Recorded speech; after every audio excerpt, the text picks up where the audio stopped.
No twins today, so that's good. Yeah, I know, right? I'm feeling much more confident today in my abilities to speak on these men than yesterday. Good, good.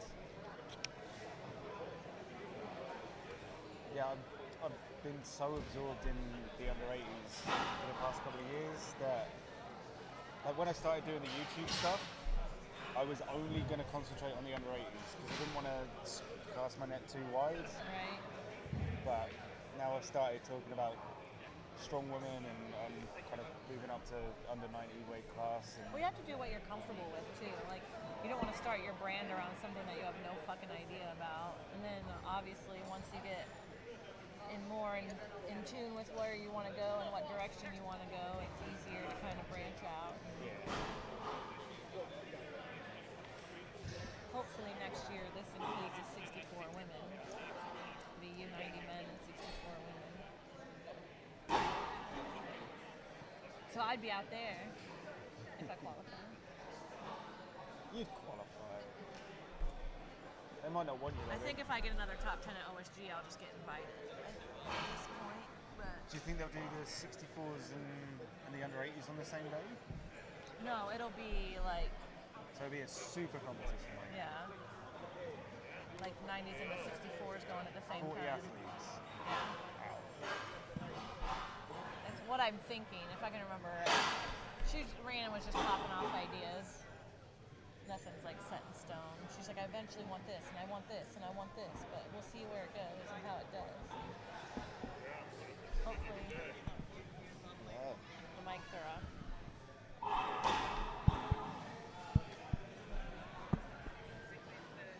I don't want to be talking and people be spilling secrets. Hey, Dawn, are the mics on?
everybody. Welcome to the Kaos Classic U90 show.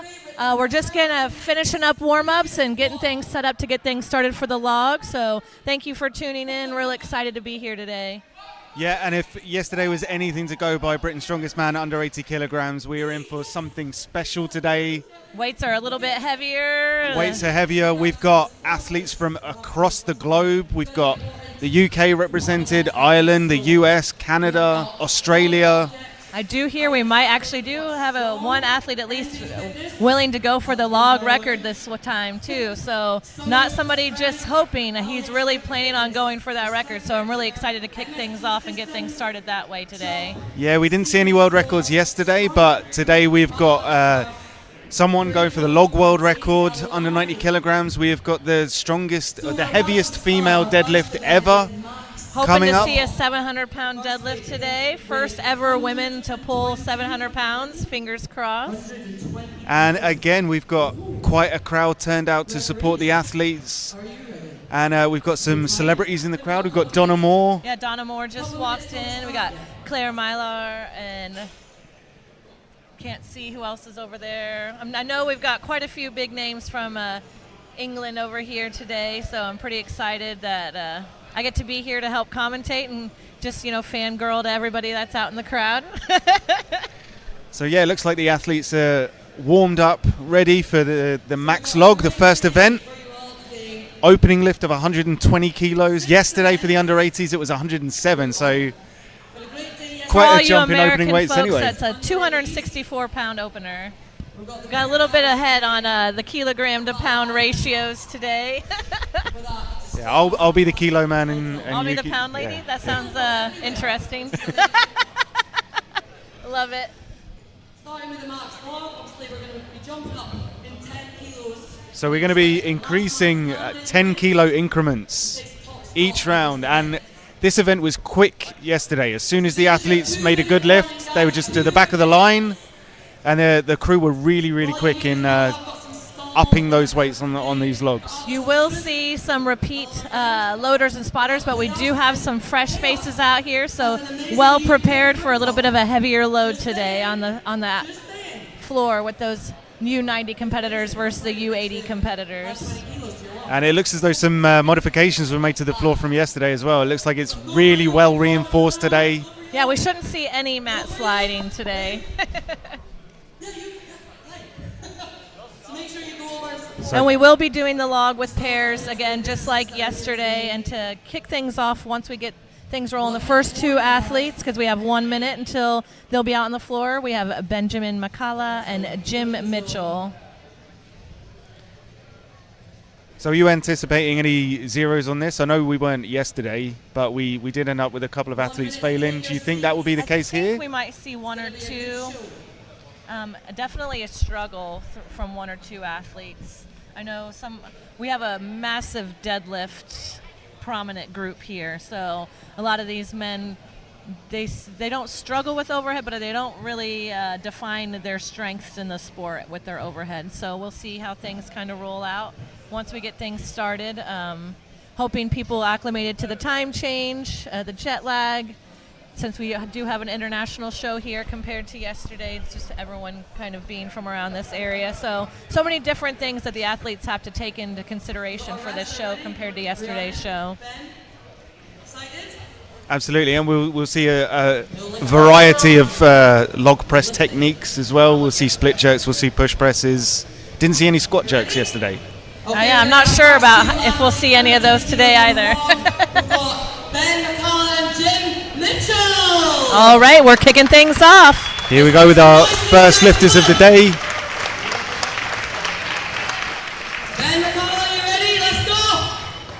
And as things kick off, I just want to let everyone at home know that Ben McCullough is kind of our guest lifter today, as he did not make weight yesterday, but they are still allowing him to compete in place, so things are not awkward in the numbers. So someone always has somebody to compete with.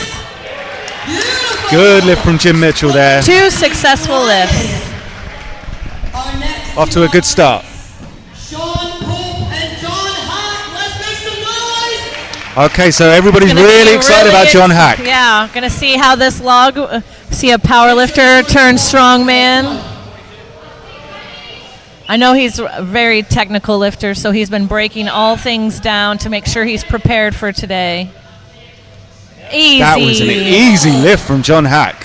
When you got a 600-pound bencher on the field, you can hope he can hit a 264 overhead press with no issues. Beautiful lift from Sean both Pope men. had to hold his log overhead just a little bit longer to make sure to get that good down signal. We need the head through, we need the feet together.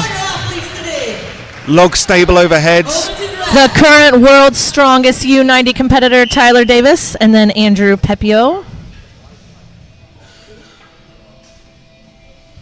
Beautiful lift from Andrew. Easy lift from Tyler. You'd expect that from the world's strongest man. Yes. Okay, we've got two Brits up now. Dan Benson and Mark the Honey Badger Cummins. Rocking that new pink Chaos grip tee. Rocking it very well. Now Dan Benson pressed this weight in warm-up, so he should be feeling good for it. Easy peasy. Just needs to look at his judge. Good lift from both men. Everyone's looking very confident and very secure this morning. Our next pair is Craig Smith and Harry Rogers. So we've got Craig Smith and Harry Rogers. Harry Rogers earned his place in this competition through the online qualifier. He is a new name for me, so I'm excited to watch him compete today. He had a really good showing at England's Strongest Under 90 just a few weeks ago. Oh, beautiful split jerk, too. Good split jerk from Harry. Good lifts from both men. This is what we like to see. Our next two athletes. We'll have Mike Vermeer and Simon Peplinski. All these weights flying so far. Good lifts from everybody so far. I know, pretty soon they're going to have to raise their starting weight up, I think. Beautiful. That was swift. Get it, come on. Steady. Needs to be steady Squeeze, overhead. Gets the beautiful. down. I don't know if those shakes were nerves or the triceps are already a little exhausted this morning, but he locked it out and got the down command. So Got the down command eventually. I think the judge was saying one of his elbows wasn't quite locked out. Okay, here we go. We've got Ben Donnan, the world's strongest under 80 kilogram athlete, stepping up to under 90s. And that's the thing about this competition. We've got lightweights bulking up to under 90. We've got under 105s leaning down. it's a great blend of athletes this weekend. Good press from Ben Donnan. Beautiful lifts. Well done, guys. Walking Great away from from Brandon that a McNamara little as well. unsure about the next weight, I think. Next we've got Derek Owens and Nick O'Hare. So these two are constantly battling back and forth on overhead and who's better. So this is a great pairing That's for what the we like to first see. event. They always push each other just another pound. So I feel like them being together this whole event is going to help push them both to maybe a PR level. Swift. Two different techniques, but two very powerful, decisive presses. So far, good lifts from everybody. It's been great showing so far. Gonna have to tell Luke he's gonna have to beef these numbers up. So Gavin McNamee placed third at the OSG in the under 90 kilograms in 2022.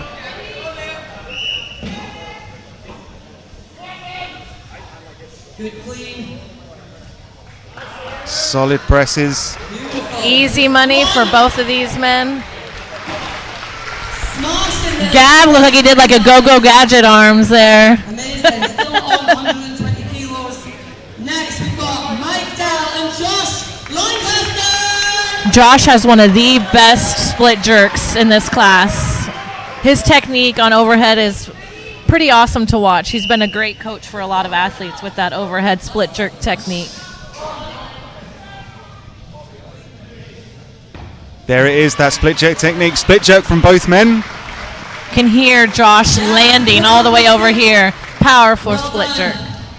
Yeah, Josh is one of those athletes that will try and try and try, and he knows what works for him. And that's what makes a great athlete at this level, is not being able to be wavered by somebody else's technique or way of approaching an implement. It's like you have to be confident in yourself and your capabilities. So here's the Giant Slayer, CJ Kraus, first log press. Viper! From Janssen there. Beautiful. CJ making a statement. Love to see it. Love to see it. Equally at home in the under 80s as he is in the under 90s. He was over here in December for Clash in the UK, which was a qualifier for what is now the Pro Strongman League. He competed in the under 90 class and he won it. And here comes undoubtedly one of the best overhead pressers in this class, Tyler Young. Let's see how he fares today. Easy money for both men. Two different techniques again, but two very confident presses. So nobody zeroing the 120. And a couple struggles, but nobody's struggles. there. I called it. I'm going to write that in my book. I did a right thing today. So we're jumping up to 130 kilos. 286 pounds. And we're jumping up very quick. The crew are changing these weights so far, so we're going to be underway straight away. 130 kilos on the log on our first two athletes. And we are hoping to potentially see a world record today. After watching those first lifts, I am, unless something catastrophic happens, knock on wood, I am positive we will see a world record today. Positive we will see a world record. Beautiful, Ben. Well done. Easy lift. Come on. Two more beautiful lifts. Nice work from Jim Mitchell there. Yes. 130. We've got 22 pounds doesn't sound like a large jump, but when your nerves are in for that first event, sometimes things can go awry. So this might affect some people a little bit differently, but I think we'll see mostly successful lifts from the whole group again. Yeah, we'll see if John Hack can make this 130 look as easy as the 120 did. Yep, still just push press. Beautiful. Yes. Nice. So I noticed John Hack's elbows dipped a little bit when he went down for that push, but he just has the power to just launch that log up into the air. So amazing. With a bit of technique refinement. This is his first full strongman competition. His first true strongman competition, yeah. Pro level, international. What a statement.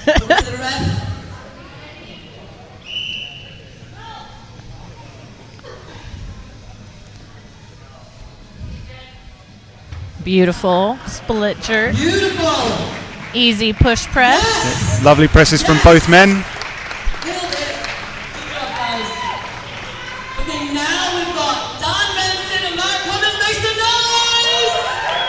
Back with Mark Cummins and Dan Benson.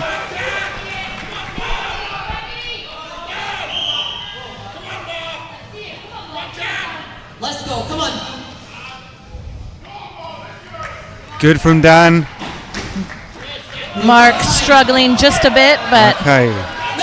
The Honey Badger is struggling. The crowd are behind him.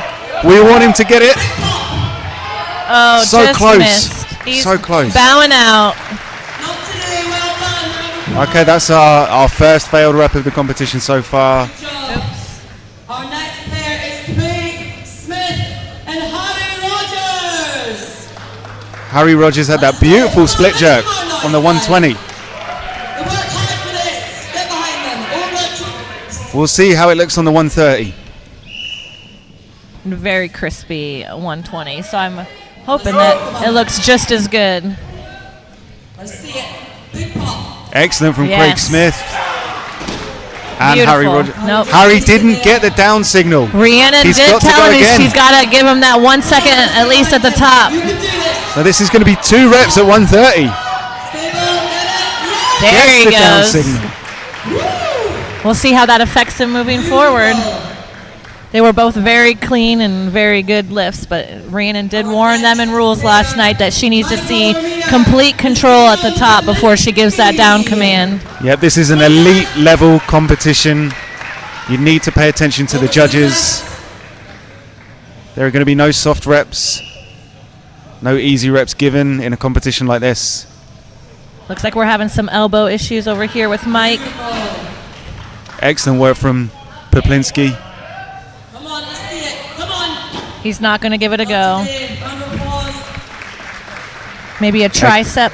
Again, this is the first event of 6.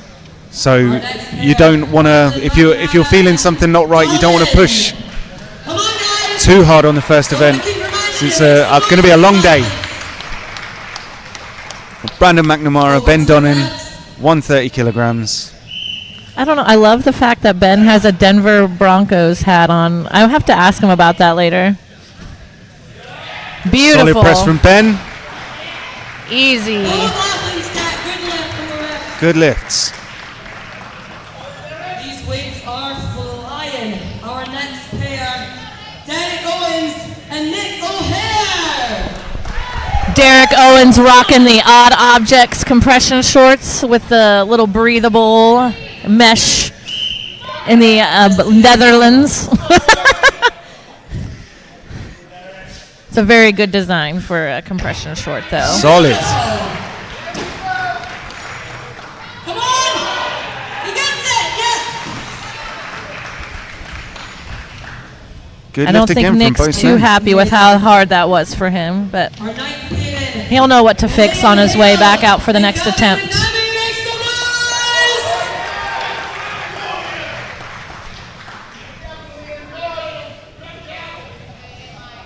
Come on, let's see it, guys. Over to the refs. These men are definitely kicking it up a notch. You can see the intensity changing each time they walk out onto the comp floor. Absolutely. Solid rep there. Ooh, ooh. And a good rep for Gav. He lost some tightness in the upper back there, and the elbows dropped very deep before he was able to get that push off. Hopefully he realizes that and can fix that before his next attempt. Dell and Josh Lancaster. So we've got Josh Lancaster again with Mike Dell, 130 kilograms. I think we're getting close to Josh Lancaster's max. He pulled out the salts.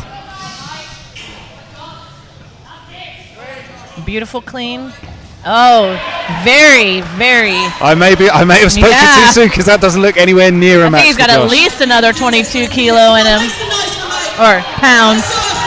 Over here speaking in kilo. I've been overseas too long. I'm changing.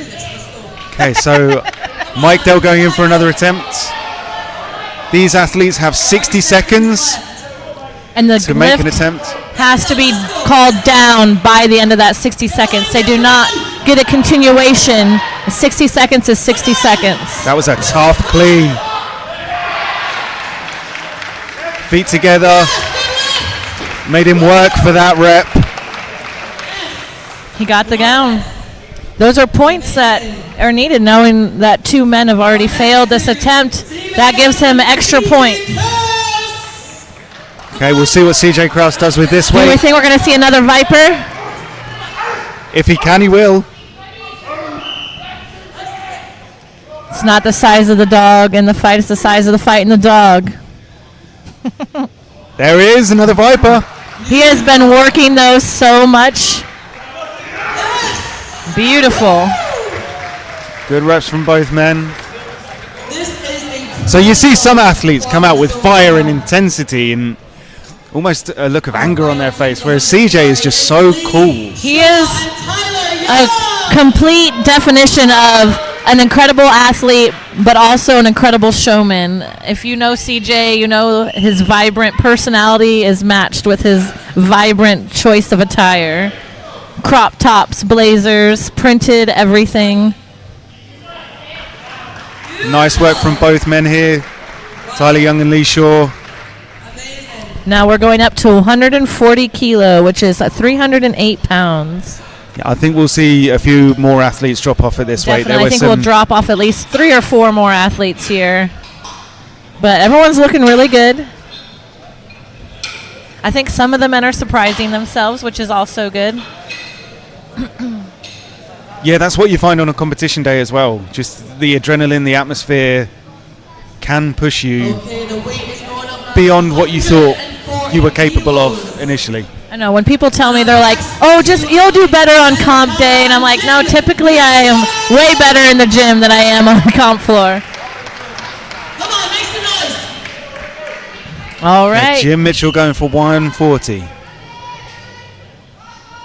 Come on, guys, let's see it. A little rough in the clean. Come on, you got this. Come on. It's down. Oh, come on, Jim. Oh, He nearly took that for a walk. Well done. 40 seconds, Jim. Plenty of time. He can use these 40 seconds. It was almost there. Come on. He just needed that stability. It just fell a bit forward of the middle of his foot. His tricep That midline. just quite didn't want to lock out with that weight overhead. So a little more confidence knowing that he can get it. I think Come on. he got this for sure. This is going to be valuable points for him.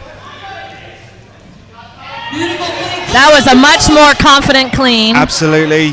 There it is. There it is. Feet together. Get the down signal. Excellent work from Jim. Beautiful. Wow. And that just goes to show, make use of the time that you have. Our next Yeah, player. never give up on yourself just because you're a little shy of that lockout. Use every second. The 60 seconds doesn't sound like a long time, but when you're on that platform, it feels like an eternity sometimes. Have you ever planked for 60 seconds? It's the Some- longest minute of sometimes. your life. Okay, John Hackey's got the strength. It's just a little rough on the technique. Come on, John. He can do it. He held it in that rack position for a very long time. I think think- another athlete might have dropped the log. Yeah, I think that would be where his lack of experience is going to be a detriment here, is that he might have worn himself out just a little bit too much holding it in rack position. You can see he's shaking in that rack position. He's not used to that weight bearing down on his chest, shoulders, neck. Good work. But there's no doubt that first attempt, that was close. It was just a little refinement of the technique. Andrew, Pepio, and Tyler Davies. We were talking yesterday, and he's realizing how much more posterior chain and upper back is in strongman compared to powerlifting, and he said he's been training parts of his body that he didn't realize he hadn't been training for powerlifting. Andrew Pepio, Tyler Davis. Another beautiful Excellent from lift. Andrew there. That's it. Come on. Little stutter from Tyler Davis. Let's see it. Come on. Nearly there. Come Okay, is he going to make use of that time? It's nearly there. on. Got time. His arms were nearly locked out. He's got plenty of time. 30 seconds. left. You can do this. Come on, let's show him some support. So, I mean, you could do a successful rep in 5 to 10 seconds. 308 pounds is not a light log. Reverted to the split check, and he gets it. Yes. A change up in that technique. He typically splits unless he thinks it's light, so he must have thought 308 pounds was going to be a little bit easier than originally. Our next Okay, so we may see the split jerk going forward. Moving forward, for sure. Smith. Okay, That's Dan the beautiful Benson, thing great. about being a world's strongest, is that you're going to have many different techniques in your pocket because you know exactly when they're going to be utilized. Okay, the whistle has gone for both of these guys, but neither rushing. Solid clean from Dan Benson there. Good press. His arms are just so long. Like, I'm not used to having to watch a log get raised that high. And you see Dan, he was staring at that log until his arms were locked out, and only when he was sure it was stable would he push his head through and look at the judge. Let's go, Craig. He's got plenty of time. Okay, Dan There he Benson staying to goes. cheer Craig Smith on. Come on. No. One more try. Come on, make some noise. Okay, Craig Smith has got one more attempt in him. Let's see this. Good clean. This could be the one. Nope. Drifted forwards. Now to the It's hard to press a 308-pound log with your tippy toes. Absolutely. He's leaving smiling, so not too bad. I think he's still happy with his results. Hey, Harry Rogers back. Pressing on the other log. Yeah, they changed up pairings. Yeah, but they are the same log. The same log, but sometimes changing positions on the platform. It's a different but that's judge. confident. That's confident from Harry. That was a very confident, powerful clean.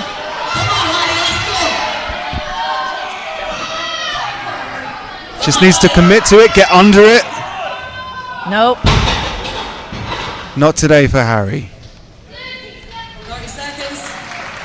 No. He is going to call it with 30 seconds left on the clock. He's got a good event coming up in the deadlift for reps. He placed very highly at England's Strongest Man on the deadlift for reps event.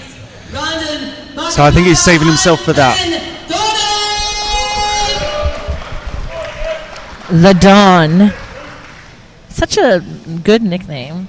Well, he used to be, his nickname used to be the Baby Bull. That's awesome, but too. I think when he won the World's Strongest Man under 80, you're no longer a baby. Yeah, maybe still a bull. Okay, this is looking tough for Ben. That's a deep He's dip. really wanting to do a standing incline bench press over here. I think Brandon felt something in his knee there. He's going to call it. Smart move. Ben Donnan, he's not giving up. He wants this. As you say, That's nearly the that heart of a standing incline competitor. press. Yeah. Let's make some noise. 20 seconds. Come on. The crowd want him to do it. He wants to do it. He can't say no. There's nothing in his body that tells Just see him how to say far no. he bends back when he pushes this log. Nearly parallel to the floor. That's amazing thoracic mobility right there. It's of envy. But again, Ben Donnan has a tremendous event coming up in the deadlift. He is the current under 90 kilogram deadlift world record holder with 388 kilograms. It's an amazing. We got 3 of the world record holders, with Ben being the current on the lineup today. Absolutely, It's amazing. Like I said, it's a very deadlift strong weight class. Let's see this. Come on. We're going to see another beautiful split jerk out of Derek Owens. Beautiful. Come on, That was nearly there. He's got this.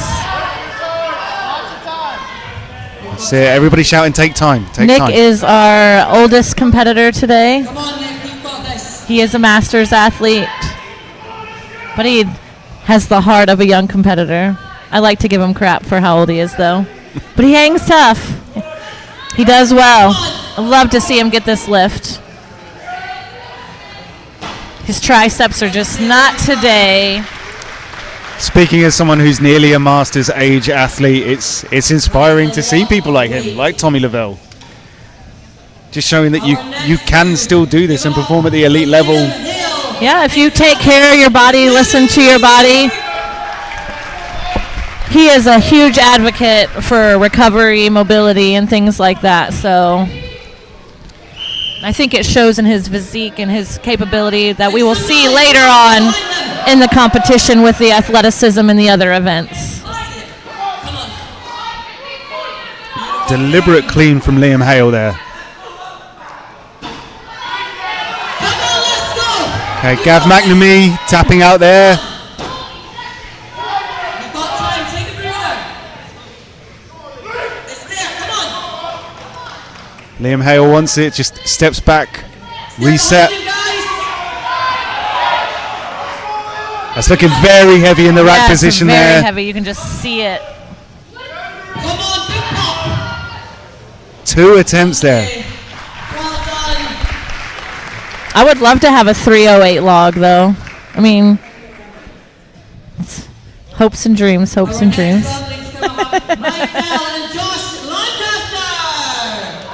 Okay, we've got Let's Josh see if Lancaster Josh up proves again. you wrong. I'm sure he will. Let's hope.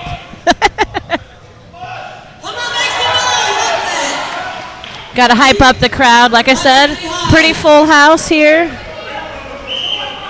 Almost to standing room only. Come on, now let's go. Good clean from Josh. Oh, man. That's it. Stabilize. Feet Beautiful. together. Oh, no. Oh, that was a beautiful split. We've got time. I am heartbroken for him. That was so close. That was a deep split jerk. Josh is definitely going to give it a That go. is amazing. He's one of the great triers in the sport. 30 seconds. Will never give up. He has competed across all the weight classes. Let's see this. Come on. Come on. Make some noise. Let's go. Both men going again. Oh. That was just too deep a split. Too deep a split for Josh to recover from.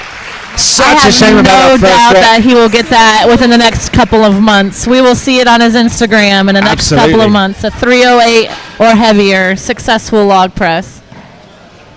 Absolutely. CJ Jansen and CJ Kraus. Okay, we'll see what CJ Do you Kraus think does with CJ will this. viper this one? We want to see this. Over to our racks.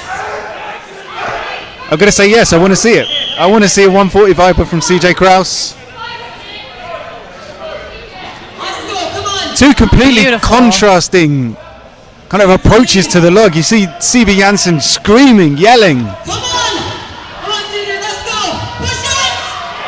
CJ with the push press gets the down signal. No Viper this time. CJ doesn't know how to recruit his legs, so I was going to say that looked like a strict Come on. yeah, 140 log Yeah. press. You got this. Let's see it. he is a very strong overhead. He just does not know how to recruit those legs sometimes. Come on, get behind him. Let's go. CB going in for one last try. You think you really got to fight for this one? Let's go. Up. Come on. Nearly there. Not today. Nearly there. Just couldn't quite get Good job. those elbows above the shoulders. Beautiful bow out though. He Our knows. Final pair for this round is Final pair at 140 kilograms. Young. Then we move up to 150. Then we start thinking about who might go for that world record. Come on, let's go. Beautiful. Let's go. Undeniably the best presser in this class today. See Rhiannon laughing and shaking her head just at how easy Tyler made that look. Still warming up. Still warming up. I probably shouldn't talk too highly of my own coach. People will think I'm biased. Well, I that's am it. biased. Both of our coaches are competing today.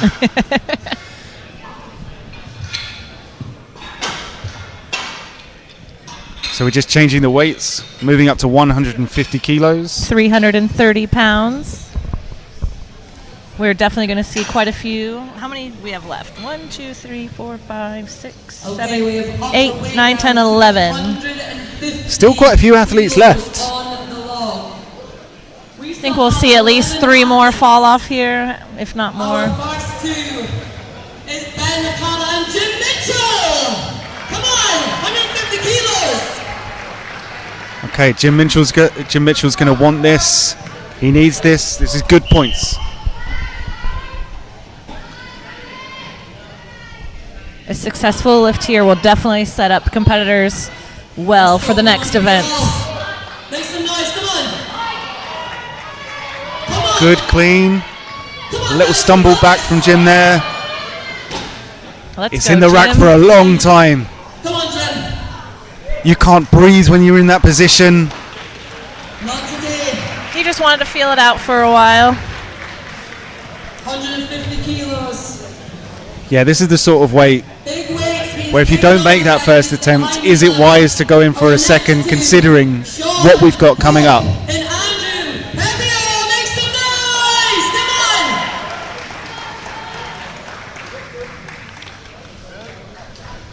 on. Sean Pope and Andrew Pepio up now. Let's go. They are ready. Fired up. Let's go. This is Tough definitely no clean longer from Sean baby there. weight. Come on. Let's go. That was close. 40 seconds, take a breather, guys. No, Sean's out. Andrew's going in for another one. Come on, Andrew. He had a little issues with the clean, so hopefully that gets a little bit easier for him so he can pop it up in rack and really drive through that push press. Focusing himself. He wants it. Let's see. Come on, give it everything. Smooth clean. Ah, just a little shy. There, well done. Great work. Our next We'll see another split jerk out of Tyler Davis here. and Dan Benson. Let's go. Come on, make some noise. Big waves, big noise. Let's go. So we've got the current under 90 kilogram world's strongest man and Dan Benson, who is actually in a 3-way tie for first place at official Strongman Games, going into that Scoring final was so event. ridiculous last year. Come on, guys, you got this. Okay, Dan is going to take some time. There's time. Tyler's tapping out. calling it. That might fire Dan Benson up. 40 seconds. Come on, let's get behind him. When you watch your fellow competitor watch off while you're still out there, it really makes you want to get those points. Dan Benson himself, coached by Tom Hibbett, who attempted the under 105 log press world record yesterday. Next two athletes, please.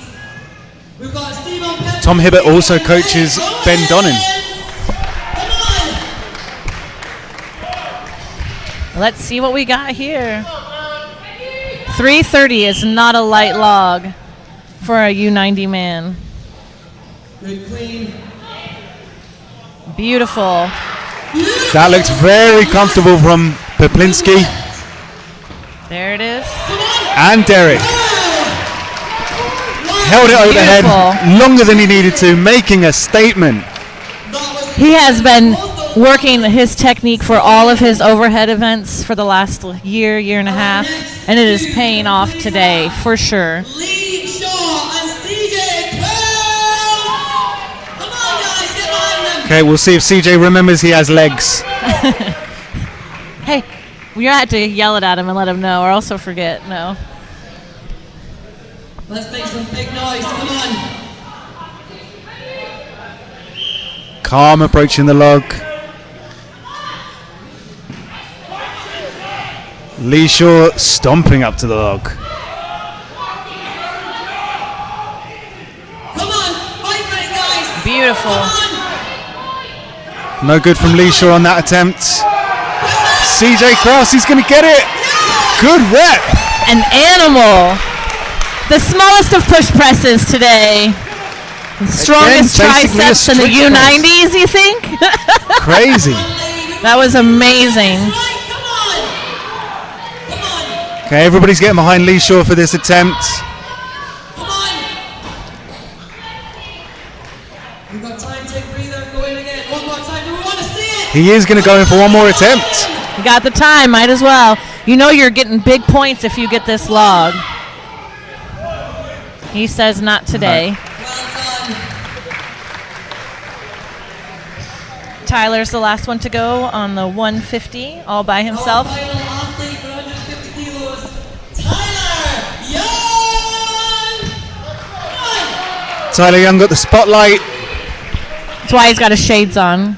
No, I'm just kidding. The lights are pretty bright in here today. Let's go. Come on.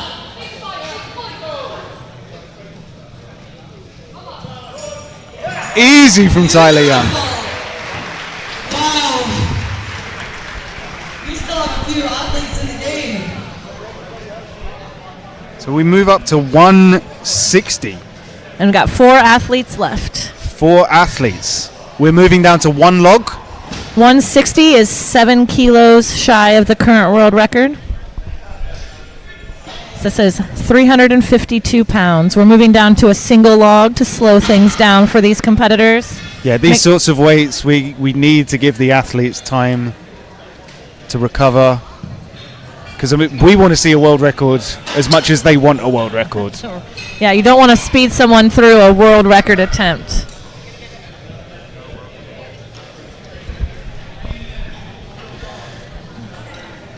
Do you think we'll see a world record? Yes. You heard it here first. Are you going to put a name to the world record? No, not yet. Okay. Guys, how amazing was that? Yeah. I would love to see So we're up in the weight. two competitors contest it together, but I will not name either of those competitors. It's a 50-50 for you to guess for yourself. We only have 4 competitors left. We're going to give the athletes just a couple of minutes So just a couple of minutes to recover. for 160 kilos on the log. So please be patient. We're going to give them a few minutes. Who thinks we're going to see this fly?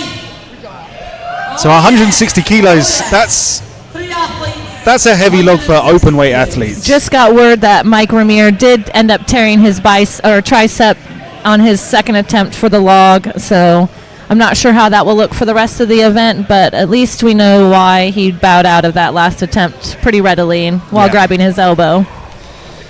That's not something you want to hear this early into a competition. Especially when you travel internationally.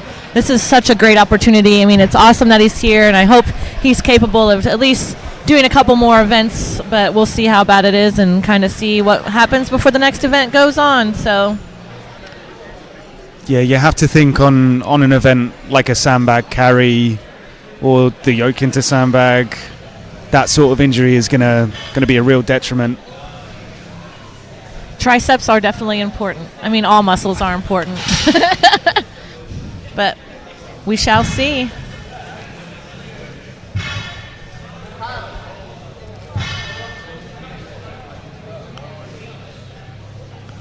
So just gearing up, athletes getting fired up, focused. So when you're coming to a heavy lift like this, a heavy single lift, do you visualize yourself? Over and over and over again. Kind of take words from the great Michael Jordan, Chicago Bull basketball player. When he made his final 3-point shot to win the championships, it was right at the buzzer, and he was asked, like, were you worried about missing this shot? He's like, no, I've made this shot so many times in my head. I've pictured myself taking this shot so many times that I had total confidence that that ball was going into the net and that we were going to win, because I have already taken that shot thousands of times. So that's what you're going to see when each of these athletes approach this log. In their heads, they would have done it hundreds and hundreds and hundreds of times before. I mean, if they didn't sleep well last night, it's probably because they are imagining going through the paces of each and every event today. When you have 6 events, you have to have a game plan. You can't just come in and wing it at some show of this caliber when you know that all your competitors want the title just as much as you do. So to picture yourself walking up to the log, settling in, grabbing the handles, locking in your lats, pulling the log up, taking your brace breath, and then maybe holding it, getting a feel for the weight in your hands, taking another breath, getting it into the rack position. You're constantly back here thinking about all of that. So that way when you step up to the implement, you don't have to think about anything. It just happens because you've already done it so many times in your head. That's it. It all becomes so almost ritualistic, how you approach the log, which handle you grab first, where you grab the handles. When you take your breath, when you are just kind of waiting. And there was a picture of me from OSG 2021 with the log, and then a picture of me at Pro Strongman League just last June, and they were all taken about the same time during my log press, and you could put these pictures, which are 2 years apart, side by side, and I look the exact same, doing the exact same routine going up to the log. So I have no doubt that these men are in the same boat.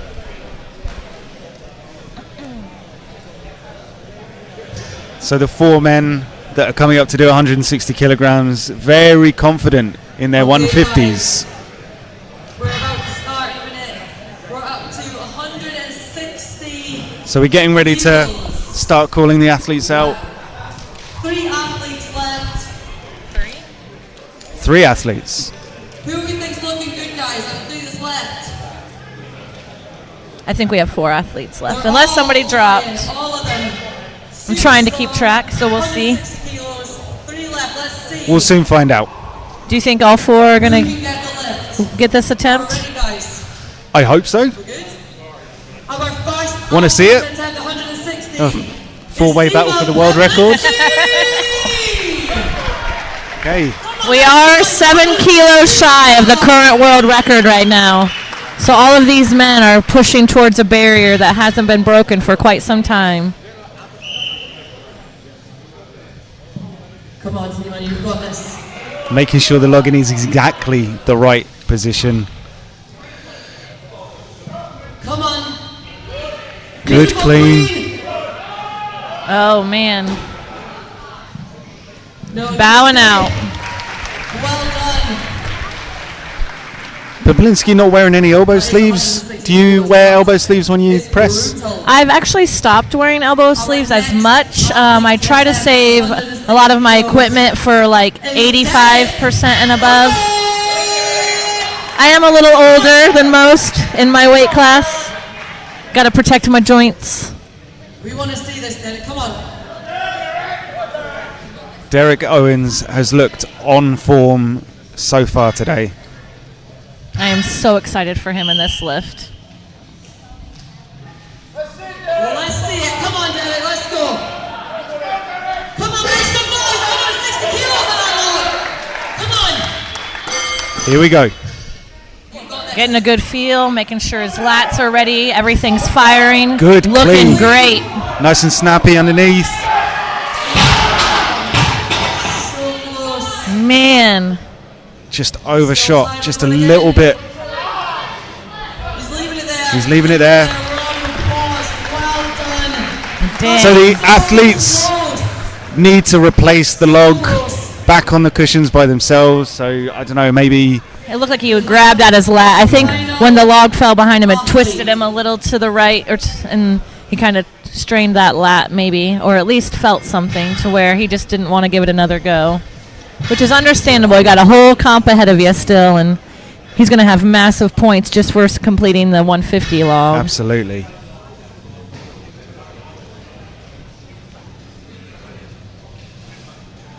I think CJ just went ahead and accepted his 150. I think I heard Tyler is going for the world. Tyler Young is going This straight is for the it. world record. Yes. 167 kilos. He's going for 168 kilos.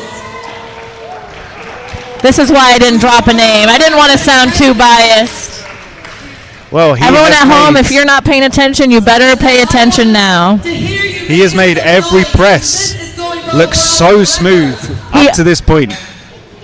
Even though he's been competing at a U105 weight class for the last 4 years he almost hit a 400-pound log press about 6 months ago, and he walks around about 220. So he's not So even a just- full 105 competitor, but then he had to cut to back down to U90. I'd still say he's probably close to capable of pushing that. So once 370 pounds should still be fairly easy. Not easy as like 264, but it should fare really well for him today. Let's find out. So the log has been weighed and verified. We have 168 kilograms confirmed on this log. This is going to be, if Tyler Young makes it, an under 90 kilogram world record log press. No shades this time. Repping Make some noise for him. repping himself, Second attempt. the grade 8 performance. Here we go. Give it your all. Good Easy clean. money. To stabilize it. Dang. 40 seconds. Do we want to try again? Not today. Not today. So close to 30. So close. That log just doesn't want to go overhead. It wants to go behind. That's it. It wants He to see is what's behind the curtain. disappointed, Well but done. Round of applause for all the athletes. Amazing. Tremendous effort from Tyler Young there, though. Guys. that was quite a big jump, though, going from 150 to 168. Huge jump. Huge jump. But he knew he wanted to go for it, so And I guess from a points standpoint, nobody got the 160. Nobody attempted 160 because Tyler went from 150 to 168. So in terms of points, he didn't necessarily lose out by going straight to the world records. no, so He had nothing to lose and everything to gain. definitely. I'm sure he'll be disappointed with the fact that it was so close, but he's got 5 more events ahead of him, so he can't let it bother him for too much longer. So we're just going to set up now for the axle deadlift for reps. We'll be back in 15 minutes. These athletes today are going to be pulling 290 kilograms on an axle barbell for as many reps as possible in a 60-second time window. Which is 640 pounds, if you need that. I know we're going to see some awesome reps with this deadlift, though. We have so many massive deadlifters in this class today. Like, CJ's overhead was very impressive, but I know when we come in, he's known for his deadlift, especially as a U80, so I know he's going to want to come in and prove himself with the U90s today. We've got multiple world record attempts and holders. Like I said, we have the current world record holder in the deadlift for the class. We have 2 other previous holders of the world record. Yeah, very, very, very strong field, especially in terms of deadlifting. Then we'll have some more awesome deadlifting at halftime with the ladies' world record attempt. The heaviest female deadlift ever. In history. And I am so geeked that I'm going to be here for it. Yeah, we've got the best seats in the house. Hopefully, you people watching at home, you've got your snacks around you in your comfy chairs. Yeah, maybe in your blankies and cozy, or if you're somewhere warm, you got the fan on you. Because I know I am not missing the 98-degree humidity back in South Carolina right now. I know it's 61 and drizzly here, but it's been kind of a relief. Yeah, it's been about the most stereotypically England British day. weekend weather-wise you can imagine. A little gray, a little dreary, a little wet, a little chilly. Is this why you guys drink so much tea? Yeah. Gotta stay warm. But the athletes today are bringing the fire. So I think we're about 10 minutes away from the axle deadlift for reps.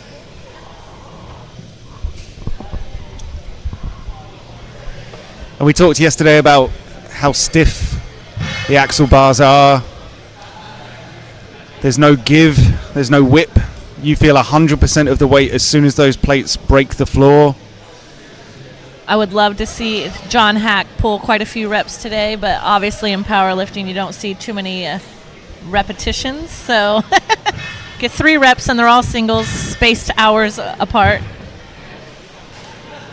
No hitching allowed in powerlifting either. And he did say he does not intend to hitch today because he does not want to create bad habits. He does have a huge meet in 14 weeks. So he'll have to skip straight back across the pond and get back into powerlifting prep. But I wonder if in the heat of the moment. I know, I'm imagining. He didn't practice it, but he might let it slip. So here's our current leaderboard. Looks like we've got a 4-way tie for first, which we knew kind of going into this, but that point spread will definitely change after this event. Okay, so we've got because we've got a lot of athletes competing today. Got quite a large leaderboard, so yeah, we've got the 4-way tie for first, and then we drop down to 5th. Jim Mitchell, Sean Pope, Andrew Pepio, Tyler Davis, Dan Benson, Lee Shaw. Then we drop down to 11th. John Hack, Craig Smith, Harry Rogers, Brandon McNamara, Ben Donnan, Nick O'Hare, Liam Hale, Gav McNamee, Mike Dell, Josh Lancaster, all splitting points there. CB Janssen, and then we go down to Mark Cummins. And Mike Ramier in 22. So not bad at all for that first event. It was a similar story yesterday with so many guys grouped together just because of the nature of the event. And we didn't split the jumps here at all, so that we stayed with the 10-kilo jumps throughout until Tyler went for that world record. So definitely a little bit harder to judge where you want to be or kind of make the point spread a little bit different. If you have to take a 22-pound jump, it makes it a little bit difficult to have successful rep after successful rep. And we expect a similar sort of situation after the axle deadlift for reps. I wonder how many. Do you expect any double digits today? I know we thought we would see some yesterday. I hoped for double digits yesterday. I think the winner of the deadlift yesterday got 9 reps, Finley Mercer. Finley and one of the Deglish boys. I can't remember which one off the top of my head. I've slept since then. So yeah, I'm gonna be conservative. I'm gonna say maybe we don't see double digits. So what do you think the winner will pull? How many? I think we'll see 9. 9? Right shy? Okay. I think we'll see 9. I think we'll see 11. I'm gonna up the ante. I would like to see 11. Me too. I would like to see double digits. I'll let you be realistic, and I'll be the one with the head in the clouds today. But again, this is only the second event of 6. And we've already seen a couple men twinging and grabbing at things, so we'll see how everyone's feeling with a little bit of rest and a little bit of warm-ups in a different position. See if maybe they feel a little bit better coming out and doing some deadlifts instead of, having to put things overhead. So we will see. That just looks daunting, how many red plates there are on it really does. Axle. I'm just staring at those axle bars side by side. It's very intimidating. Do you think we're going to see most of the athletes in suits today? We saw lots of athletes in suits yesterday. I think we'll see. I mean, I know John Hack doesn't have a suit, so he won't be pulling in a suit, but 640 pounds for him. Do you use a suit yourself? I do. When allowed. I did my American attempt in my suit on ESPN2 April last year. I love deadlifting in a suit. I don't prefer it, but I do enjoy it. If you're able to really engage and use the suit properly, it is a wonderful tool to have in your toolbox. It helps with the speed off the floor, which then also helps save your upper back, especially on an axle deadlift when the bar is so far out in front of you and you recruit more of your upper back anyway, so it helps save that upper back for those last few grindy reps that you may need to pull out. So you get the speed off the floor, because that's right once it hits your knees, you don't have to really worry about your upper back anymore. Like we talked about yesterday with the Derek Poundstone hitch, you can just re-recruit the midsection and really just drive through the legs and make sure you can stand up with that bar. So, but also important to note for anyone that's thinking about stepping into a deadlift suit, it's not magic. Yeah, you don't put the suit on and immediately pull heavier. No, I was under the illusion that stepping into a suit would immediately give me an extra 20 to 30 kilograms on my deadlift, and no, there is such a steep learning curve to learning how to pull in a suit. And if this is going to sound bad, but it's like if you're not hurting when you're in the suit's too big. Like if it's not pinching you, leaving the small bruises across your thighs, unfortunately there is a pain to geared lifting, and that is all of the different layers of the neoprene and the structure of the suit itself and the way it is stitched to really make sure you're recruiting the right muscles properly when you engage for that pull. So if you can't get down into the hole in your deadlift in the suit, that's the hardest part, in my opinion, is once you put the suit on for the first time and being able to reach down properly to the bar and getting into position, it's just so difficult. That is like a pain that none of us are used to feeling. Yeah, when I first put the deadlift suit on, I didn't quite realize how difficult it would be just to try and touch the floor. Yeah. So my first deadlifts in the suit were from about 18 inches because that was honestly as low as I could. Yeah, that's a really good place to start for somebody who's never been in a suit before, is just make sure you start on an elevated pull. I make athletes put the suit on, go up to the rig, grab on, make sure your knees are over your ankles and your shins stay vertical, and just do body weight squats, like ATG squats. Get down as far as you can, but make sure your shins still stay vertical, because you need to make sure your shins stay vertical in the deadlift with the suit on, because you need to make a clear bar path. If your knees are over your toes when you go to engage in your suit, you're already putting yourself in a detriment in position, because you're not going to have a clear bar path when you finally get that speed off the floor for the bar to travel. So if you see somebody with their knees over their toes in a suit, you know they're going to struggle once that bar hits about mid-shin, because they're going to have to almost push the bar out to come back in. Yeah, that's what it's all about. Moving the bar in as efficient way as possible. Yeah, so as you say, that straight line. Straight line, floor to hips. And like you said, it's not magic putting on the suit, and so many people, especially if you read the trolls online, like, oh, I did it in a suit, it doesn't count. And it's like, well, I want you to put the suit on. Yeah, the suit is very uncomfortable. I train by myself, so I have to try and do as best I can to really crank it up myself. Do you ever hang from the yoke? I've never hung from a yoke, no. No. Not. I'm just very thankful I'm a small girl and my boyfriend is a large man, and he can pick me up and shake me into my deadlift suit. But yeah, most people just hang it over the yoke and strap it in, and you'll see them hanging there, or they hang it from a barbell in the rack to make sure you can set yourself into the suit itself properly. But yeah, once you're strapped in, it's tough to breathe. So I noticed a lot of athletes yesterday taking a breath at the top of the rep. And I would imagine that's the best position to be able to take a breath, because you stood up, you can fill your lungs with air, rather than when the bar's on the floor, you're hunched over. Definitely, and when you're hunched over, because that suit wants to throw your shoulders forward. So that's another thing. When you put the suit on and you don't Velcro the straps in with your shoulders back, you're going to be in a very weak position the whole entire time you're pulling in that suit. I can't imagine taking a breath in the pole, especially once you're suited, belt on, and everything's latched. The amount of pressure down there is just, it's uncomfortable. You want to get out of that position as soon as possible. Absolutely. Maybe that's why the suit works so well. It just forces you to get out of the pocket. So deeply unpleasant, you want to get rid of it as soon as possible. Yeah. And then after that, we've got the Husserfeld sandbag carry for max distance, 150 kilograms today. And a slightly different shaped bag, I heard some of the athletes saying. It's taller than the 300 was yesterday. So one of the mistakes I think we saw in some of the athletes yesterday was they rushed the pickup. They didn't quite set the bag in place before heading off. I think they were very conscious of the time limit, but ultimately yesterday we only had one athlete that lasted the 90 seconds. And he could have gone another 90 probably. Absolutely. So do you think the key is going to be just taking that time at the start to make sure the bag is set perfectly in place?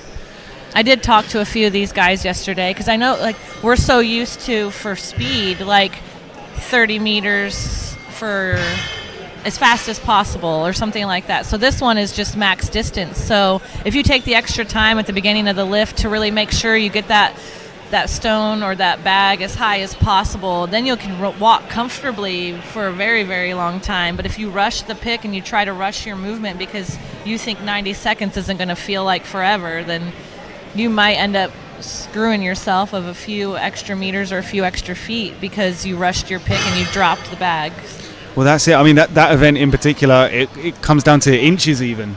Yeah, every bit of movement counts. So like when people are struggling, like if they stop and they bend over to try to re-pick and they start counting down like 10, 9, and they're still struggling for a pick, at that point you need to have a switch in your head that says just move your feet, keep moving, because any little bit that you move from that point on is going to be beneficial for your score.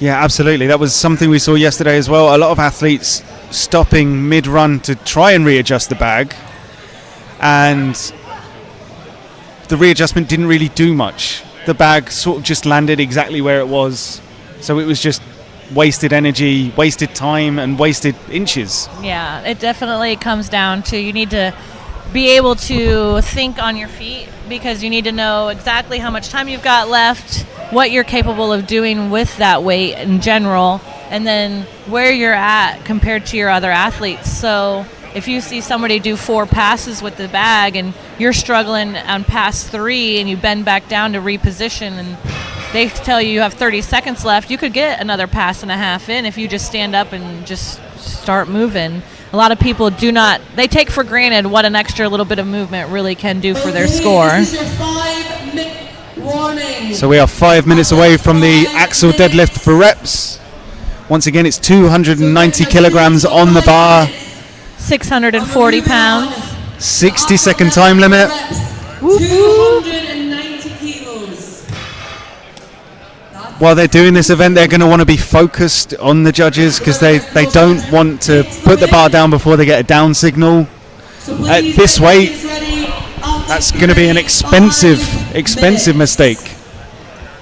Especially when you've already split so many of your points with another competitor in that first event. You want to make sure you're very concise.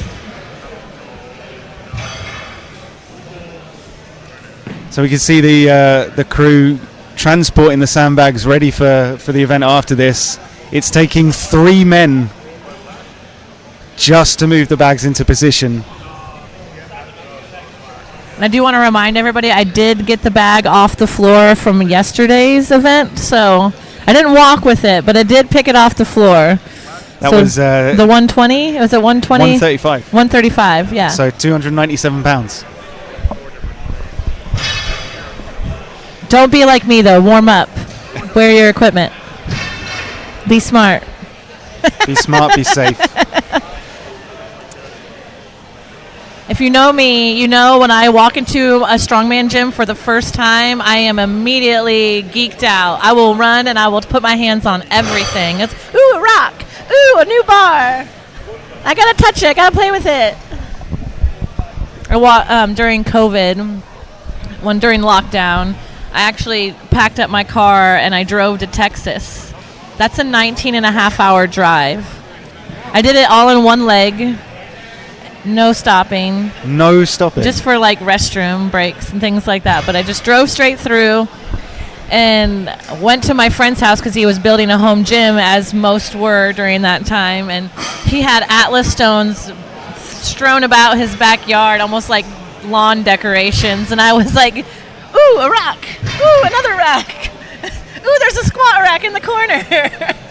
Yeah, so I get way too excited, and that's basically what I did when I walked into Chaos a couple days ago and saw the Husafeld bags on the floor. I was like, how much is it? I don't care. I want to try picking it up. Don't tell me until I'm done. So do you have a favorite sort of unconventional event? So obviously we've got overhead presses, we've got deadlifts. I like Conan's wheel a lot. Like I like a carry event. I feel like I'm very fast and I'm very efficient. So moving events are kind of like my bread and butter. But I don't like a load. So like if it's a carry and load to a platform, I despise it because everything is usually like here on me, and I'd rather just throw it and turn around and go pick up something else. And that's one thing we're going to see later, the yoke into sandbag load, which again yesterday we saw caught a lot of athletes out. I was speaking to someone earlier today who was watching yesterday, and I think based on what happened yesterday, they are now going to take an extra little bit of time and actually shoulder the sandbags to make that load easier. I've talked to quite a few of the men, and they're planning on shouldering those bags to make sure that they can have a solid yoke height, but then also make sure that they get those bags successfully over the bar. Because, we are looking at a 340 kilogram yoke. That's just 750 pounds. That's no joke. No joke. I think that's only 50 pounds shy of what they did on the car walk last year at OSG, but now there's 264 sandbags to carry with it as well. So it's quite a heavy event. Yep, and it's a 10-meter run, which may not sound like a huge distance, but when you've carried that 340 kilogram yoke and then you pick up that sandbag, that first sandbag, yeah, out of two, you feel every meter. So I think we are about ready to go for the axle deadlift 4 reps. Deadlift 4 reps, 290 kilos. Let's see if we get double digits. Referee, Who are is- you ready? Nope, we don't have names yet. Our athletes are just about to be called out. We have Ben McCullough coming up first. He's by himself. So we want to make lots of noise. Show lots Okay, so we got Ben McCullough up first. Guest lifting today. Yeah, here for a good time. I think we might have had an athlete or two drop because we are back to having a singular athlete. Like this Yeah. is going to be a good event. This is my favorite one to watch. Deadlift reps. So this will be the pace setting heat. So we'll get a feel for how the bar is feeling today, how it's moving. And I got 18 reps, so it worked. Are we ready? Are we ready? Okay, so Let's hit it for Ben. we've got McCullough. Ben McCullough. Come on. That suit looks like it's very tight. He's Waddling That's- out. Oh man, that's the a old suited suit deadlift walk. walk, yeah. They're taking that sumo stance to be able to actually bend down to strap into the bar, and then he's going to slide those feet in, and then we're going to be ready to go. Beautiful first lift. Good first rep. Come on, make some noise. Let's see it. Struggling a little bit around the knee. You can see he starts shaking just a little bit. Come on. He knows exactly when to disengage those hamstrings and then hitch that bar. Leave it there. He's feeling something in his glutes. Could be a bit of cramp. Man, Yeah, needs to get out that suit yeah. ASAP. Round of applause is okay. Thankful for the loaders and spotters to swing in and save the day there. By yourself. Okay, See, he's catching our his breath as he next walks two off. athletes, please. Mark Cummins and Michael Ramirez. Okay, so we've got Mark Cummins, Mike Ramir. Mike v. Mike. We've got how many mics? We got Mark and Mike. Sorry, we got Mike Dell. Duh. Mark and Cummins, Mike. the honey badger. Yeah. 290 kilos on the bar, guys. So let's show your. I'll only say this once during the live stream, but Mark Cummins, a vegan athlete. He does really well for himself Let's too. see it. Come on. Strong. Beautiful. Huge influence on me, Athletes have 1 rep. honey badger. He's looking possessed doing these reps. 2 reps each. Come on, make some noise. Come on, let's see it. Mike's got that tricep taped up. Come on. Smooth up to the knee for Mike. Another rep. And the worst part about axle deadlifts is they just take it out of you and you don't realize it until you go to pull your next rep. Like your rep could go up so smooth and then you go for another and it's just done. Both men taking a knee. They're going for one more. Not for Mark. Mike is going. Nearly. Oh, Almost into that Derry man. Poundstone hitch. Oh, Eyes he's passed out. out. That's one thing about these suits. So tight, so difficult to breathe. Man, what a fight on that last rep. And that's the other thing as well. The suit, it gives you that lift off the floor. But as soon as you get to your knee, the suit has done its job, It's done, and it's yeah. all you. Yep, you got to maintain the strength, and that's another thing. Is like even though you don't technically have to be tight at the first part of the lift, if you're not tight when that bar hits your hands at the middle of the shin to the knee range, that's all that fight in the hole and that pain is not going to be worth it. Supporting them. Our next 2 athletes, please. We've got Craig Smith and Okay, so we got John Hack. Craig Smith, John Hack. Let's see if John can hack it. Deadlift here. I'll just let that one lie for a second. You're welcome back home for my corny jokes of the day.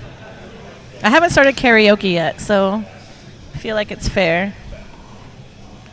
So Craig Smith going topless in the suit, and that I've tried that once or twice. It's really uncomfortable. It is. The neoprene is just not That good. is smooth from He John. is- Okay, 640 pounds is lightweight for John. Look at wow, this is crazy. No suit for John as Almost well. like a metronome. kilos.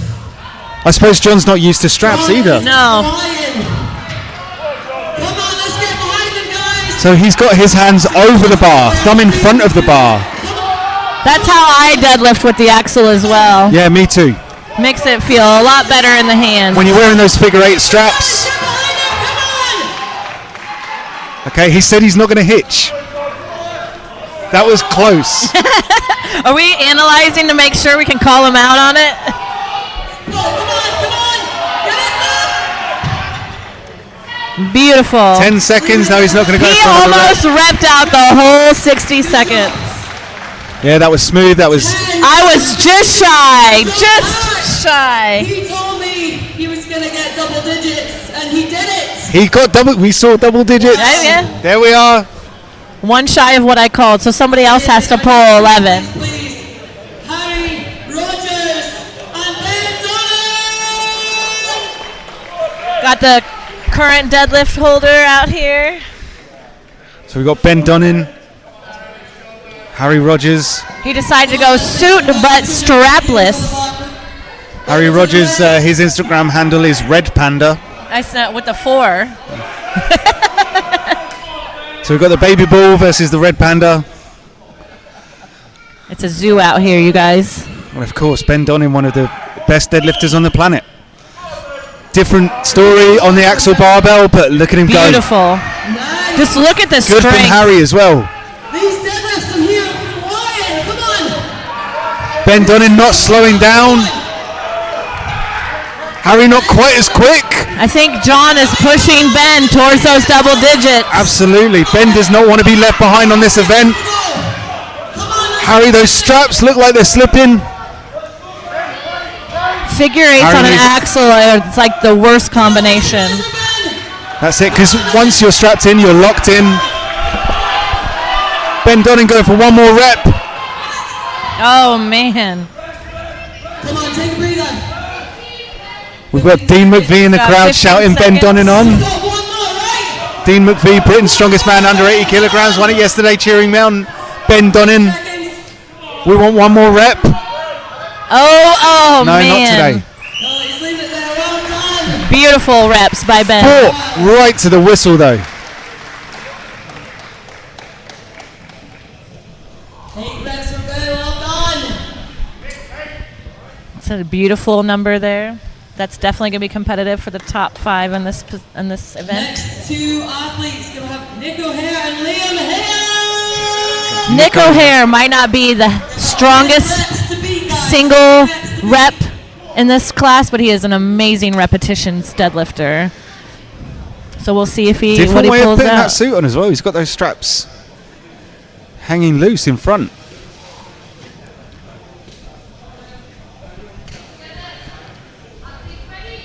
So let's see what we've got in store. Let's see us.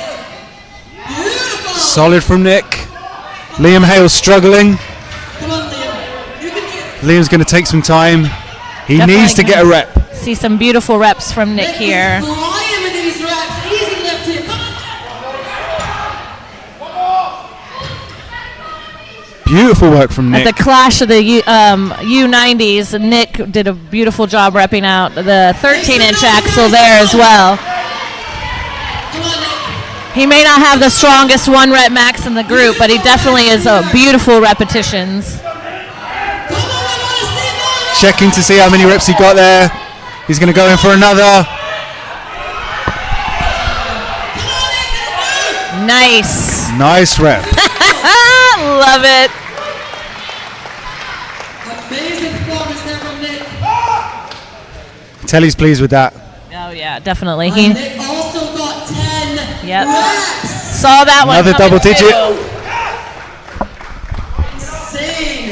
Next 2 athletes, please. Go His ahead. his athleticism is just out of this world. I'm excited to see Gav here. Yeah, we've got Gav McNamee, former under Yeah, 90 the- kilogram deadlift world record holder. Only by a couple kilo, correct? Yep. Yeah. Yeah, I think Ben Donnan, might have been 387, and Ben Donnan beat it by 388. 1 kilo. Gotcha. That was smooth from Mike Dell. But Gav is looking confident. Strong. Higher, come on. Beautiful. Maybe he'll pull my magic 11. Reps from Mike as well. Come on. I mean, I think we're on rep 6 for Gav now, Making this look and that is just rhythmic, not slowing down at all. It's amazing. He's just starting to So I get think- fatigued. One more for the 10. 30 seconds left. Wow. Everyone is hyped up. That's the 10. Is he going to stop there? He's going to call it there, I think. Unclip the belt. Beautiful performance by both men. Yeah, that was excellent from Mike Dell. But yeah, Gav just looked untouchable. 9 reps in under 30 seconds. That's amazing. I was told we would see double digits, and we have.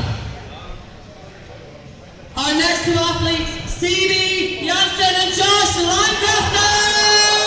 So we've got CB Janssen, our first athlete not in a suit. I think, was Ben half in a suit? I think Ben Donning was half in a suit. Yeah, he did strapless, yeah. But yeah, CB Janssen just foregoing the suit Hack altogether. didn't have a suit. Of course, John Hack didn't have a suit. Josh Lancaster, he's been plagued by glute injuries for the past year or so. So deadlift can be a bit hit or miss for him. So we'll see. Just need one good rep. Let's go, Josh. He loves the pound stone hitch. He loves it. This is his bread and butter. He's stopping with it on his knee. Beautiful. Beautiful execution. I love to see that so much. Like, that is strongman at its finest. Yeah, I think one was what he wanted. One is what he got. Getting one rep is going to be good. It's going to keep the points, so. Josh said he would be happy with one, and he got his one, so well done. And that was a fight to get it over the knee as well. Sometimes that's the hardest part, especially if you're well versed in the pound stone hitch. Once you get it above those knees, you just got to settle back in, get comfy, stand up with the bar. I think you're not seeing a lot of athletes wearing knee sleeves. I think Josh Lancaster chose to wear knee sleeves strategically so that when he got the bar over his knee, there was just a little lip that he could rest. Back down. Yeah, to stop the barbell from slipping. Josh Lancaster, he's a very cognitive athlete, for a while, so he knows all the ins and outs of what he can do and what's good for him. Jim Mitchell and Sean Pope. Again, Sean, no deadlift suit. I think so. One rep each. Jim got 2. Most of these competitors do have the metal deadlift suit, which is, I think, is the best deadlift suit for strongman competitor. You can see the effort in Jim Mitchell's face. Those veins popping. There's so much pressure at the bottom of that suit going up through his head right now. See, he's just closing his eyes. Grit your teeth, believe. Well done. Nobody can tell him he didn't give it at all here. That's it. Same could be said for all of these athletes. No one giving half measures.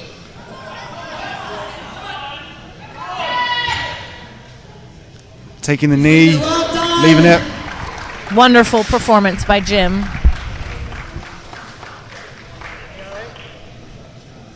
You can see that all work is so hard.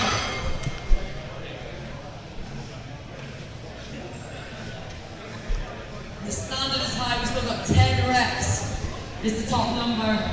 10 reps, top number to beat. Next two athletes. Andrew Pepio, Tyler Davis. Again, Tyler Davis, your current world's strongest man under 90 kilograms. He's a very consistent athlete across the board. He's not known for any one thing because he knows how to analyze everything and break it down to make sure he can muster the best out for himself. And that's how you become a champion. You are good at everything. You don't excel in just one thing. Come on, let's go. Jack of all trades, master of none. That's it. Beautiful.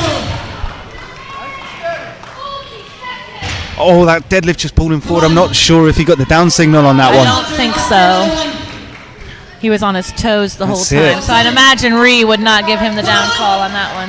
30 seconds. And if you're going to get judged on deadlift by anyone, Rhiannon Lovelace is going to be the judge. On a deadlift especially.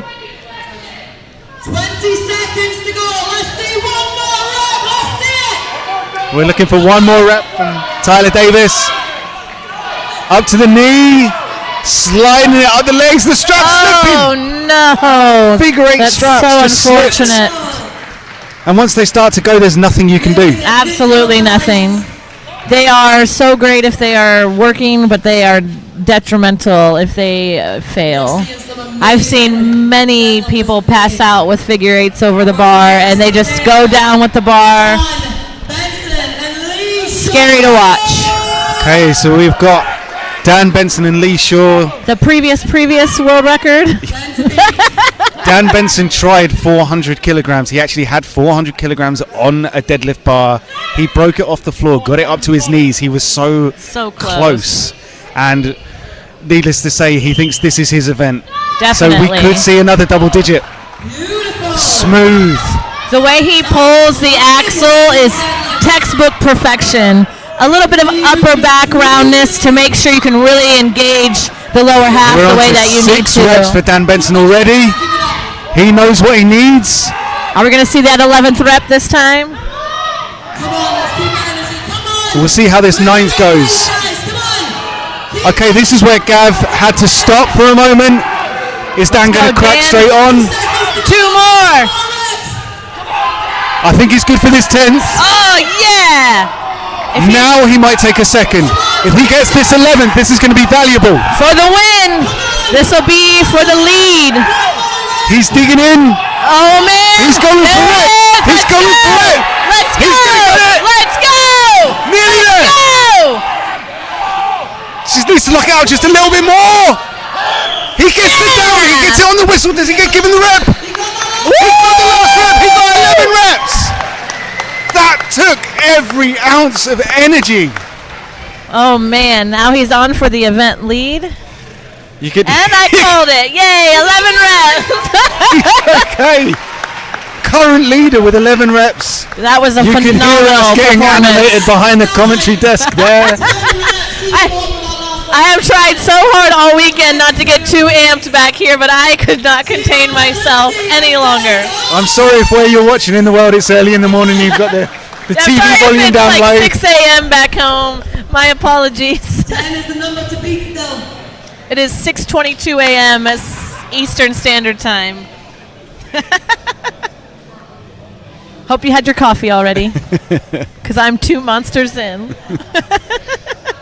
Okay, Szymon Peplinski, Derek Owens. Let's see this. Come on, guys. Strong start for Derek. He's here now to maintain a solid position after that log. That's it. We just need a good placing. I can't see anyone else getting 11 reps. Come on. Come on, guys. Get behind them. 30 seconds to go. Time here, guys. Come on. Both athletes taking a little rest. Derek's watched a lot of men fail due to straps, so he's taking a break, making sure those straps are secure, and he's going to try and whip out a couple more reps for us. He says, not happening. Peplinski's going to go for one more. Somebody officially glued that to the floor. I hate when that happens. That's sometimes exactly how it feels. Yeah. And we have our final pair under the deadlift. 290 kilos, we've got CJ Kraus and Tyler. CJ Kraus, Tyler Young. 2 of my favorite American U90 competitors today. So CJ using not figure 8s, they're cuffs, straps. It's similar to a figure 8. Similar to a figure 8, but they've got a little more secure, especially with the axle bar. And CJ wearing briefs to deadlift in, so not a full suit. He told me he doesn't like a full suit for reps. There we go. Good groove for both athletes. CJ is a very strong deadlifter. He has the current U80 American record on deadlift. Both athletes steady and methodical, I'd say.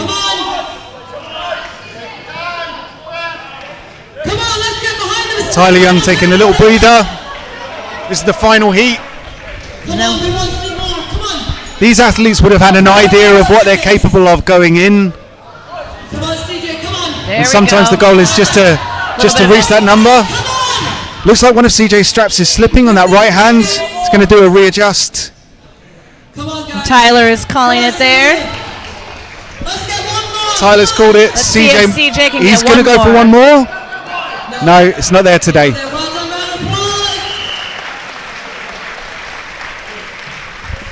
And that is the end of the axle deadlift for reps. That is the end of the axle deadlift for reps. Yeah, I did hear from our MC here today that the leader was 10 reps. So we wait to see whether that 11th rep for Dan Benson was within the time.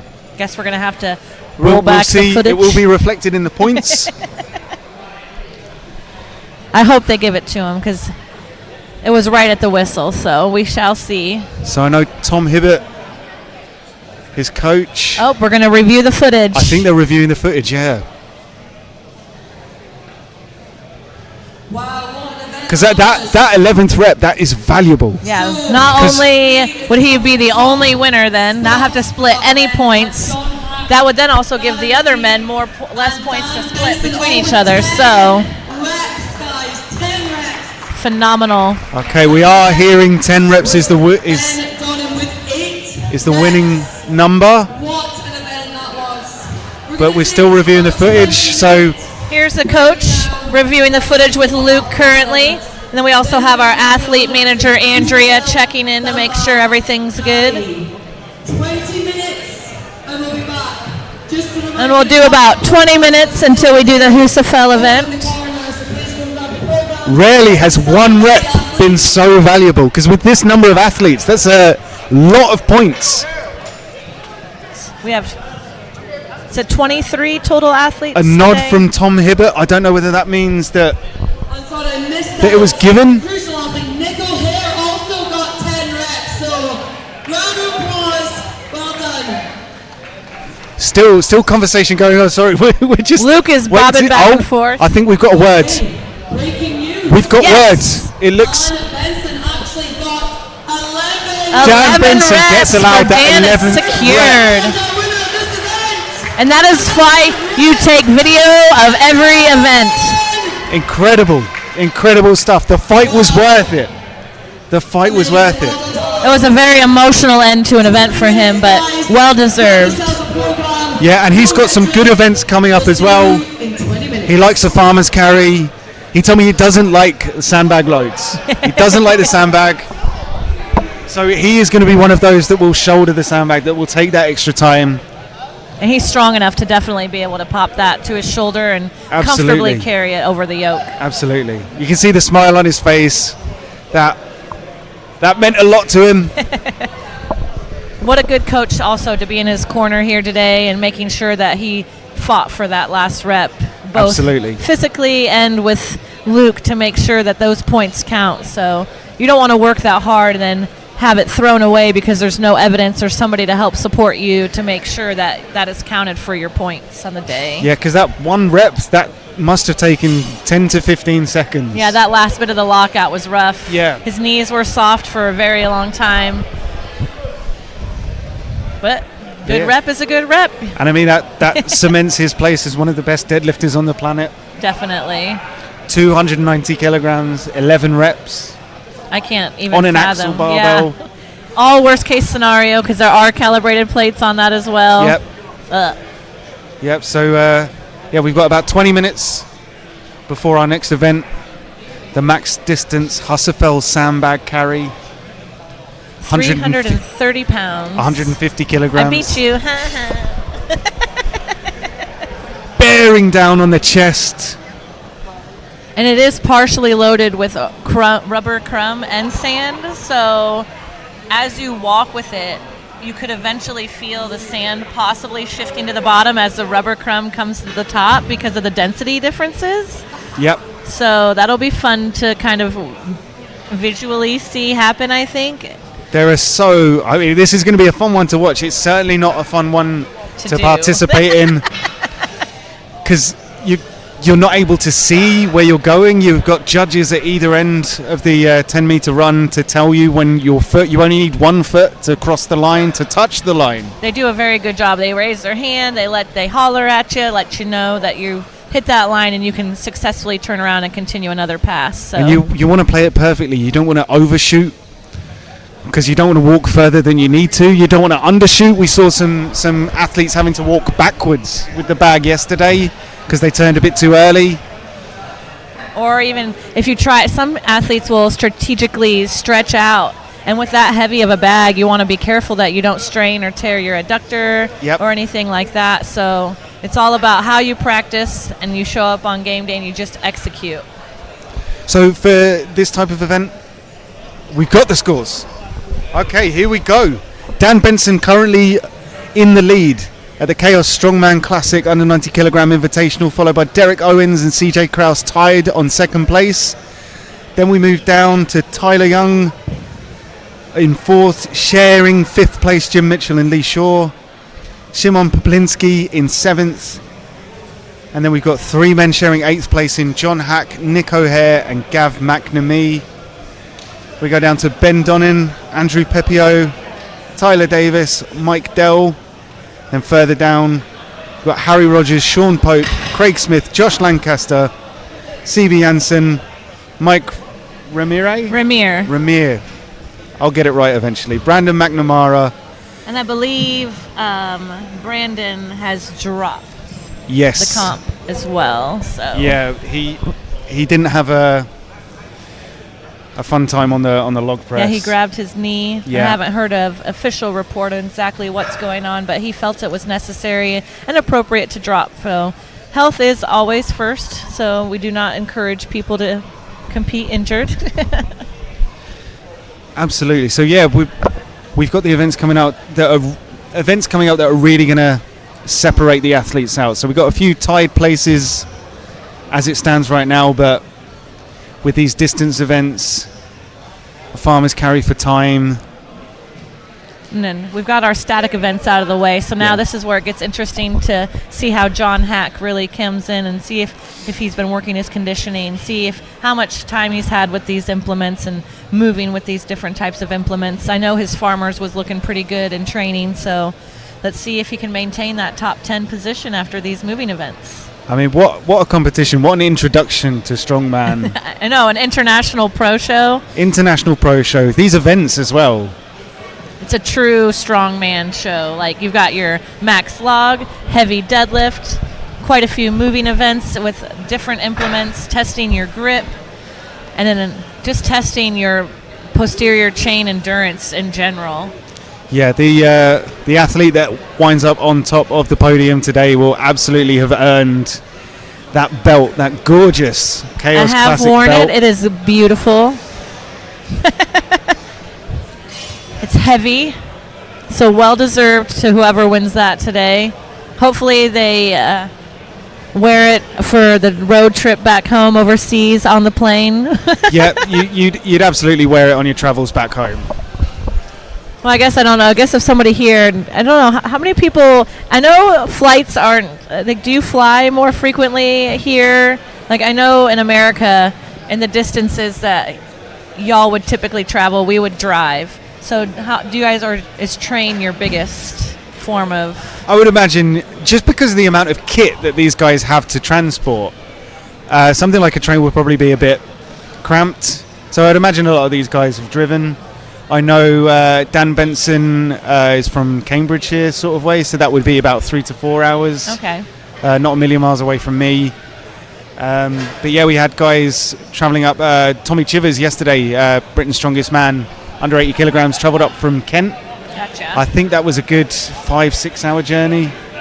So I didn't know if plane would still be like the preferred method of transport or travel here when you have more than an hour or two. No, if you're driving, you get to put what you like on the stereo. You're in control. That's how you stop I am. when you need That's to. why I drove a 19.5 hour drive to Texas. Yeah, 19.5 hours. That's commitment. Yeah. Commitment to play with some rocks. My next ADL appearance will be with the Great Lakes Strongest Man, which is in Michigan, and Rhea and Luke were talking about coming over for that, and she messages me and she's like, "How far are you from Michigan? Are you driving?" I said, "That's a 21-hour drive." I could do it. Speaking as a Brit, sometimes the sense of scale I know. of the United States is completely lost on us. It's all good. It's just so funny because we think, like a 5-hour trip is nothing, and then you're like, when my flights and everything got delayed and I had to transfer to a different airline and get all that sorted, they're like, we can fly you into London, and then from London you can fly into Manchester. I'm like, that's like how many hours apart? I could just get a train from London. You don't need to fly me again. Another way of losing my baggage, and then I lost my baggage anyway. So we're watching different ways that the athletes are preparing for this run. So I mentioned that you can't see in front of you with this bag on your chest. So some athletes are choosing to just do the walk and I guess count the steps. They're staring up at the ceiling looking for kind of distance markers to get a feel for when they might turn. And that differentiates the experienced athlete to the unexperienced athlete.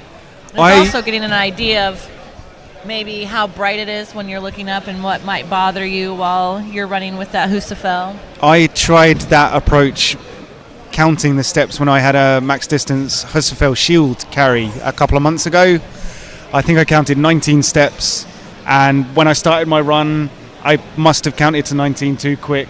Went to turn and was told very loudly that I was nowhere near the line just yet. So you were like at the start line still. Get back here. And then your strides are a little bit different, so you kind of have to know what your stride is when you're running with an implement and things like that. So you can do your best. It's kind of like when you see a shot putter step out their distance in the ring, or anybody like a javelin thrower or something like that, because then they time their steps perfectly. So it's a approach used by many athletes in many different types of sports. So it's interesting to see it used here today.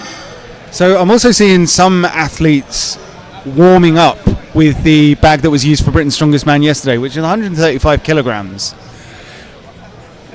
How would you prepare for this event? Would you handle the bag? Would you try and pick the bag up? It depends on the weight. So if the weight is close to maximum load for me, I probably wouldn't even actually touch the actual implement I was using, and I would warm up with something a little bit lighter. So you don't want to, I tell people all the time, the reps that you do in warm-ups don't count. So you don't want to gas yourself out in the warm-up area and then come out in zero or hardly move with an implement. I see many competitors do it all the time, especially at a high-level show like OSG or something similar, where we have a heavy rep event and the ladies I'm competing against, we're doing like a 175-pound log for reps, and they'll hit 180, 190 in the warm-up, and I'm like, your one rep max is 195. Like, you're back here, in PR range in a warm-up, and then they go out and they zero the 175 log, and the nerves are going to get to you once you step out there. I know it sounds like a great idea to lift heavier in warm-up so that way your event weight feels lighter, but if the event weight is already near PR range, then you don't want to gas yourself out in the warm-ups. Absolutely. So, we're not seeing any athletes actually handling the bags that are going to be used for the event as of yet. Which is, I think, a wise move. I think a 330-pound sandbag shaped like a Husafell stone is going to, since it's such a new type of implement too, they don't want to go out here and gas themselves out too quickly. So how would you approach the pickup? Would you pick it up from a standing position, as in the bag in a standing position, or would you push it forwards? I'd probably push it forward just a smidge, not as with my typical like steel Husa. I lean it almost all the way down to the ground, to where my hands are kind of like buffering the ground and the stone. But with the sandbag, that weight's going to shift so much if you get it too far away from your body. So you want to almost keep it as close as possible, because the further out in front of you it is, the harder it's going to be to maintain. Yeah, that's a lot of sand to shift, and once it shifts, it's hard to move it back. Yeah. It moves quickly in ways that you don't want it to move. So we saw Andrew Keys yesterday with 104.3 meters, which was 20 meters more than the next athlete. Do you think we will see anywhere close to that today? I think high 80s, low 90s, I think will be our farthest run today. It's a heavy bag. It's a heavy bag. It's a big bag. And if anybody rushes the pick and doesn't settle in at the beginning, I think that's going to be what causes some people from missing that longer distance. What do you think the longest run is going to be? I think the longest will be around about 80 meters, yeah. Yeah. I would love to see over 100 again. That was awesome to watch. And he just looked like he could have kept going. I wanted to give him this bag. And he went out by himself. He went out first. He set the standard, and nobody matched it. Yeah. What a stamp of, I am better than you at this. That's it.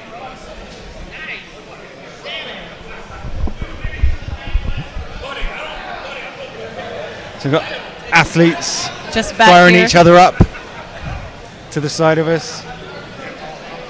That's the thing about the athletes at this competition. They all know each other. They're all supportive of each other. All sharing jokes. And when you compete at this level for so long, you start competing with the same group of men over and over and over again. So you start to either create friendships or a brotherhood type feeling every time you see each other. So it's pretty great. Something that a lot of people think about when they first get into the sport is like, you don't know who's going to continue when you continue. So once you finally get to a certain spot in your career or your journey or your hobby, and you're kind of hanging out with the same group of people every time, it becomes like almost like a family reunion every time that you get to do an international show with your group of competitors that you only get to see typically once or twice a year. So it's pretty awesome.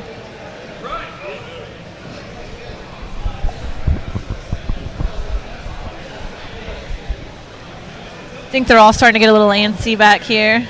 So I know Josh Lancaster, I think he PR'd picking up this bag maybe a week or so ago. Gotcha. But he's another one. He will not quit. He doesn't have that, or he's very good at silencing that voice. Right. That is telling you to stop. I think he proved that with the deadlift. 100%. I was actually at a competition with Josh a year or two ago where he competed in 2 different classes. At the same comp? The same competition. Wow. I was in the under-90s, and he competed in the under-90s and the inters as well. Interesting. So each event he did with the under-90s, he then had to go back out 10 minutes later and do the inters weights, I think which were that's heavier. a first. I've not heard that before. He won the under-90s and he placed second in the inters. That's amazing. Yeah, he is not shy of competing at any level. Well, that's how you get experience, and that's how you eventually get to compete at shows of this level, because as you're getting that experience, you're also getting stronger. So at this level of show, experience is going to be the key to being in the top 5. Yeah, if you're starting out in the sport, don't cherry pick competitions that have what you think are good events for you. You want the variety. You want to do the events that you've never done before, because when you get to this level, you will inevitably face an event that's not good for you. Yeah. When I first started, I actually picked competitions with events that I did not like, because I knew if I just did all the events I liked, I should just go to powerlifting, because deadlift was the only thing I liked when I first started strongman. Absolutely. I mean, it's the more unique events that split the pack in terms of these competitions, because to get to this level, you have to be a good log presser. You have to be a good deadlifter. And then you also have to work on your athleticism and making sure that you can move fast with these heavy weights. But yeah, with something like this, it's this max distance sandbag carry. It's difficult to train. It's awkward to train. Like getting hold of this is a very specific piece of equipment that not and it's many gyms fairly are going to new have. to the market. Yeah. Yeah. As soon as somebody brings it into a show, you know you're going to see it a lot. So I'm excited to see how many other shows have this bag after this. I've joked many times before that American competitions, you love sandbags. It's because they're sandbags so easy to shoulder, sandbag to shoulder medley, sandbag to shoulder for reps, sandbag overhead sandbag press. over bar. We can just have a whole sandbag event. Yeah. I'm sure we're not too far off a sandbag only. Welcome to Strongman Sandbag Only events. You could probably attach a couple of sandbags either end of a barbell. Yeah, I mean, just hang it Sandbag over. deadlift. You have to be careful on No. that. That's like a deficit almost. I want to retract that. I don't want anybody to get any ideas. I don't want to see sandbag deadlifts popping up in competitions. It'd be like a next silver year. dollar, except for in the basket, instead of plates, you just throw a sandbag in the silver dollar basket. Oh, man. I know the first time that I ever saw the Husa bag in an event was at the games, the CrossFit Games last year when they did the Capital event. They had to run a certain amount of distance with the bag, like mile, and then walk it up the stairs of the Capitol at the end. They also used it in the Rogue Invitational for the open weights. Yeah. That was right after, because Rogue had just released the bag, I think, a few months before the games prior. So they ended up using it there, and then it went so well, the Rogue Invitational was like, that's a great event. I'm going to go ahead and use it here, too. But then they also do multicolor sandbag events, so they had like a bag over bar event, and it was a yellow sandbag, and they called it like the cheese curd. And they loaded over a bale of hay over and over and over and over. So they had to throw the bag over the bale of hay, climb over the bale of hay, throw the bag back over multiple times. So CrossFit's getting a little bit interesting as well with sandbag use. Sounds too much like hard work for me. I mean, that's the thing about strongman is you're usually only working for a maximum of, well, this event is 90 seconds. Yeah, 90 or less typically. Yeah, 90 is very long for an event time. Usually 60, 75 seconds. Yeah, I don't typically like it. I like the events where it's like as fast as possible, because then it's like I can get this done in under 20 seconds. I'm gonna be golden. So that's it. Some of these athletes have traveled across the globe to compete for 6 minutes.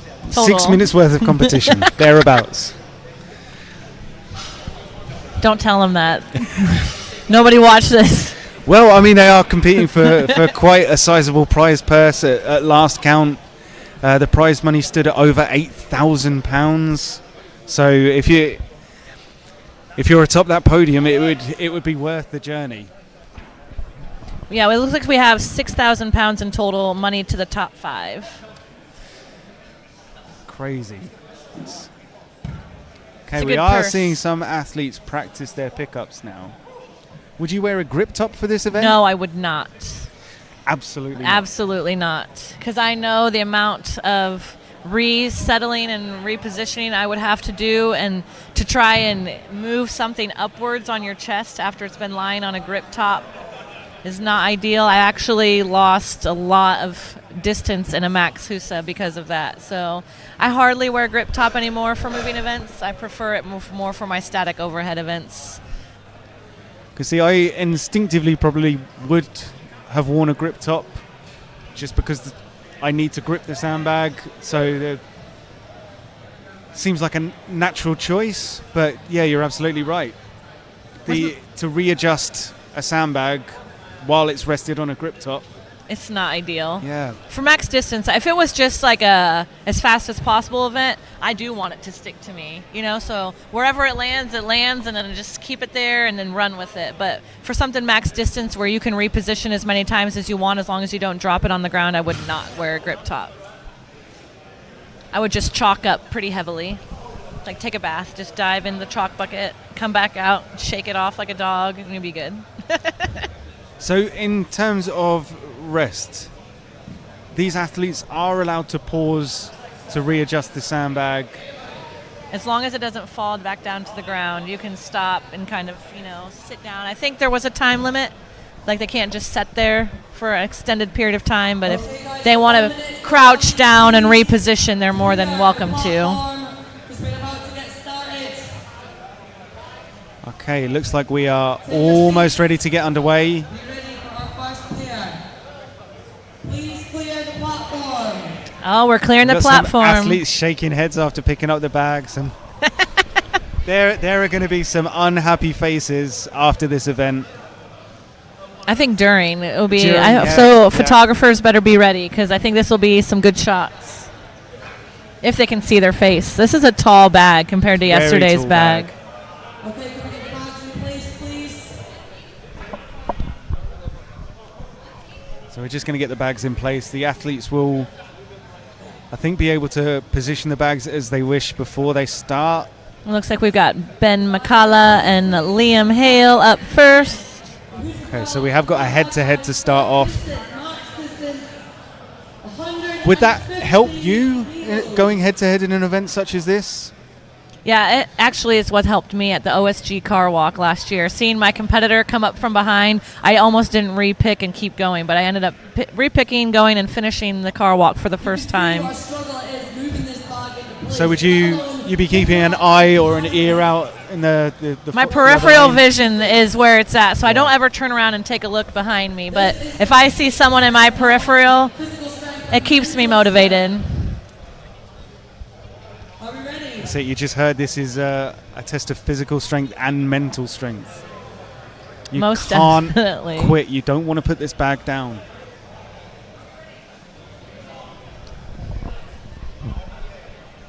Can we have our first Hey. 2 athletes, please? Let's make some noise for Ben McCullough and Liam Hale! Woohoo! Yeah, that's a good idea. Okay, we've got our first 2 athletes up. One with a grip top, one without. What Let's see about how a belt? Soft. I would do a soft belt. Anything to make sure I can still take a deep breath into my stomach. Okay, Liam is off. Ben is cozy, and that is the way you need to be. Slow, steady, high on the chest. Okay, Liam looks like he just wants to cover as much distance as possible. Ben has clasped his fingers. That is going to be... He is cozy. Yeah. That's going to keep that bag nice and secure. Liam needs to get to the end. He needs to make this turn. Every inch counts. That's it. That turn could end up being valuable.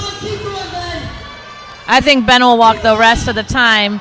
He definitely did what was required. He took the time to make sure that it was positioned exactly where he wanted it, got comfortable, and then just started moving. Absolutely. I can't imagine what the quad burn feels like right now.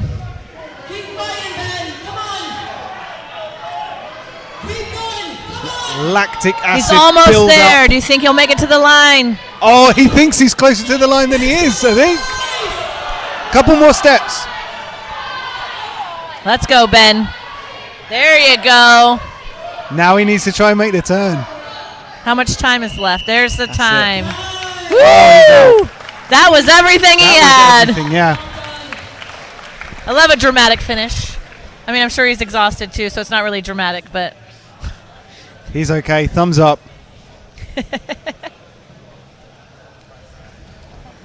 and dragging him off the field, and he's still just plopped off to the side. Thumbs up from Ben. Love it. Oh, I think we got Josh Lancaster and CB Janssen up next. Our next 2 athletes, Steve Janssen and Josh Lancaster! So yeah, I think Josh is just going to be happy with a distance. If he can get it up high enough to where he can set it on that belt, he does have it unlatched a little to where it'll be a nice little shelf. So if he can at least get some type of lip with the bag in that belt, I think he's athletic enough, he'll be able to move pretty quickly with it. Absolutely. Taking a sniff of... Now those, I think, those smelling salts that Josh uses, absolutely brutal.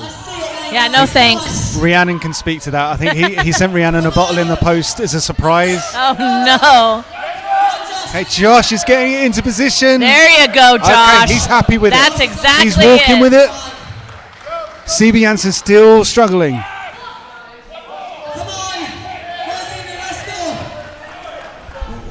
Josh's hips are still fairly open, so he's able to take quite big steps, but CB Janssen is flying with the bag. Now that he's cozy, just little stutter stepping through. He's taking shorter steps. But This is quick awesome, steps. yeah. And Josh is down. He got a pass in. That's good. Seba's stopping to take a breath. But he has been so quick with those quick feet. I can't even imagine right now. He is gripping onto 2 fingers. I can't. His forearms are going to be so burnt after this. So this is going to be your event leader, and this may well be a distance that stands. This is definitely going to take a toll on his farmers. We can't have too much of the time left, and he's done. Beautiful effort on that one. He has to be happy with that effort. Well done. He does seem pleased. I know, I think he could have gotten a couple more meters. Just kidding. That was really awesome to watch. I'll let you tell him that. Okay. Hey, by the way, no.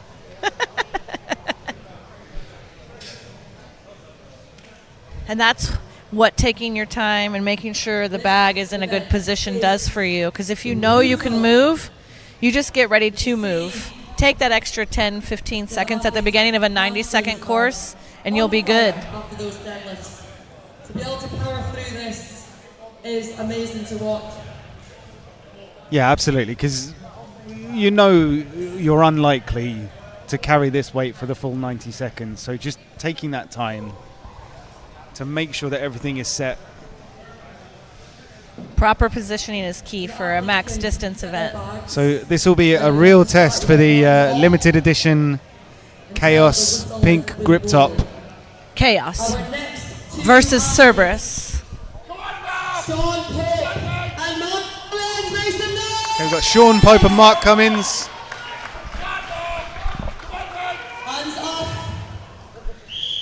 So Mark actually took the winner England's Strongest Man sandbag to shoulder medley, so he's happy getting a sandbag up to his shoulder. I don't think he's as happy carrying it.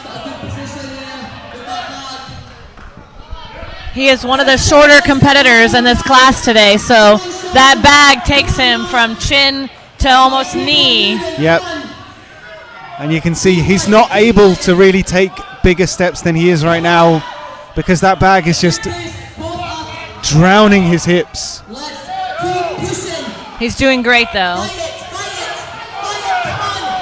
So this, you can see, is sapping his energy. Sean Pope's dropped it. Mark Cummins, he wants to get to that line. He needs to make it to that line. Just step inches by step. inches. That's it. I can't even fathom what he's feeling right now. Everybody's willing him on. The crowd is behind him. He's almost there. Plenty of time to get to the line. He's so close. Woo! Just short. Just short. It's the grip top. It's the grip top. Oh, I love it. She is half the collaborator on the pink grip top, so.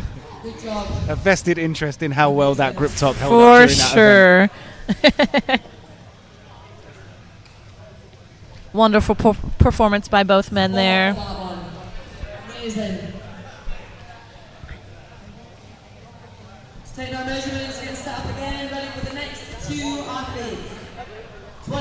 So we are just setting up for our next 2 athletes. Yeah, it does bear repeating, 150 kilograms, 330 pounds on the chest. And you're being forced to lean backwards. You're staring up at the ceiling because you can't look over the bag. And even if you can look over the bag, you can't see too far in front of you. So we've got Andrew Pepio and Tyler Davis. They're going to be looking to put in a performance here. Let's see it. Strong pickup from Tyler. He's got that bag so high. Good position here. Overshot the line a little bit there, Tyler. Andrew Pepio nearly straying into the opposite lane. But Tyler looking comfortable. moving well. His hips are free to take those big steps, so he's able to cover more distance. Andrew Pepio, he's got that sandbag almost folded in half. That might come to bite him later on. But Tyler Davis still solid. He's slowed down the pace a little bit. You're not done yet. Keep moving. Let's go, Andrew. Come on. He's fighting every step. Tyler Davis slowing down now. Andrew Pepio is down. Tyler Davis wobbling a little bit. And then he's down. Amazing effort. Amazing effort from those two athletes. Tyler Davis played it perfectly, had it nice and high, was almost hugging the bag at the narrowest point. That's what experience does for you. I'm just going to reiterate that about 5,000 more times before the end of the day. When you win a world level contest, you know exactly what needs to be done of you.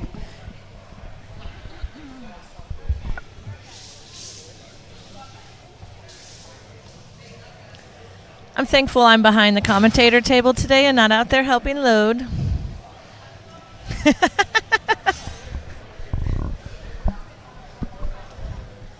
Okay, guys. Alrighty. Two athletes.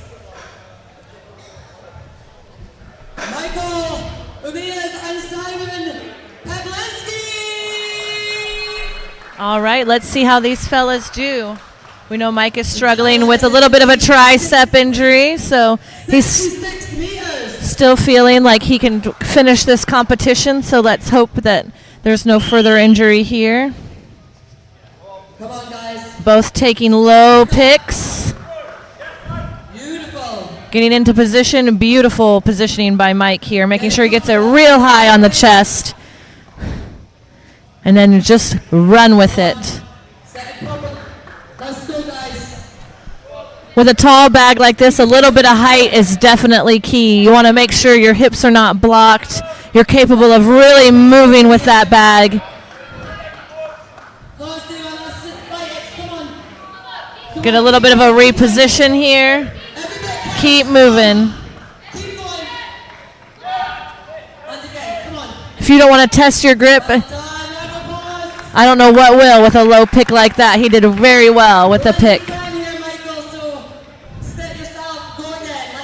Mike is making sure he's going to run this bag for the full 90 seconds. He's doing a great job testing himself, repositioning, and judging what needs to happen next to just keep moving.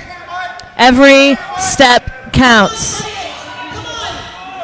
Every step.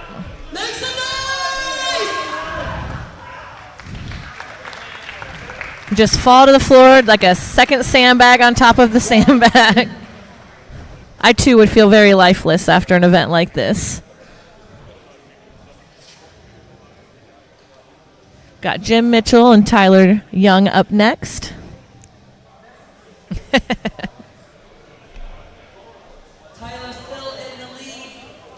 Tyler is known for being able to shoulder all heavy implements, so I'm real excited to see how well he runs with this Husafel today.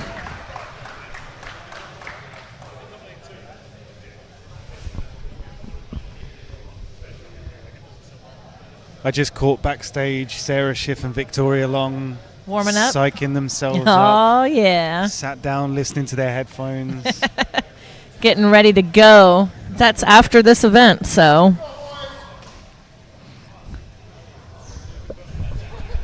Really, Tyler? Tyler Young and Jim Mitchell, ladies and gentlemen. Hands off, breath when you're ready. Okay, here we go. Tyler Young, Jim Mitchell.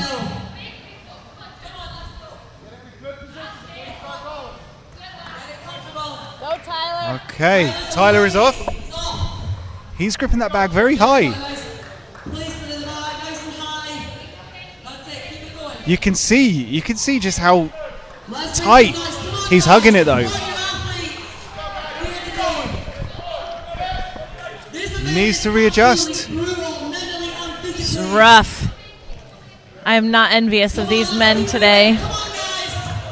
Jim Mitchell moving really, really well. This is where Jim's height is going to be an advantage. You can see clasping those fingers. Fingertips touching, just trying to lock his hands in place. Keep going. Beautiful, come on. And he's down. He's okay. He plopped down with the sandbag, just trying to take a snooze. He's okay. Round of applause to Jim Mitchell. Little unsteady on his feet, but he's all right. It's gonna take a little second. Well done.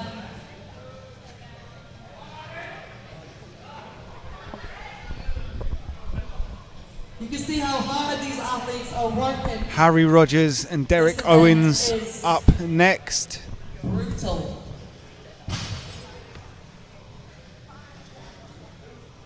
Tyler still in the lead. Harry looks as though he's chalked up every part of his arm, sleeves of his grip shirt. As you say, bathed in chalk. Huh? Bathed in chalk. Yes, he's going to dive in. If I can see your skin, you don't have enough chalk on. Just adjusting the bag for Derek.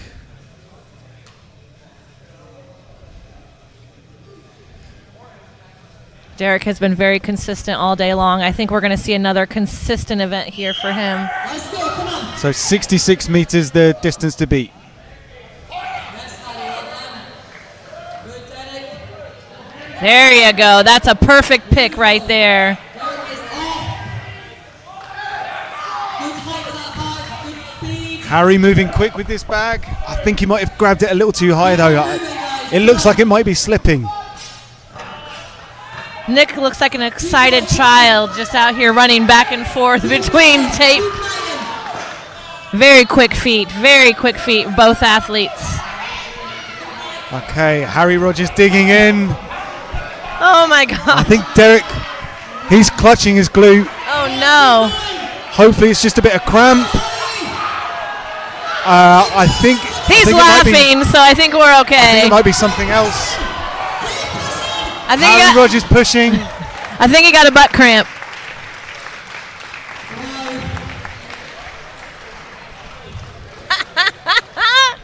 So I love this Derek sport. Owens waddling off the field there. I think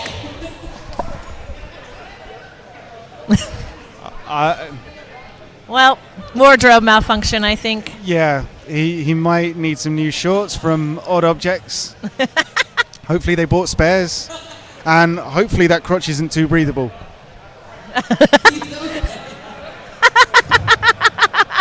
Ah, poor fella.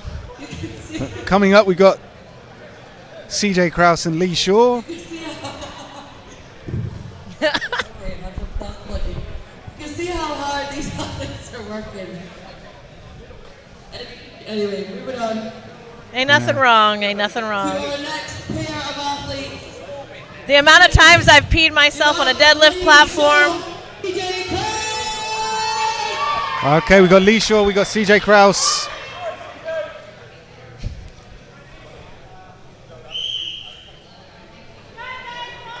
A little bit of a different strategy. Okay, CJ has taped his fingers. It's very good. He told me yesterday he doesn't like wearing gloves. But he knows as soon as he can intertwine those fingers with that tape, he'll be Yeah. solid. I think he would have preferred the bag a little higher, See past them. but you could see he tried. Just got to It's just so hard. Yeah, The amount of times that bag has been flopped around, that sand's moving around, the rubber crumbles moving around.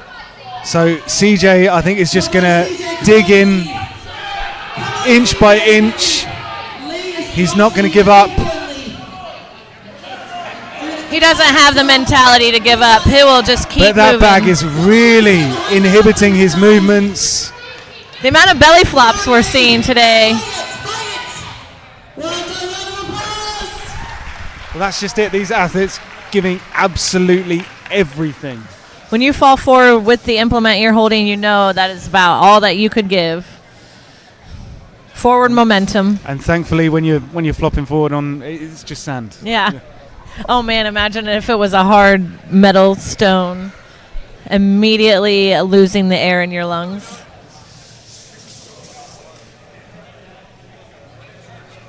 We're just resetting. I think we've got Ben Donnan looks ready to go. Okay, guys. We're hitting the last couple heats here. 66 minutes, so let's move on to our next pair.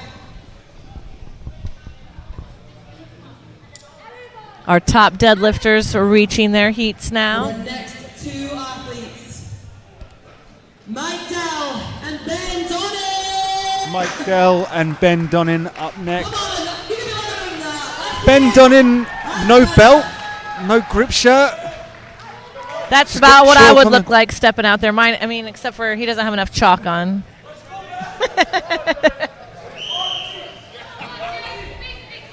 Mike's height is really going to be beneficial here. Come on, let's see it. All hinges on this pickup. That's it. Ben looks in a comfortable position. It's on his knees. He's There got he that back goes. nice and high. That's a beautiful pick. Nice and high. And the current underladies. Mike Dell moving well. I think Mike would probably like that back a little bit higher. This is where Ben's experience is going to be his advantage here. Mike looking solid. Although he is typically 10 kilos lighter than any of these men, Keep going, come on. he knows exactly what is needed of him. Make some noise. Okay, Ben's slowing down. He wants to make that turn. He wants to make that turn. He's not going to be happy if he doesn't turn. He needs to turn it round. It's slipping out of his hands. He's getting a couple of inches. That was worth it for an That extra was foot, definitely good. an extra couple of feet. He wanted to give up, but he did not. Same with Mike Dell. We need inches. Inches of points. Keep going. Oh man, that looks awful. Done. Just hanging out on his knees. Amazing performance there. Do you know how tall he is? He is a tall man. Great work, guys. Mike, Mike, I am You're probably- 5'11", 5'11"-ish. so I would say over 6 feet. Gotcha. Tyler Davies still in the lead. Okay. This is going to be a fun matchup here. Yeah, this will be interesting. It'll be interesting to see how John Hack plays this. Nick is probably the most athletic man in this class versus the man who's never done this before. So Let's keep But I'm you can see excited. John Hack, because he's heard you, he's listened to you. Every inch of his arm is covered in chalk.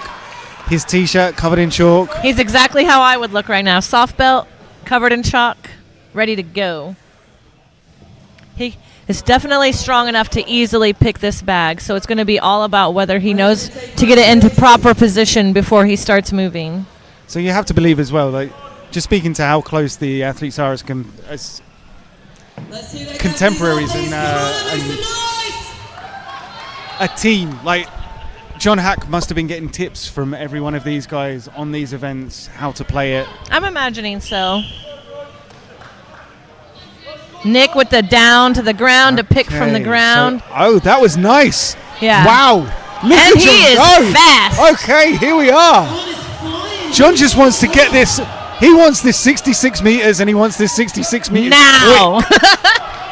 He wants to get rid of this sandbag as soon as possible. We've got two very different approaches here. We've got Nick O'Hare, steady, methodical, deliberate, and we've got John Hack. He's just sprinting. So this has got to be 50 meters. Both are doing great. I think if John Hack hasn't already taken the lead, he's on track to take the lead. But there we are. There's the pause. Oh man, it's so rough. And Nick will keep going, no For someone that is- doubt about it. For someone that has never done this event before, John Hack, tremendous effort.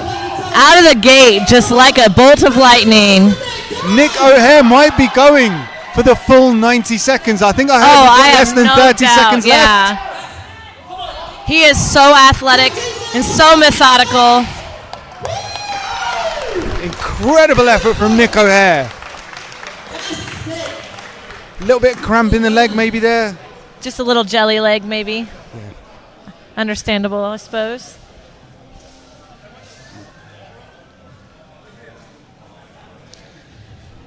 Those How are many did you have? I don't know. How many did you have? I don't know. How many did you have? I don't know. Back two here. very solid distances. All right, we've got our last heat here. I could not believe I- how quick John Hack was I know, right out just the gate. sprint. Wow. We have a new leader. Beautiful. I saw that coming though, so. Set the stand. We have 2 athletes left for this event. That is to beat, guys. I do really, Final pair. Let's hit it. I like the shoes. For Gavin, McNamee and Dan Benson.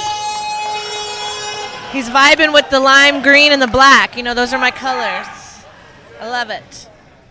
Again, we've got another Cerberus versus Chaos showdown.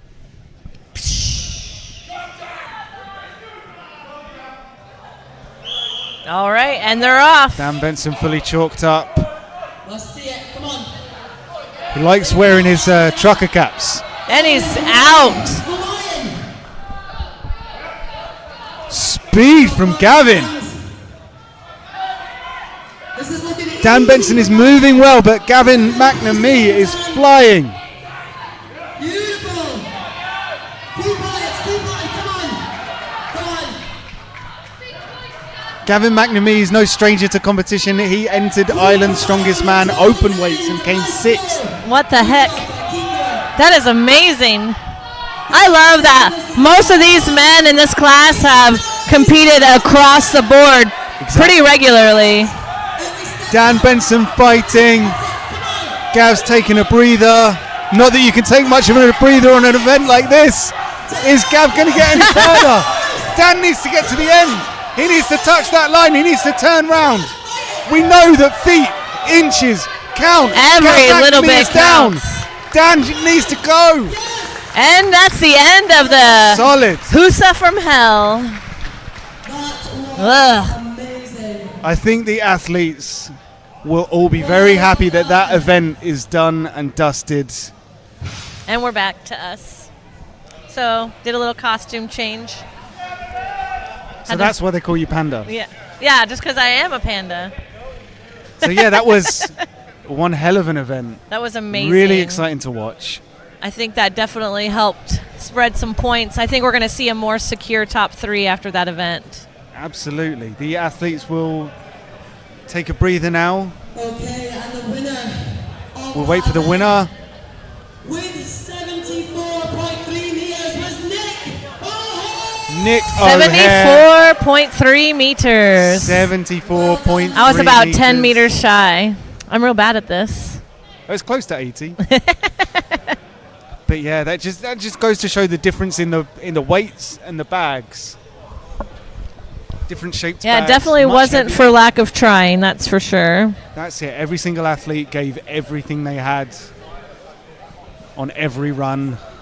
I'm going to put a note out there into the universe. Do not do this event in the future. Get rid of the Husafel sandbag. I'm sorry, but I think manifesting we are going to my see future. lots more of these Husafel sandbag carries. Unfortunately. I mean, just how excited it was to watch it. The crowd were getting really into it. Definitely. And I feel like it's probably easier to load and maintain than a plate loadable stone. Yeah, from a gym owner's perspective, It's not as it's a lot dangerous, friendlier on the yeah. floor. And yeah, if you do completely exhaust yourself and end up falling forwards onto it, you're It's a safety landing pad. on sand. Yeah. So while we wait, Should we just turn everything into a sandbag? Can we do an iron cross sandbag? The Magnuson carry? sandbag, hammer hold. So we are waiting for the official scores to come through. We will find out who is our top 3 and who is still, because there's still 3 events to go. So We're only halfway through, but about ready to see the women pull. But it's And still then- anybody's game. So just because we've got athletes in the top 3 now doesn't mean they'll stay there. Yeah, it's still anybody's game, especially with the next 3 events. They're going to give it a little bit of a break, but we saw how many men relied on their forearms and their hands for that Husa bag. So we have Absolutely. that farmers up after the break, and they might have taxed their grip more than they anticipated. That is a heavy farmers. It's almost 300 pounds per hand. Yeah, 135 So in kilograms. just a few minutes, we're going to see some very strong ladies attempt a deadlift to world. Yes! Yes! That's what I like to hear. Getting ready to announce the ladies and get them brought out here. And we have got So these are going to be deadlifts on a deadlift bar with calibrated plates. Sarah Schiff. Is it going to be calibrated? I think I saw calibrated Okay. plates. Again, this is going to be for a world record. So Everything's Chaos. going to get measured and weighed and insured so that way it can be just to make documented. sure there's no doubt in anyone's mind that should a world record be pulled, it is a world record. I know, I'm real bummed that Lucy wasn't able to make it, that she had other things going on at the time and couldn't secure her presence as well, but hopefully we can do this again next year. We can get her included as well. Do you think we're gonna see a world record today from this, ladies? Let's see it. Yes, I think they are. They're looking good. Crowd think there's going to be a world record. Do you think there's going to be a world record? Definitely. Okay. With how easy Vic pulled the current world record at the Arnold Pros, I have no doubt in my mind that we are going to see them both fight for that 700, that first 700. So I'm going to say no. No? Just because 'Cause you wanna be wrong? I've been hoping for a I want to be wrong. I've been hoping for a world record all weekend and we've yet to To see see one. it. Yeah, you're right. But these ladies don't have to worry about a weight cut. They didn't have to worry about, any other events for the day, no other prep. They only had to worry about this one lift and getting here safely. So they didn't have to change their diet. They didn't have to deplete themselves. I'm hoping that we will see a world record and the ladies' first 700-pound pull. So we're seeing there's a weight tree being loaded up with a strength shop. Calibrated plates. Beautiful. Still waiting on scores, so hold up with us, please. Maybe if you're thirsty, go get a refill. If you want some more snacks, order some pizza to get delivered. Whatever you need to do right now is the perfect time, so you do not miss out on this massive deadlift. Bring it up. Rhiannon Lovelace to the stage. Let's see her make some noise for Rhiannon. All right, we've got Okay, and we scores. have scores. Dan Benson maintaining that lead, It makes sense. closely followed by Nick O'Hare and John Hack in third He place. took a jump, 5-place jump. Wow. And then we go down Gav McNamee, Tyler Davis, Derek Owens, Tell us, Rhi. this top 10, Jim Mitchell, Lee Shaw, Mike Dell, and Andrew Pepio, they're all still in contention for a podium spot. CJ Kraus landed just outside the top 10, but he's got some strong events to come. Then we go down to Tyler Young, Ben Donnan, Harry Rogers, who qualified for this competition via the online qualifier, Keeping making his place. presence known. Yes.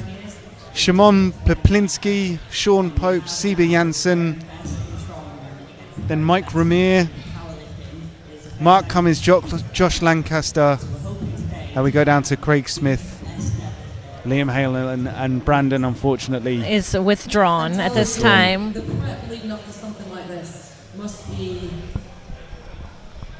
hard. That's an awesome top 3 right there right now, but I am excited to see it change up continuously as we move forward. Physical strength, mentally you've got to be prepared as well. So tell us some of the challenges that come with that. Dan did show up to play today, though.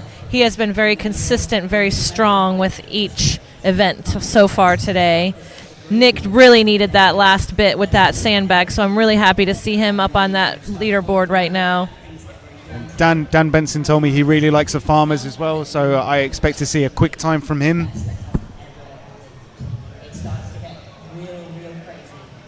But yeah, some surprises in the standings as they are, but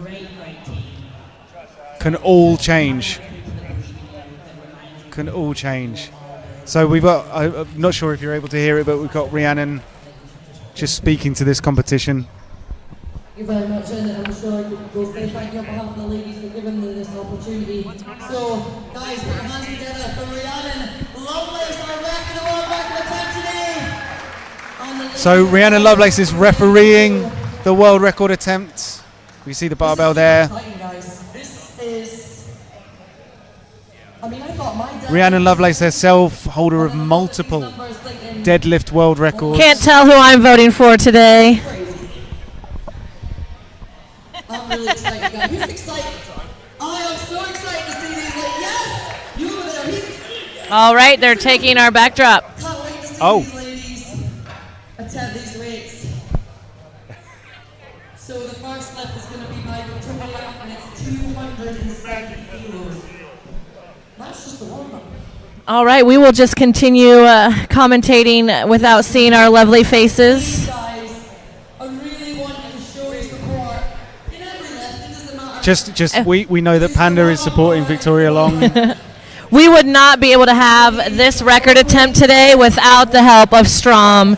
Strom has been the single sponsor for this world record breaker today, and I really hope all of their help and assistance with getting this set up and helping get these ladies this opportunity is well deserved, because this is absolutely phenomenal setup for these ladies. Not only is it set up at a first ever pro show for the U90 men's in the UK, it is also going to be hopefully the first woman to ever pull 700 pounds.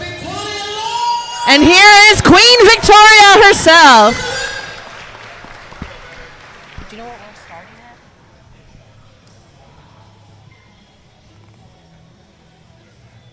This is our... what weight are we at? All right, she's getting strapped in. Let's go! Let's see it. Easy money. Easy money. Well done, Victoria. That was amazing. Incredible. Flying. Our next weight is 290 kilos. 290 kilos getting loaded to the bar. And Sarah coming out. Sarah Schiff, ladies and gentlemen, 290 kilos. Let's make some noise.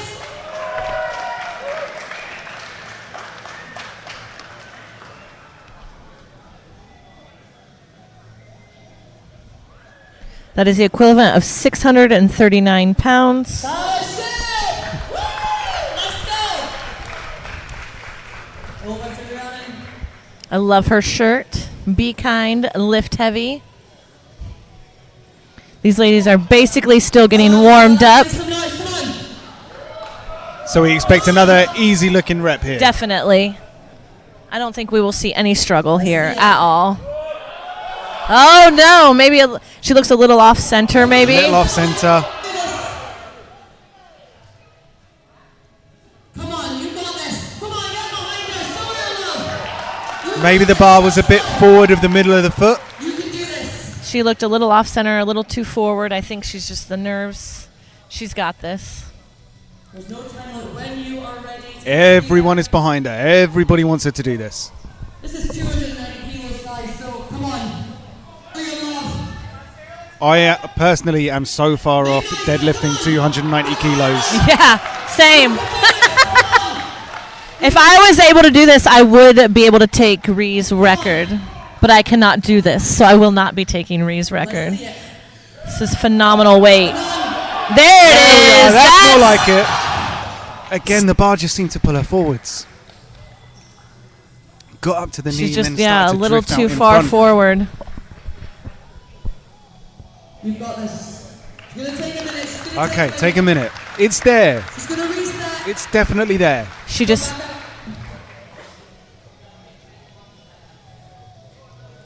290 kilograms. Okay, guys. We're going back. 640 pounds. This is going to be the world record attempt, guys. At 302.5 I think she was going to do. Okay, sorry. So She's going to go 290 first. She's going to do another little warm-up. Victoria Long going for 290. Victoria does currently share the world record with Tamara at the 661. I'm not quite sure what that is in kilo. 299, so about 300, just shy of 300.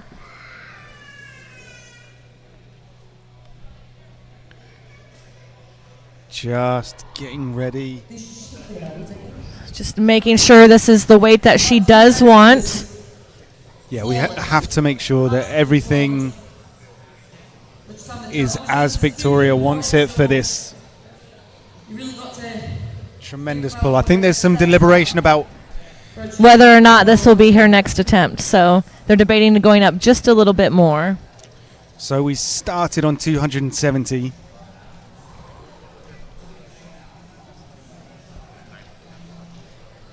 So we started on 270, which was easy. So it all comes down to how you feel. Do you take that big jump, or do you do one extra step? So do you do this 290 and potentially risk fatiguing yourself for the record? It's so hard to choose. I do not enjoy picking jumps on things like this. Like in competition, it's a little bit easier to be more conservative. But on a one-off lift where all eyes are on you, there's nothing left to do afterwards, and you did nothing beforehand, it's so hard to just come in and be like, I want this. I think we are loading to 302. 302? Okay, so Victoria has decided to go for 297. This is just under the record. Okay, so we're going 297. So 2 kilos under the current record. 297 kilos, just under the world record. So does that mean that if this goes well, Victoria is planning on not only beating the record, but absolutely smashing it? Smashing it, which I expected.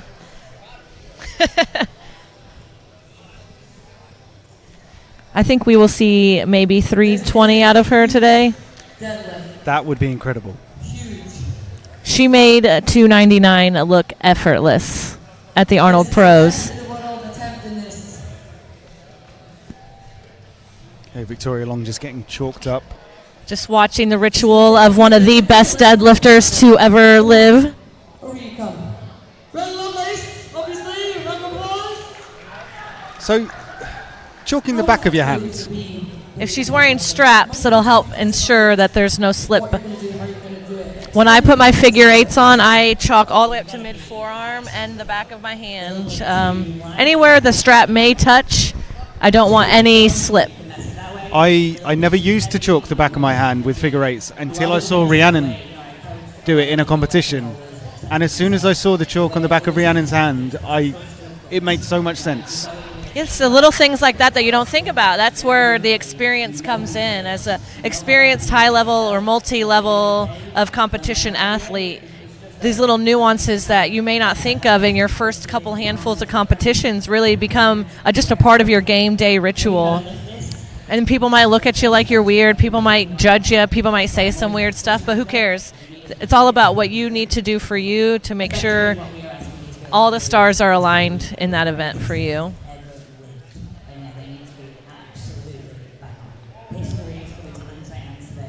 So I think Victoria's maybe putting a little baby powder on the legs. She looks very calm.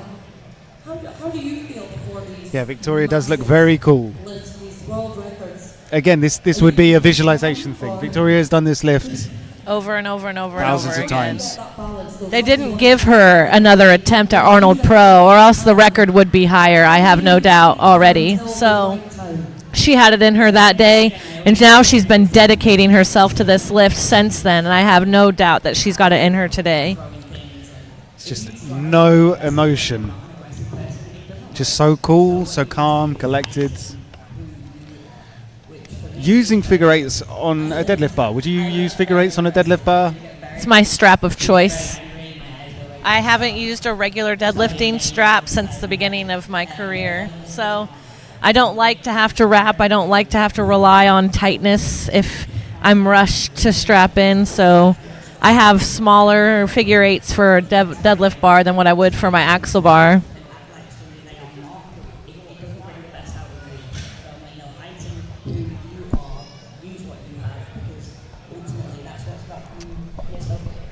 It's a beautiful deadlift bar just hanging out there. She has won the amazing title for sport, obviously. Okay, so I think Victoria is good. She's ready to go, 297. All right, 297. Here we go. The stitching on the back of Victoria's belt. One strong B, which is her Instagram handle. I mean, true words never spoken. She actually started her strength career as a bodybuilder, so here we are today. Okay, It's absolutely fantastic. Let's go, Vic! 297 kilos. Easy money. Yeah! Yeah! No doubt. That is 2 kilo under the current record. No doubt. I am so here for this today. Okay. I have chills. We are going to see something special. I'm going to cry. I just want you to know I'm going to cry. That was insane. Amazing. Wow. Incredible. Well done, Victoria. So where does Victoria go from here? Amazing. I mean, as an Smash the observer, record. I would say there's 20 kilograms in there. Yeah, oh, for sure. I think we're going up to 312. Just, I think the fractional plates are half a kilogram, or maybe a kilogram.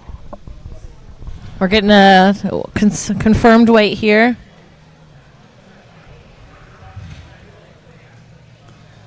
Sorry, everybody. We'll let you know here shortly. But yeah, we are about to witness. History.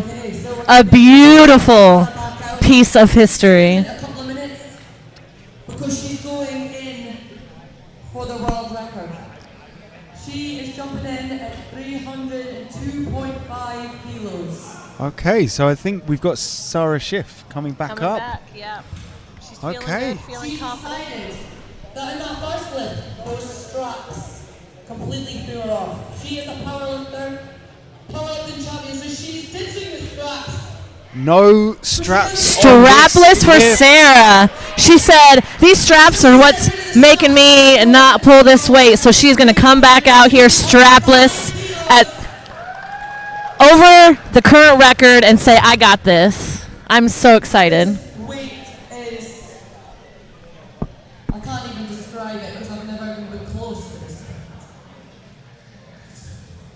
Yes, it is. It's 5 So yeah, decision from Sarah to ditch the straps. This weight, this So is go for incredible, guys. 302 I know it's not kilograms myself, but, you know, for a the new determination that goes world into this record, spot. which may only stand for a few minutes, but it's just amazing. She's just chalking up. She's getting ready. Straps. True power lifter. World record attempt. 302.5 kilos. Let's hit it. 302.5. My mistake. The 0.5 is very important.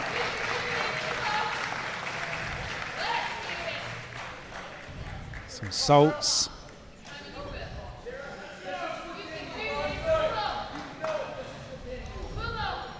Someone in the crowd shouting, "This is within you."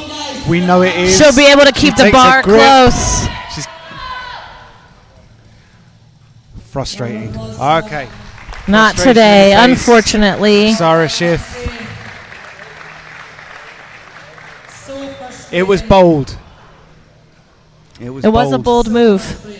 Well done, Sarah. I feel like that was not a good thing. I feel like the scene of dodgeball. I am commentating. Bold move, Cotton. Let's see how that plays out. It's a very mirror moment.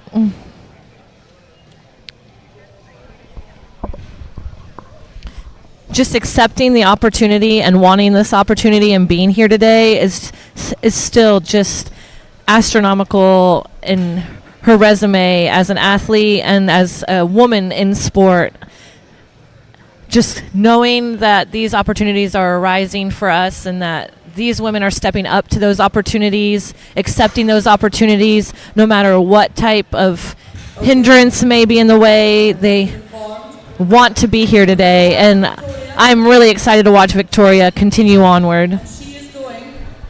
Am I right in thinking Victoria Long has just been announced for the World's Strongest Nation, the Giants Live? 318 kilo. 18.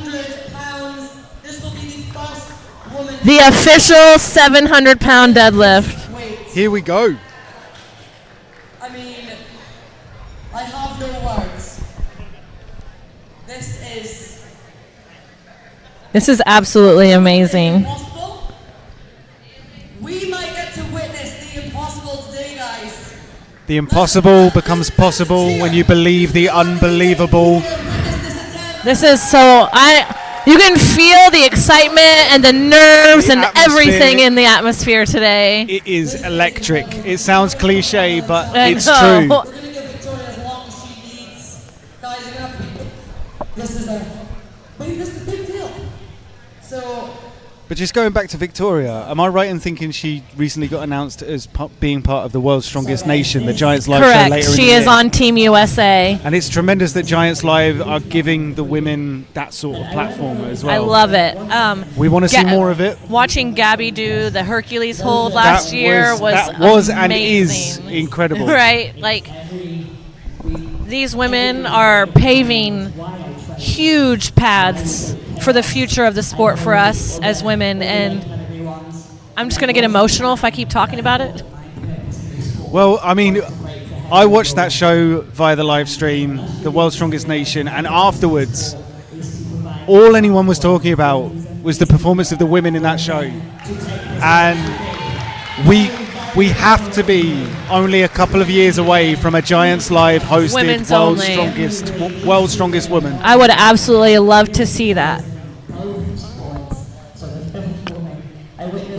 I can see it happening. I know that people want it to happen.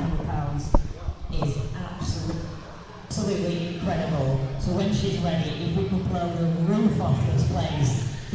This is a big roof, and we are going to blow the roof off when Victoria Long is ready to step up. The roof is on fire. My karaoke time for the day before Victoria takes the spotlight.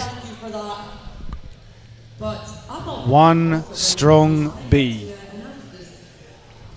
I'm very excited. This is.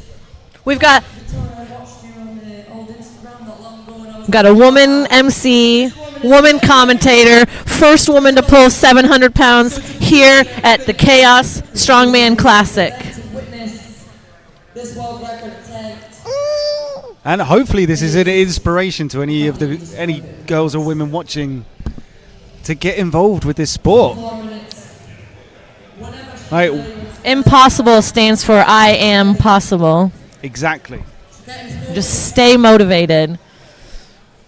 You don't need to be the first to do great things, but Victoria is doing amazing things. 318 kilos. So Victoria Long is about to pull 700 pounds, but you guarantee when she first started lifting, 100 kilos was heavy. No doubt about it. Especially when you start off in the bodybuilding realm, you're told not to lift heavy. You're told to just make sure you're doing this and doing that. And for her to find strongman and be such an inspiration and do so many firsts in this sport as a woman. To make noise. Big weights means big noise, okay? She's finishing. Again, no change in the expression on Victoria Long's face. She does so well, just maintaining proper composure. She knows it's in there. Do you There's think no we'll see point the in being emotion nervous. after the lift? Oh, yeah, after the lift, no doubt about it. But then I feel like she will step away and do another. I think she's got more in her. I'm just being instigative at this point, so Well, I'm sure the people watching at home would love to see it. I want to see it. I want to see it. Absolutely. For Victoria. One strong bee. Here she She's goes. got those straps. Taking that walk. About to lock in for the heaviest female deadlift ever. And I am here to witness. I hope y'all are tuned in right now. crowd This are is on their feet. amazing. Strapping in. Here she goes. Just one more rep. Easy! Come on, Vic. Okay, You got something was this. slightly off. Oh, no. Bit cramp maybe. Hamstring cramp. Oh, no. Hamstring.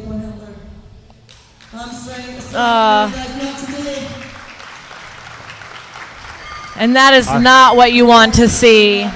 An unsuccessful lift is one thing, but to know it's unsuccessful because of muscle failure or muscle tear or muscle cramp is just so upsetting. That was so fast off the floor. Yep. Yep. Yeah,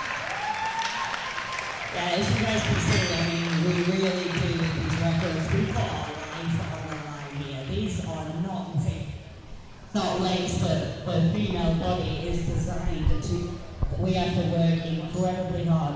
And as you can see, that we came off the ground at speed. That was moving exceptionally well. Fortunately, the back of her leg wasn't very happy about it. We are praying it is nothing serious, but this is not the end for both Sarah and Vic, who we wish a massive. I hope y'all are watching right now and realize this is not it for Victoria. She will be back for this number. No doubt. That is going to light a fire. Definitely. To know, like, I'm sure Victoria will watch the video back, see how close it was. Yeah, and how fast that bar was moving to the knees. We're going to get rid of this bar now. We're going to 15-20 minute break while we set up the next event, and we'll be cracking. I guess we'll be back in about 15-20 minutes to the boys, and they'll be going the farmer's sandals. So Yeah, we got the farmer's until carry then, coming we'll up get next. things cleaned up, get things organized, and Our backdrop returned. I know. I feel we don't have a backdrop. Mind you, you can see all of the hunks behind us Yeah. warming up. Of course, Nick O'Hare is shirtless behind me. Of course. But I am so happy that this opportunity was given today, and I'm so grateful that Victoria and Sarah took the opportunity and embraced it, showed up, and put in the work to be here today. If not for them, opportunities like this would not continue to exist in the sport for us as women. So take those opportunities if they mean well to you and it's something that you're really interested in. If somebody presents something to you, I'm not saying take it and be grateful. I'm just saying if you know you want that opportunity and it is presented to you and you don't show up, you can't be mad when something else happens or somebody else takes that opportunity as well, because it was presented to you and you denied it. So Victoria and Sarah, very thankful for them for showing up today and putting on a show for us. Even though it didn't turn out quite as we would all have liked, they still showcased what strong women are capable of. So Absolutely, and it just goes to show that world records are world records for a reason. yep, not easily broken. If it was easy to break, then everybody would do it. So, and like Rhiannon had said, I'm not sure if any of y'all could hear what she was saying after Victoria was getting walked off the platform. These are things that our bodies are not designed, quote unquote, for. It's not an easy task to prepare yourself for a world record. Is daunting, both mentally, physically. We can't always control every aspect of what's going to happen on the day. And unfortunately, Victoria's hamstring just said not today, but she will be back for sure. No doubt. And I think we're going to go ahead and take a split for commercial. We'll be back soon. Thanks for tuning in, you guys. Never settle. This idea of never settle. It doesn't matter whether you are going to the gym for the first time in your life or you're Mr. Universe. The never settle adage is just about wanting to be better than you were yesterday. We are a team of people who will always push to be better.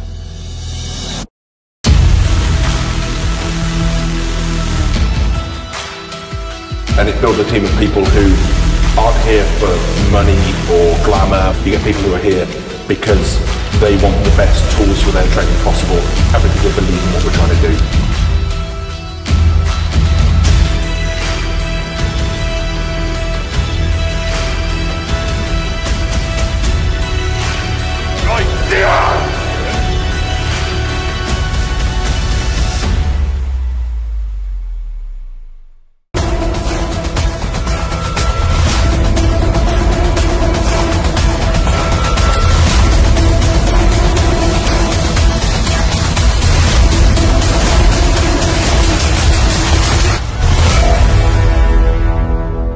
When the road looks rough ahead and you're miles and miles from your nice warm bed, you just remember what your old past said, boy, you got a friend in me.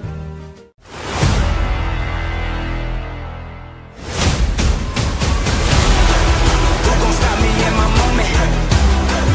Who gon' stop me when I'm going? You can't break me, I don't back down. I'm like a king, give me my crown. Who gon' stop me high? Yeah. Who gon' stop me high? Yeah. Who gon' stop me high? Yeah. Like a king, give me my crown. Never settle. This idea of never settle. It doesn't matter whether you are going to the gym for the first time in your life or you're Mr. Universe. The never settle adage is just about wanting to be better than you were yesterday. We are a team of people who will always push to be better.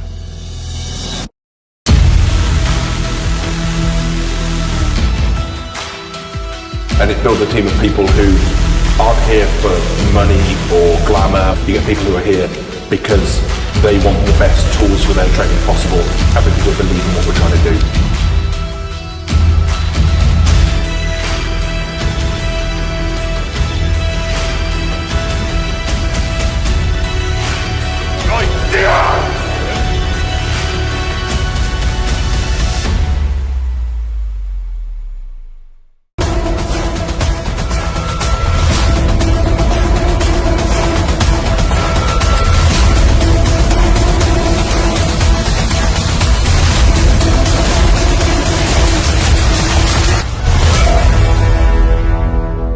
When the road looks rough ahead and you're miles and miles from your nice warm bed, you just remember what your old past said, boy, you got a friend in me.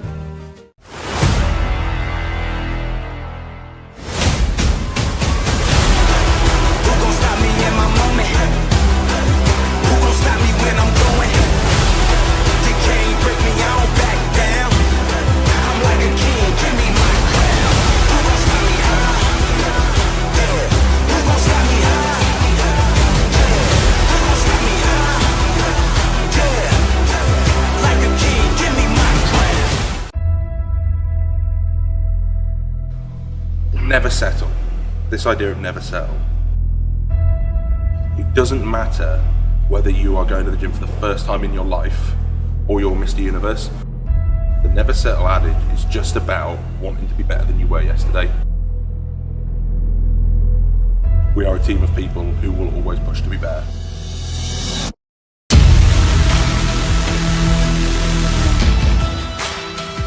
And it builds a team of people who aren't here for money or glamour. You get people who are here because they want the best tools for their training possible and because they believe in what we're trying to do.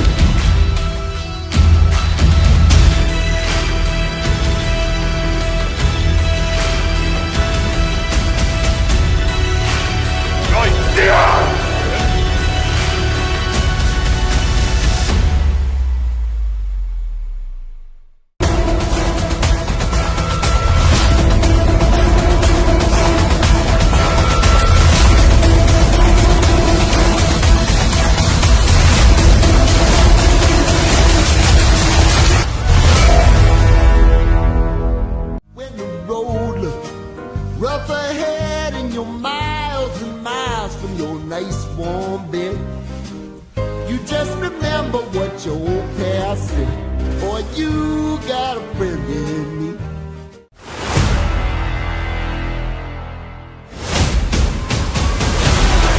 Who gon' stop me in my moment?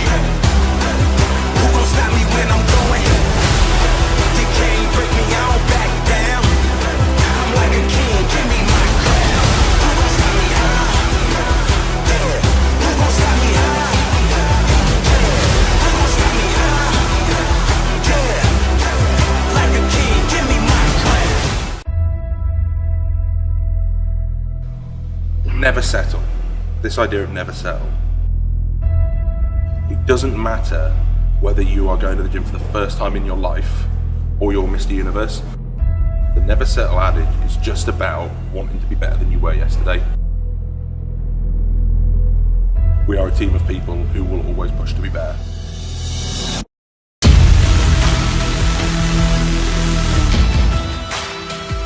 And it builds a team of people who aren't here for money or glamour. You get people who are here because they want the best tools for their training possible and because they believe in what we're trying to do.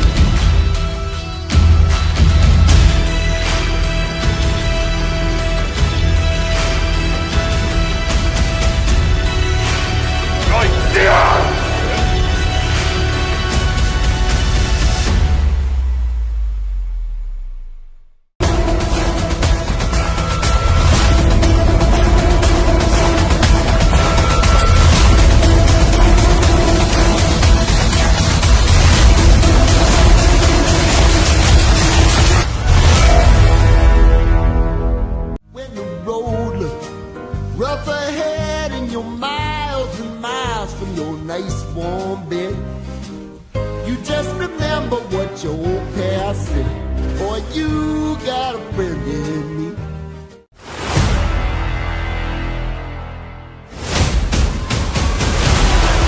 Who gon' stop me in my moment? Who gon' stop me when I'm going? You can't break me, I don't back down. I'm like a king, give me my crown. Who gon' stop me high? Yeah. Who gon' stop me high? Yeah. Who gon' stop me high? Yeah. Like a king, give me my crown. Never settle. This idea of never settle. It doesn't matter whether you are going to the gym for the first time in your life or you're Mr. Universe. The never settle adage is just about wanting to be better than you were yesterday.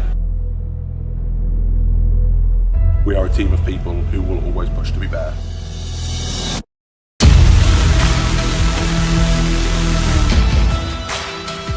And it builds a team of people who aren't here for money or glamour. You get people who are here because they want the best tools for their training possible and because they believe in what we're trying to do.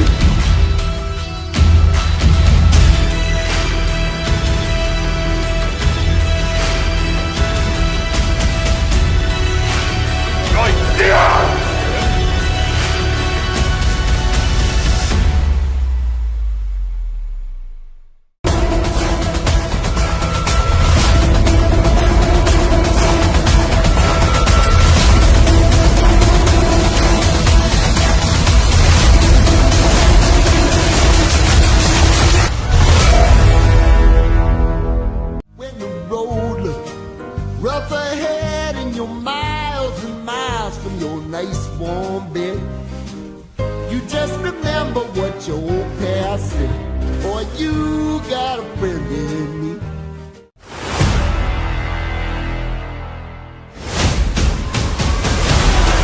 Who gon' stop me in my moment? Who gon' stop me when I'm going? You can't break me, I don't back down. I'm like a king, give me my crown. Who gon' stop me high? Yeah. Who gon' stop me high? Yeah. Who gon' stop me high? Yeah. Like a king, give me my crown. Never settle. This idea of never settle. It doesn't matter whether you are going to the gym for the first time in your life or you're Mr. Universe. The never settle adage is just about wanting to be better than you were yesterday. We are a team of people who will always push to be better.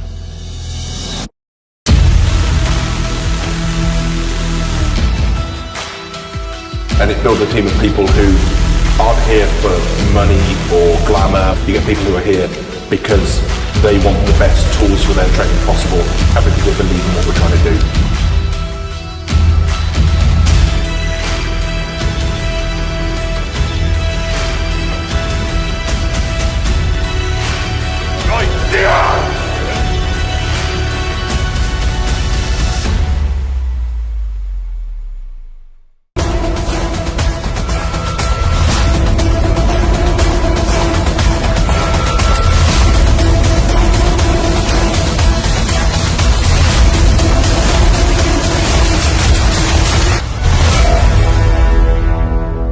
When the road looks rough ahead and you're miles and miles from your nice warm bed, you just remember what your old past said. Boy, you got a friend in me.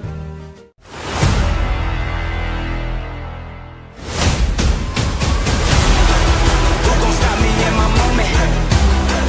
Who gon' stop me when I'm going? You can't break me, I don't back down. I'm like a king, give me my crown.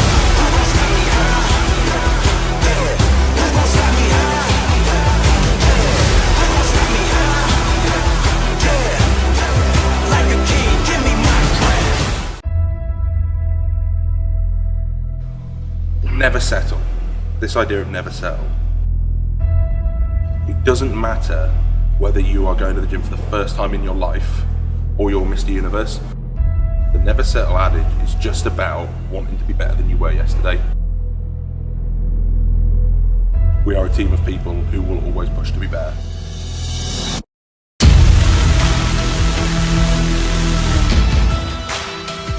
And it builds a team of people who aren't here for money or glamour. You get people who are here because they want the best tools for their training possible and because they believe in what we're trying to do.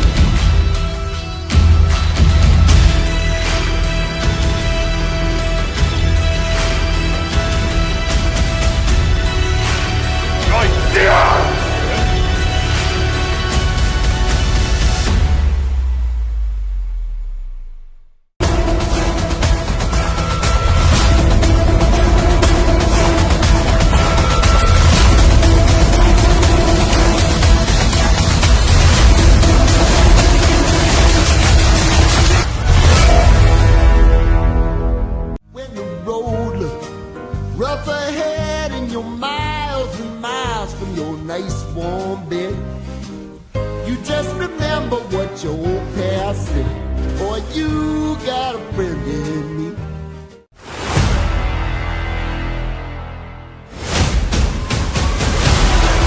Who gon' stop me in my moment? Who gon' stop me when I'm going? You can't break me, I don't back down. I'm like a king, give me my crown. Who gon' stop me? Yeah. Who gon' stop me? Yeah. Who gon' stop me? Yeah. Like a king, give me my crown. Never settle. This idea of never settle. It doesn't matter whether you are going to the gym for the first time in your life or you're Mr. Universe. The never settle adage is just about wanting to be better than you were yesterday. We are a team of people who will always push to be better.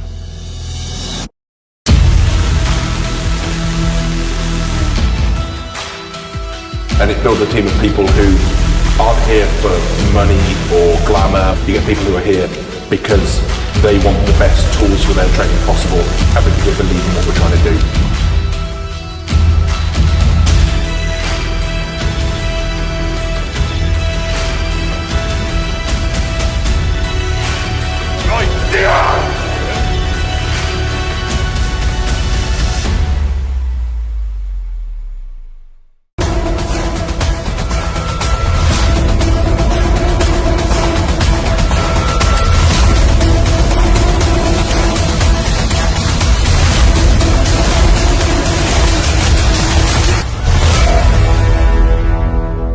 When the road looks rough ahead and you're miles and miles from your nice warm bed, you You just remember what your old past said, or you got a friend in me.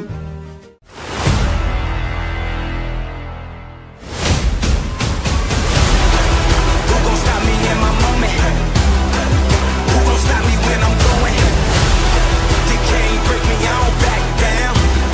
I'm like a king, give me my crown. Who gon' stop me high? Yeah. Who gon' stop me high? Yeah. Who gon' stop me high? Yeah. Like a king, give me my crown. Never settle. This idea of never settle. It doesn't matter whether you are going to the gym for the first time in your life or you're Mr. Universe. The never settle adage is just about wanting to be better than you were yesterday. We are a team of people who will always push to be better.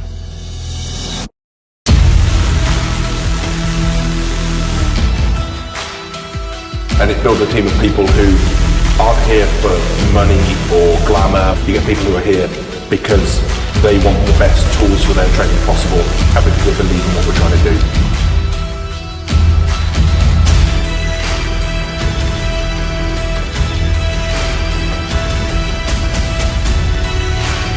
Right there!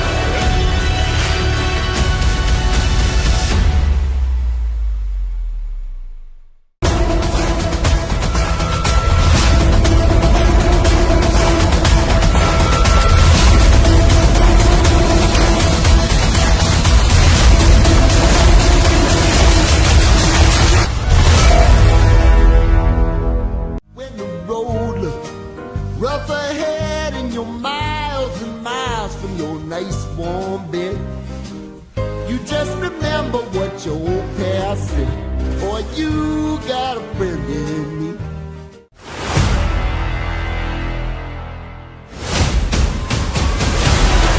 Who gon' stop me in my moment? Who gon' stop me when I'm going?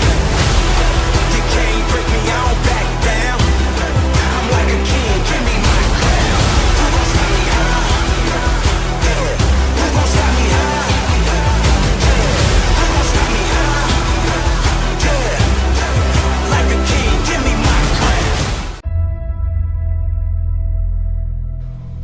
Never settle. This idea of never settle. It doesn't matter whether you are going to the gym for the first time in your life or you're Mr. Universe. The never settle adage is just about wanting to be better than you were yesterday. We are a team of people who will always push to be better.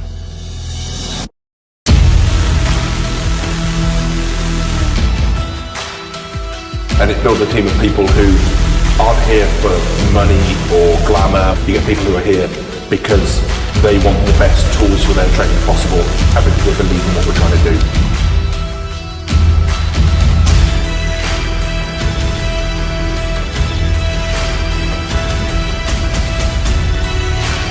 Right there!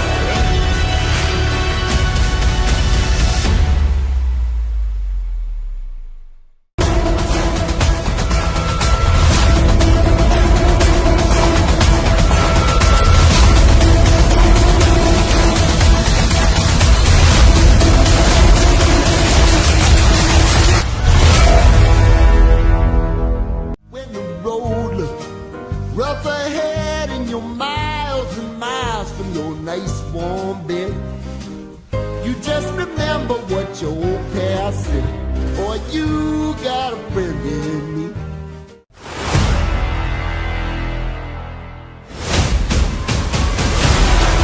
Who gon' stop me in my moment? Who gon' stop me when I'm going? You can't break me, I don't back down. I'm like a king, give me my crown. Who gon' stop me high? Yeah. Who gon' stop me high? Yeah. Who gon' stop me high? Yeah. Like a king, give me my crown. Never settle. This idea of never settle. It doesn't matter whether you are going to the gym for the first time in your life or you're Mr. Universe. The never settle adage is just about wanting to be better than you were yesterday. We are a team of people who will always push to be better.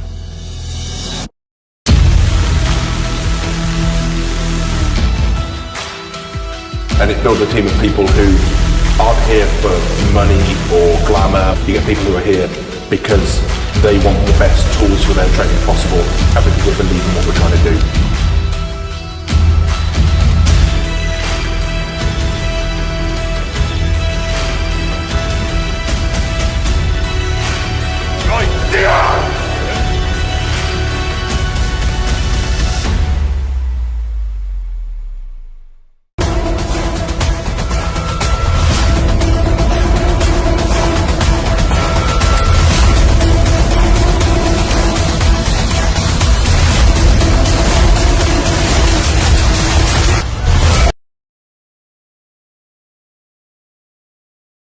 Event 4 of 6 with the farmer's carry. 30 meters, 10 drop every 10 meters, 135 kilograms per hand.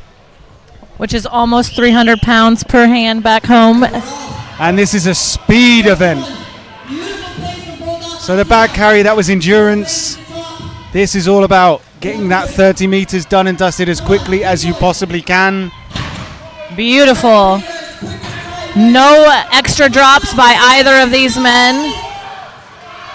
Good run from both of these athletes. Beautiful run by Ben. He's almost there. Oh, man. Having to repick that many times is just not ideal. And when you drop it so close to the line as well. It's just a bummer. It's so disheartening sometimes. You just see it and you're like, it's right there.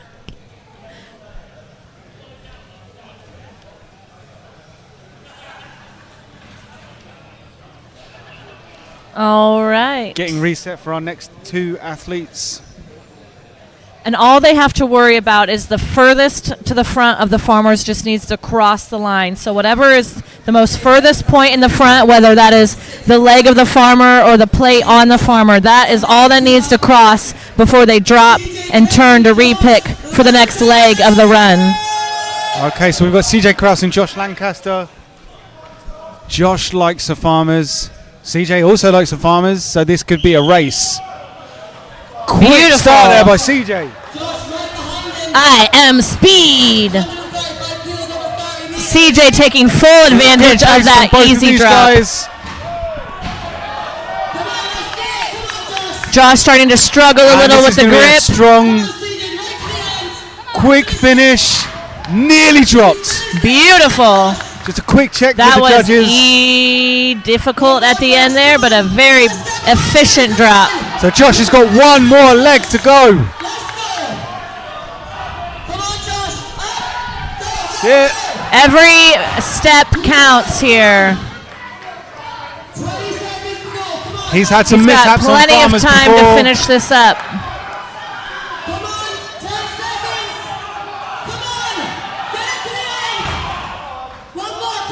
He just needs one more pick, a few more steps. And that'll be it. A little disappointed, but he did try to give it everything he's got, so. No doubt. Can't be too disappointed with that. Just a quick. Looks like we got Liam Hale and Tyler Young up next, possibly. Quick reset and measure the distance for Josh.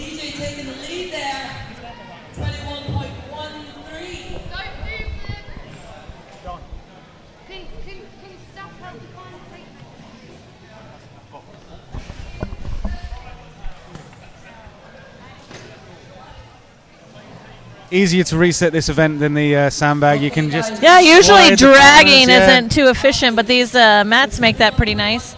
And the sled feet on the farmers are perfect for sliding. So how do we expect Tyler Young to do on this event? Really hoping this back half of the comp is where he's willing to make up lots of points here to get back into that top 3. So hopefully that's how things are executed as well. He is very fast and very efficient with moving events. So CJ Krause is our current leader in this event. Strong from Tyler Young there, nice and quick. He's holding those handles quite far forwards. He's able to lean into it and let that momentum carry him a little bit. Yeah, he really sets his shoulders and his neck and makes sure that he can Unfortunate stay consistent. drop there. But he's got that raw strength to just make the pickups look easy. Last leg, he's got this. He's going to want to get this final leg done. No drops. Just short of the line. Finishing his big points, though, so he just needs to get that across the line. And he is done. Liam Hale struggling. Oh, no. He hit his knee on the peg. Not a knee injury, just an unfortunate bump on the road.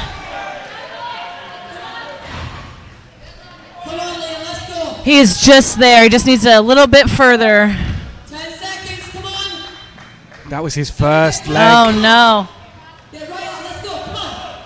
15. These are heavy farmers. For the fourth event of the day, that is heavy. Yep. A 300-pound deadlift is heavy at this point in the day, let alone 3 per hand. Ugh.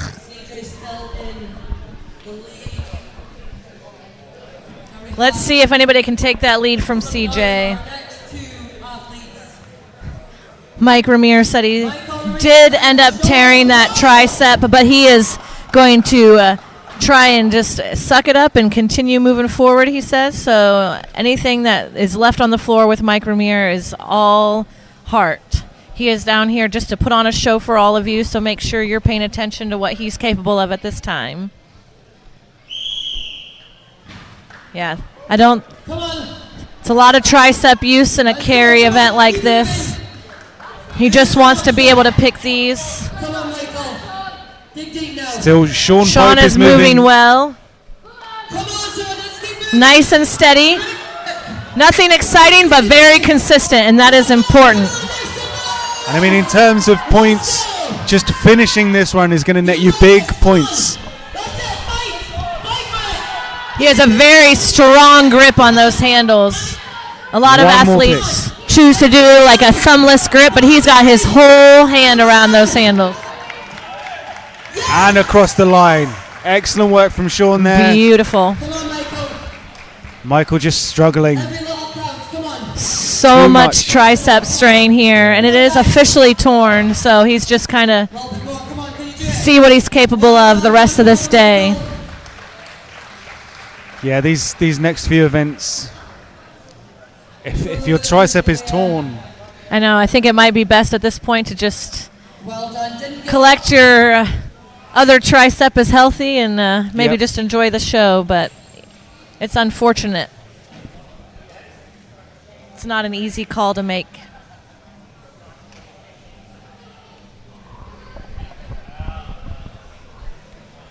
so we've got Derek Owens and Mark Cummins up next. CJ still Looks like our next 2 athletes. Mark decided no more jorts for the day. For Mark Cummins and Derek Owen.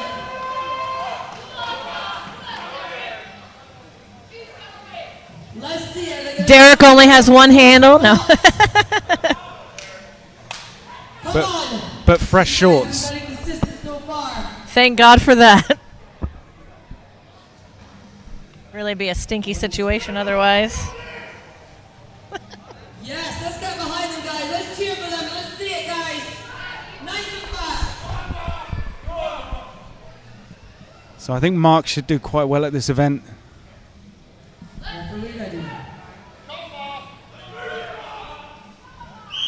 And they're off. Mark's grip Early does drop from not Derek. want to hold here.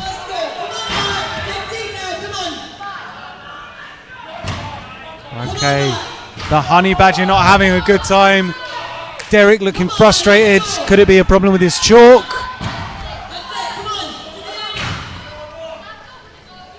Seems frustrated. It is not ideal situation to feel like your grip is just not capable. I think with these handles in particular, if you're not used to them, they can feel very slippery. He, Come on, you got 20 seconds. Keep trying, every bit counts. Definitely seems like a chalk problem for Derek. oh Oh man, not going to be pleased with that. he's at very all. disappointed. I mean, it's one thing when you're giving your all in an event, but it's another thing when you're not performing at your best because of some sort of equipment malfunction or Something you're not anticipating. yeah. It's doable. Unfortunately, See, especially when you watch men before you grip it with ease. two are gonna So frustrating. Rogers and Ben Donnan. Now, Ben Donnan at the official Strongman Games absolutely blitzed the Farmer's Carry. We'll see if he can do it again here. How heavy were their farmers, the U80? Do you remember? I believe actually they were 135. Gotcha. I think the original event was It was supposed 2 to- lengths yeah. at maybe 120, and then the Gotcha. final length with 135. That makes sense. Okay, guys. They were heavy on that second leg. Referee's whistle.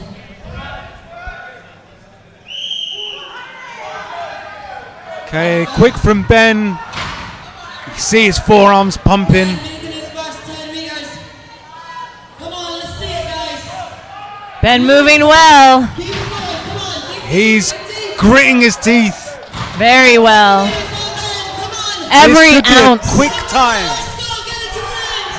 Come on. Do you think it'll beat CJ? Not with that drop. Oh no! Unfortunate. Yes. Good effort from Ben. You got this. Come on. Harry's struggling. It just goes to show this 135 kilograms is a heavy weight. And they just taxed their grips holding that sandbag. I think a lot of men are realizing they used way more of their forearms than they realized. So, unfortunate. And these are elite level athletes, world level athletes, world champions, world record holders.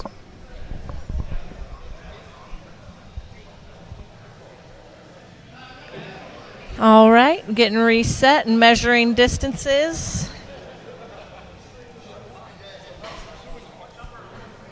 Yep.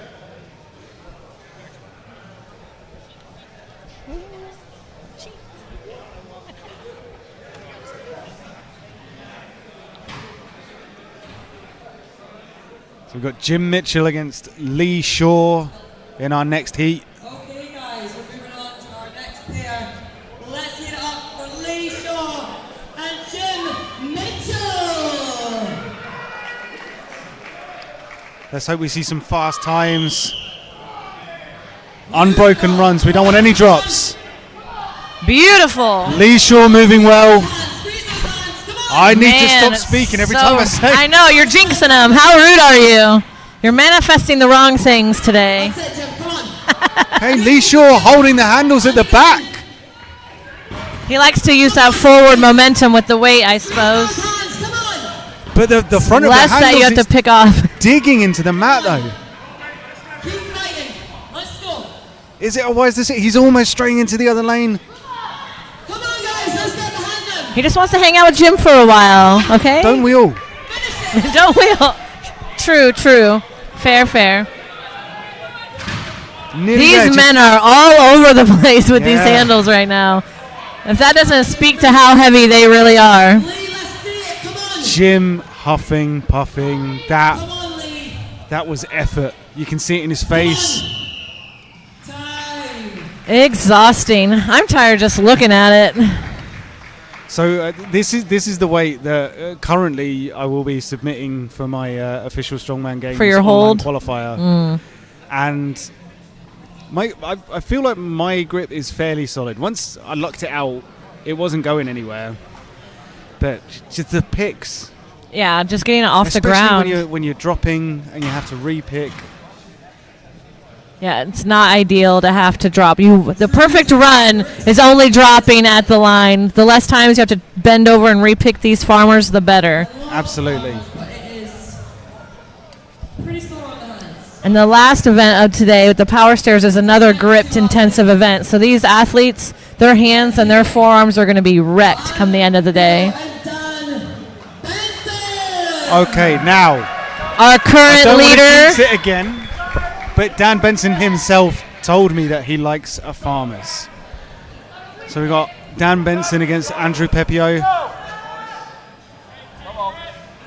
Slightly staggered stance from Dan Benson, so he can start moving. Beautiful takeoff. This is quick. This is what we Oh wanted to my see. gosh. I think we could potentially have a new leader in Dan Benson. I think This you is are correct. fast. That staggered stance on that pickup, that just allows him to move. Oh his feet. no, just a little bit. Oh man. That was textbook, almost perfection. Almost textbook, yeah. Just that last inch. Rough. I'm exhausted now just watching that. I almost hold my breath the whole run. Oh gosh. Andrew Pepio having It a looks like he tore, so hard time with these handles. that is a bummer. Tearing your hands in the middle of a day is not ideal.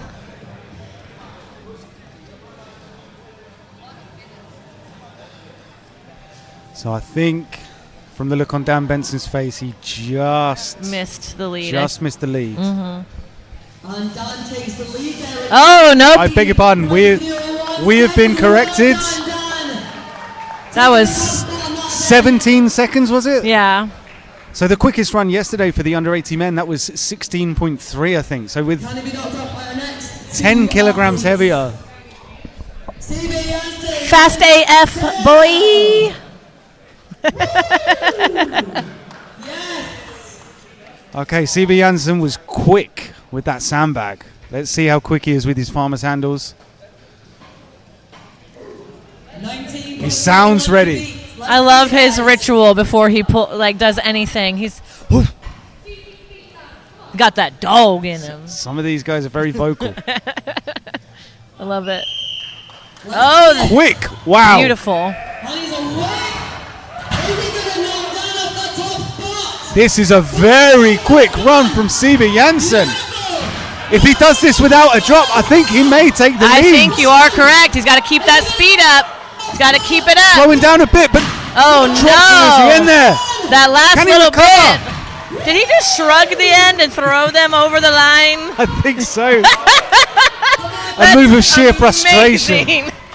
Oh man, I know the feeling. I was the same thing happened to me in my farmer's run at OSG. I took off like a bat out of hell, and I think I got a 9-second down. It was a 50-foot course, and I was on under 20, like on point to be under 20, and then I dropped it in the same exact spot. So disappointing. You don't want to see that happen. No.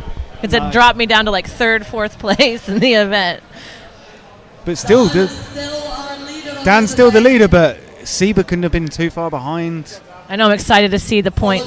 CJ. Oh, CJ still in second. So it's still 19.01 to beat. Oh, 19. 19.01. Not my 17. apologies, not 17. And our next two athletes. Dan with 19.01 seconds. Let's make some noise. So in terms of grip strength, you've got to believe that John Hack has got the grip strength. Oh, he can deadlift 900 pounds without straps. So this is going to be a speed thing. Yeah, I think we're going to see another exit out of the hole off the line like we did with the Husa here. Yeah. We may see some stuttering with the turnaround just because this will be kind of new for him, but I do believe we will see the same speed that we saw in the Husafell here with the farmers. So fast. I down have the seen his straights. farmers on Instagram, so he is a very fast athlete. I did not expect it with the Husafell, though, so I'm still like in awe. I think a lot of us are left reeling after that sandbag carry. Let's hit it for Gavin and John. Okay, so we've got John Hack, Gavin McNamee. I think Gavin's a good person to help push John through this, too. It's a great pair up here. Both very strong Staggered athletes. start from John Hack as well. Beautiful. Straight off. Oh, no. Bit wobbly. Slipping. A bit wobbly. I think, is he hooked? I think John Hack has hook gripped these Wow. farmers. Okay. Neck and neck. John Hack, incredible effort. Neck and neck. Oh, just Ah, that pushing last drop. little The bit. last little length, isn't it?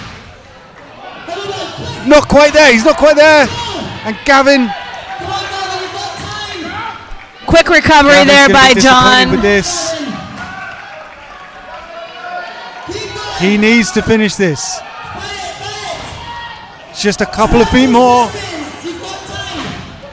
He seems He'll so finish it. frustrated. Man, It's not going to be as quick as he would have liked. Let's go. Come on. And again, come on. See that not frustration. not happy at all. I mean, I wouldn't be either, to be honest, so you can't blame him. I think he tore a little as well. I was so into that. The Alabama Hammer with Nick O'Hare. Well done. I just got so excited. Okay. Okay, so Dan Benson still in the lead. Still. Dan Benson at the top with 19.01. Our final two athletes, let's hear it, for Tyler Davies and Nick O'Hare. Let's hope we have a race on our hands. No drops.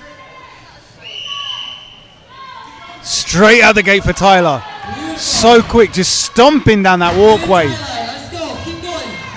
Come on, Nick. Bit slow on the transition there. Nick having grip troubles with the handles again. Tyler looking solid though. Last 10 meters for Tyler. Come on, Nick. Crossing those handles. Oh, it's a bit wobbly. Come on, Tyler. Lost his footing a little bit there. I think the handles just made him drift to the right. Come on, Tyler, 19, last bit. Come on. Tyler needs this. And Nick O'Hare yet to finish his first length. He is not known for his grip strength, unfortunately. That's why he worked so hard on the rest of the events. He knew points were going to be going down on this event. Come on, guys. Make some noise. Come on. The crowd getting behind him. Again though, every inch counts. So even if you don't finish the run, Well done. Round of applause for He is still disappointed, as I would be too. taking But the top spot for that event, the farmers. one of these days, Nick O'Hare will show up and do great at a grip event. I have no doubt about it. so Dan Benson, your winner of that event. I believe CJ was in second. And I assume CB Hansen was Yeah, I'm third assuming there. he's in third as well. That would be the right call, in my opinion, with how fast all three of those men were on this event. But John again, could have possibly been third if he wouldn't have dropped that right there near the end and had that other fumble right before he crossed the line. But he did have a quick recovery, so it's possible he did take that third spot. it proved to be a very tricky event. Again, we saw it yesterday. Lots of athletes having trouble. And again, today, just everything so fatigued from the previous events. I know, it's like everything is so less than ideal following the previous event. It's like, oh, I just had to use my grip. Oh, I had to use it again. Okay, that's cool. Thanks. Yoke into sandbag.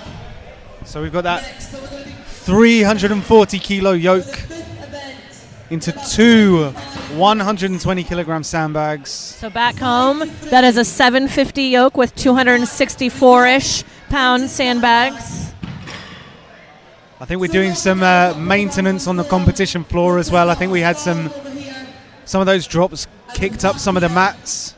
For the yoke into sandbag. And we know that yoke digs into the mats as well, so any type of kind of way to mitigate that from happening. We only had one malfunction during the comp yesterday with the Yeah. U80, so, and it was very self-determined, so we're hoping that no malfunctions today. Absolutely. So we're going to see, again, with the yoke height, that choice could matter. Like- Especially for our shorter athletes. If they decide to do a regular yoke height, it might be too high for a sandbag load. Same with these taller men. Like, they might have to squat a yoke if they want an ideal height for their sandbag loads. So We saw some very low pickups in the under 80s yesterday. I don't imagine we'll see anything quite so low today. But it's going to come down to those bags, those 120 kilogram sandbags. it's the worst thing to come down to. Duh. Sandbag of them. loads. Huh? Two of them. Yeah, no thanks. One's too much for me already as it is, just thinking about it.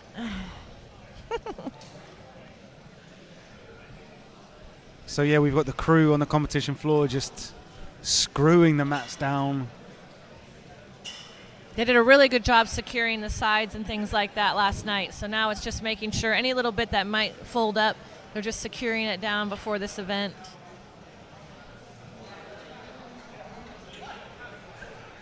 We are just waiting on the official scores, but I think things are still looking good for Dan Benson. Undoubtedly. He's going to be very happy. CJ definitely picked a lot of points. He's probably going to go back up closer to the top 5 again. Yep, he needed a strong farmer's run, and that's exactly what he managed to pull out of the bag.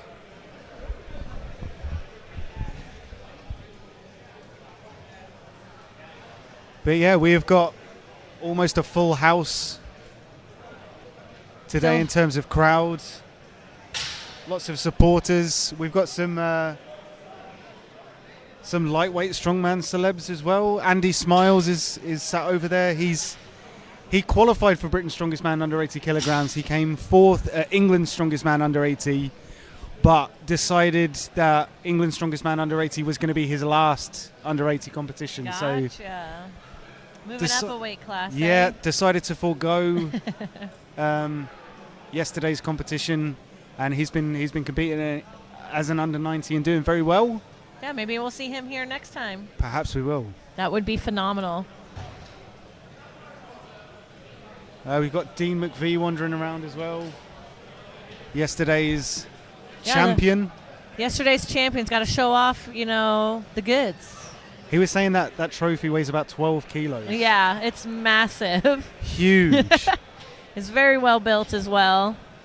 Stands about a meter tall, maybe.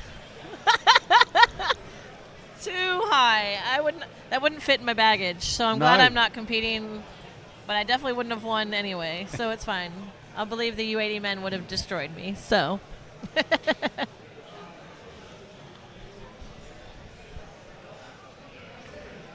So yeah, just getting the yoke set up, getting those sandbags in place.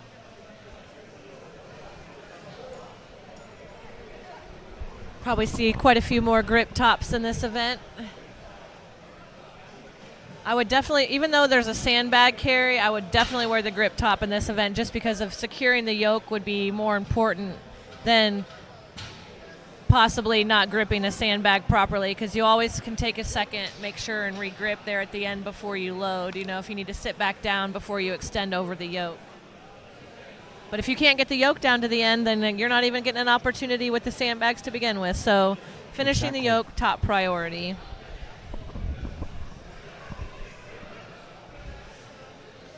Have you ever done a max yoke, for weight?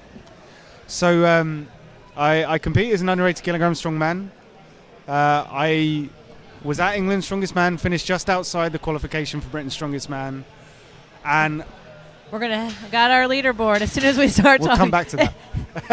It's yes. Okay, yes. Interesting. We've got Dan Benson holding that first place with a 9.5 point lead. And in second place, we've got John Hack. He can hack it. He can hack it. He is proving that he is able to hack it. And CJ picked up all the way up to third. Points from 11th to 3rd. Incredible. And then we moved down the table. Rounding out the top 5, we've got Tyler Davis on 63 points, Mike Dell on 62. And then we moved down to Gav McNamee, Jim Mitchell, Nick O'Hare, Ben Donnan still hanging out in the top 10, and Tyler Young in that 10th spot. And then we moved down to Lee Shaw, Derek Owens, CB Janssen, Shimon Peplinski. I keep stuttering over that name. I'm so sorry. Andrew Pepio, Sean Pope, Harry Rogers, Josh Lancaster, Mike Ramir, Liam Hale. And then rounding out, Mark Cummins. I think has Craig Smith withdrawn? I think he might have. I don't remember seeing him do that last event. So, and I'm not sure if Mike Ramir will drop out after that last event as well, seeing as his tricep did not want to play. Yeah, I can't imagine with the tricep bothering him as it is, even attempting to pick up a sandbag is a good idea. Agreed. Let alone a sandbag of this weight. If it was just a yoke run, I would say give it a shot. But, with a pick and load, I would not want to put my tricep in that type of position. I did talk to Brandon on the break. he said he felt something pop in his knee, but he didn't want to chance it. He's got a lot of opportunities ahead the rest of the year, and he'd rather just play it safe, which is fair. I think that's safe. So again, sometimes the hallmarks of a professional athlete is knowing when to take your foot off the gas. Do you want to go ahead and pop in now? Yeah, I'll pop in now. We're getting ready to start the yoke sandbag here. So those are the weights, kilos, the pounds. 750. And the leaderboard's up on the board right now. So. Sweet. So I am sat here with Shane German. How are you doing, sir? I'm good. I'm slightly late, so I'm just catching up on what's been going on. So let's just have a quick review here. Dan Benson, John Hack, CJ Krause, Tyler Davies, Matt Bell, Gavin McNamee. So we just finished up the Farmers. Surprisingly few men finished the run without a drop.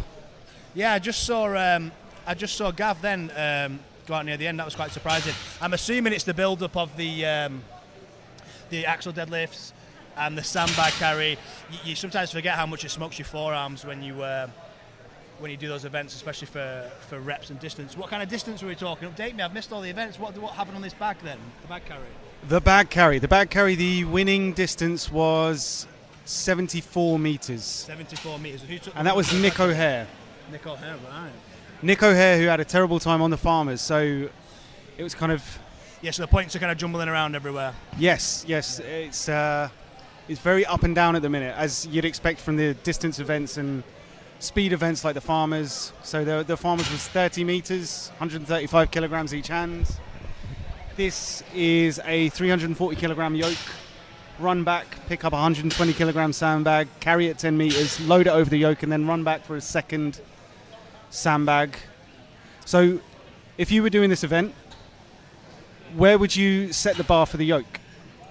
Would you go? If it was me personally, I'm a to shoulder guy, so I would just set my yoke how I want it, and I'd be shouldering the sandbags personally. However, there is a bit of tactics to come into play. If you want to just lap and carry the sandbag, and you want to get a little bit of advantage on the height of your load, then maybe you go for a low pickup on the yoke. We saw yesterday at Brits Under 80, quite a lot of people did do that. There was 0 people shouldering it yesterday, though. Nobody shouldered it. I expected a few shoulders to get popped out.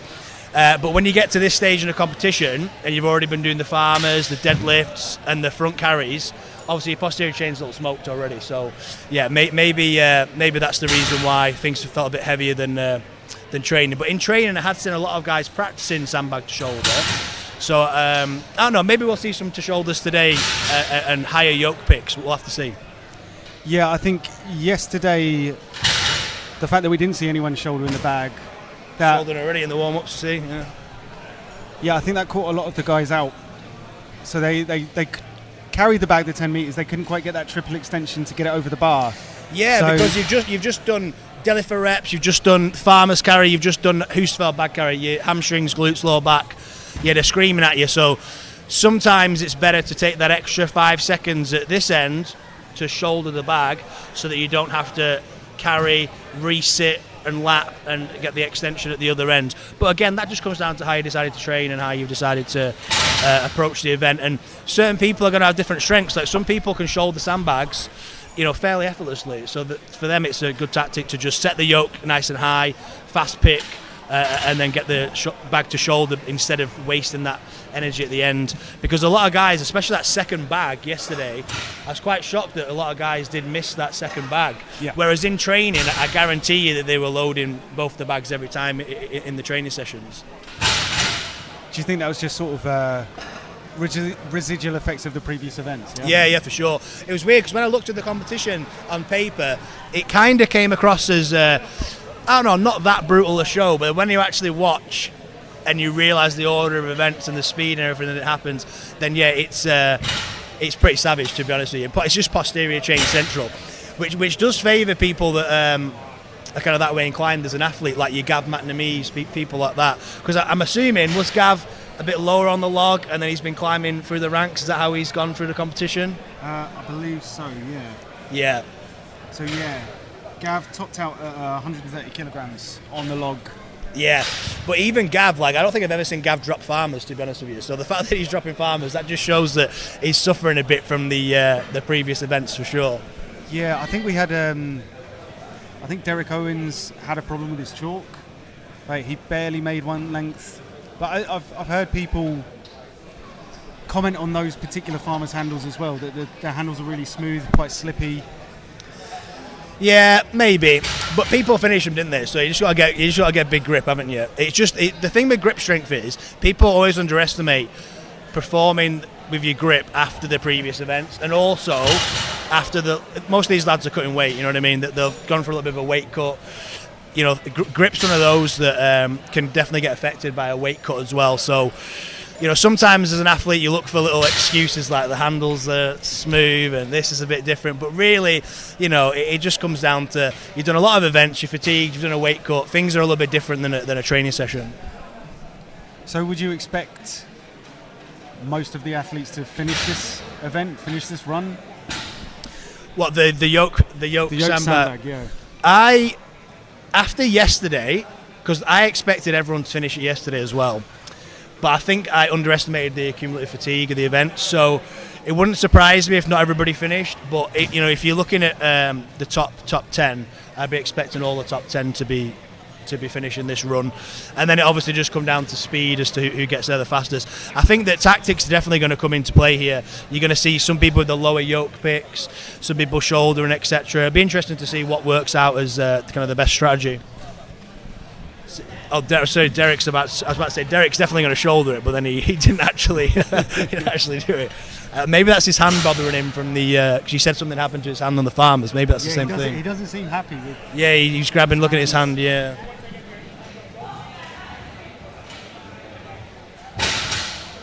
But yeah, we got the athletes in the competition area just getting a feel for the sandbags, doing a couple of light runs with the yoke. So would you consider 340 kilograms to be a heavy yoke for these guys? No, 340 is kind of it's like I call it a moderate yoke. Obviously, Luke and Ree, very experienced in the sport. They're good at the weight selection. So 340 kilos is the kind of weight, especially because you're talking 10 meters. It's not the longest yoke run in the world.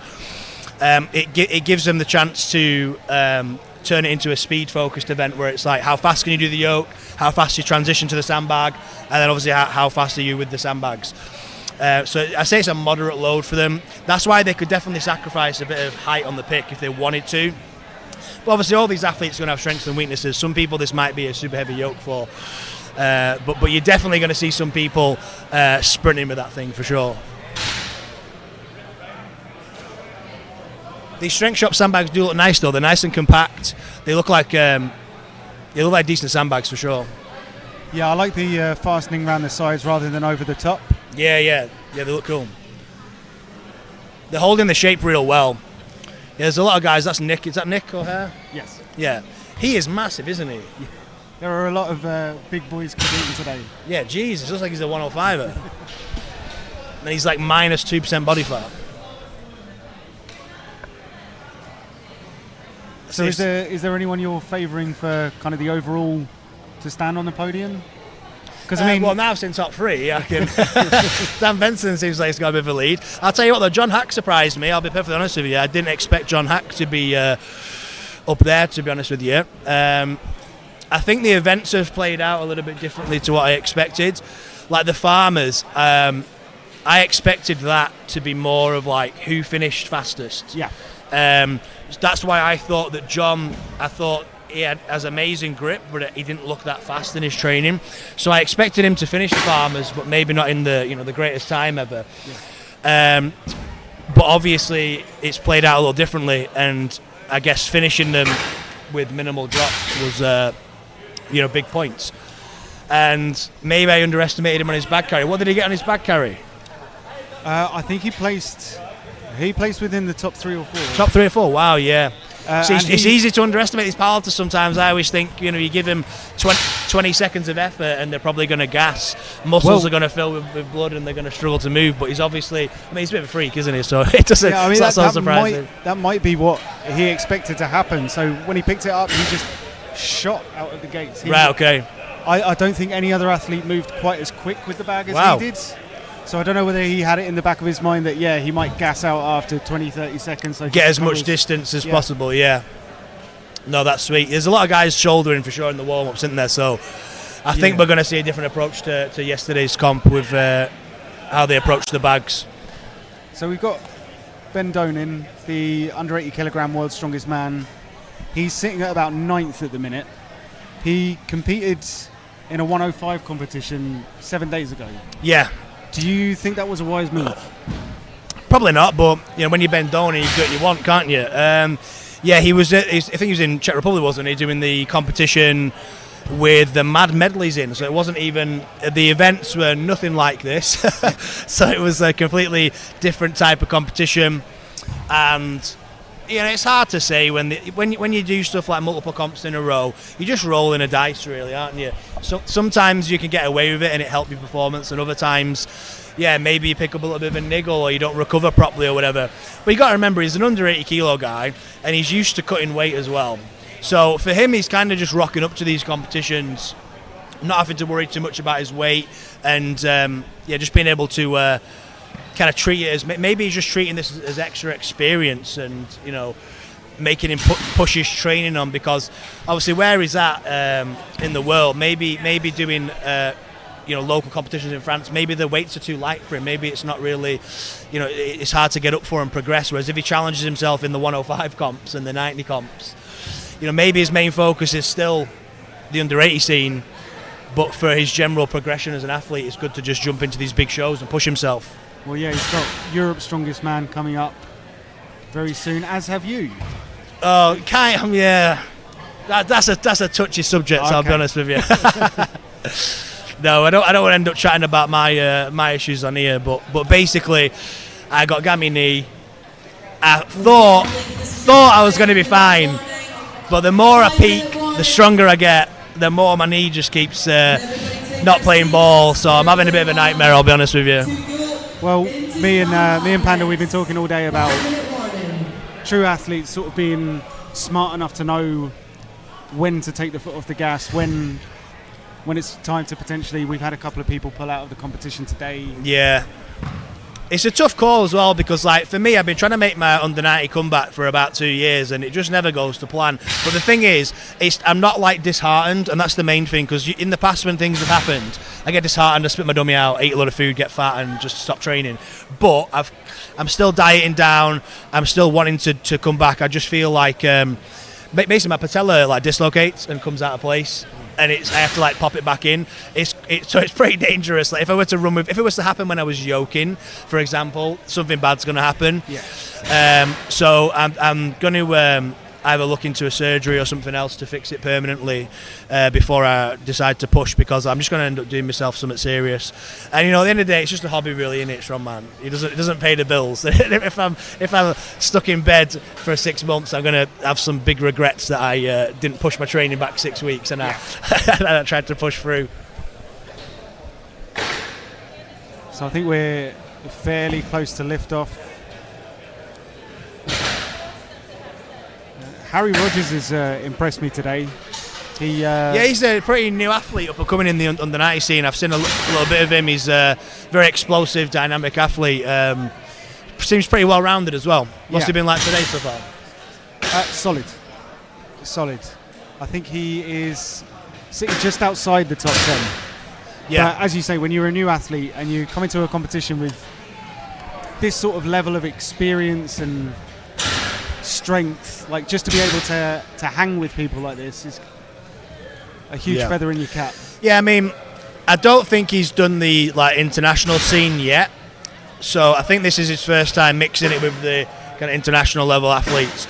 So it's great when you're up and coming to just kind of dip your toes in and see whereabouts you're at, because the UK scene, obviously the Englands and things like that, obviously it's a great standard, but there is another level to the international, so it's always good to kind of see where you're at and come away with data to make improvements, etc. Who was that hitting a lot? Was that Dean McVie? Britain's strongest man. The champ. I cannot get over the size of Nick O'Hare. That guy is absolutely yoked. He just looks like a different weight class guy.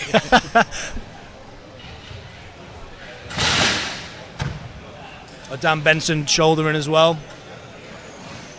Yeah, he told me earlier that he hates sandbags. So I think he's going to take his time, shoulder it, just to be sure that he can get the load. He's pretty fast on yoke though. He's good at yoke, I think. I remember him from Worlds. Pretty sure he's pretty shifty on the old yoke.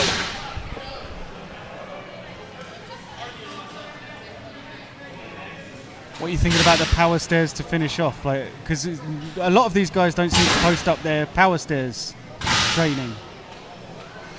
Yeah, I know why. It's not the greatest thing to watch, is it? But in competition, power stairs is very fun to watch. Yeah. But training-wise, it's usually a duck walk to a box that you're putting up and down. It's not the greatest thing in the world, is it? I'm sure they've all been grafting it, and it's quite exciting to watch when you've got three ducks, a little bit of a running.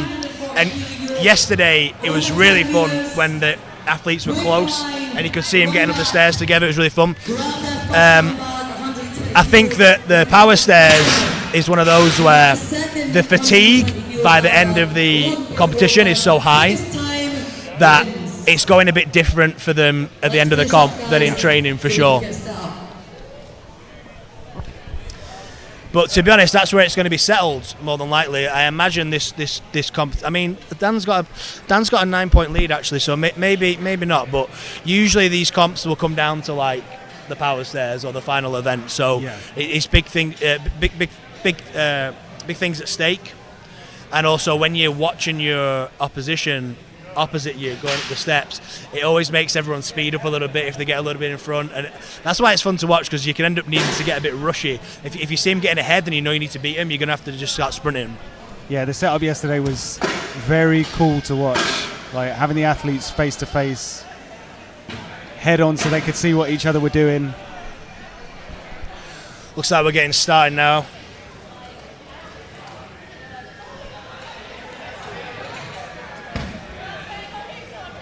So yeah, just setting the yoke height for our first two athletes. Is this the reverse order? No. We'll come up. We'll get it on the screen. So Ben McCalla will be up first. He's essentially guest lifting today because he didn't quite make weight. Oh yeah, I heard about the weight miss. So he'll go out first in every event, is he? Right, I think so, yeah. And he's not counting towards the scores. Cool. Which is a shame, because he's put in some good performances on these events. What did he weigh? How far was he? Was he really off weight, or was it like a? I'm sure someone told me that on maybe Thursday he was something like 97 kilos. On Thursday, right? Okay. Yeah, maybe even Friday. A lot of weight to lose. Where's he from? Time for the weigh-in. Travelled or?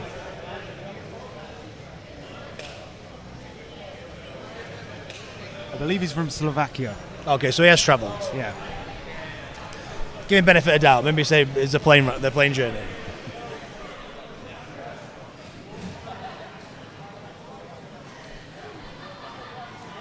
So the athletes just getting the bags set. So if you're going to shoulder it, you're pulling the bag towards you, aren't you? I would, yeah. I would do a vertical pickup instead of horizontal, although I know a lot of people like the horizontal pick as well. Okay, we're getting ready to start. We got Ben McCalla and Mike Ramir. Mike Ramir suffering with a terrible tricep. I think that tricep is torn. So I'm not sure whether this is a smart idea for him to try this sandbag pickup. It's a fast yoke. He's powering through. Are both going for the shoulder. Oh. Ben a little unsteady on his feet, but he shouldered the bag. There we go, that's better. Launched it. Pick him. Mike Ramir. That was a good load.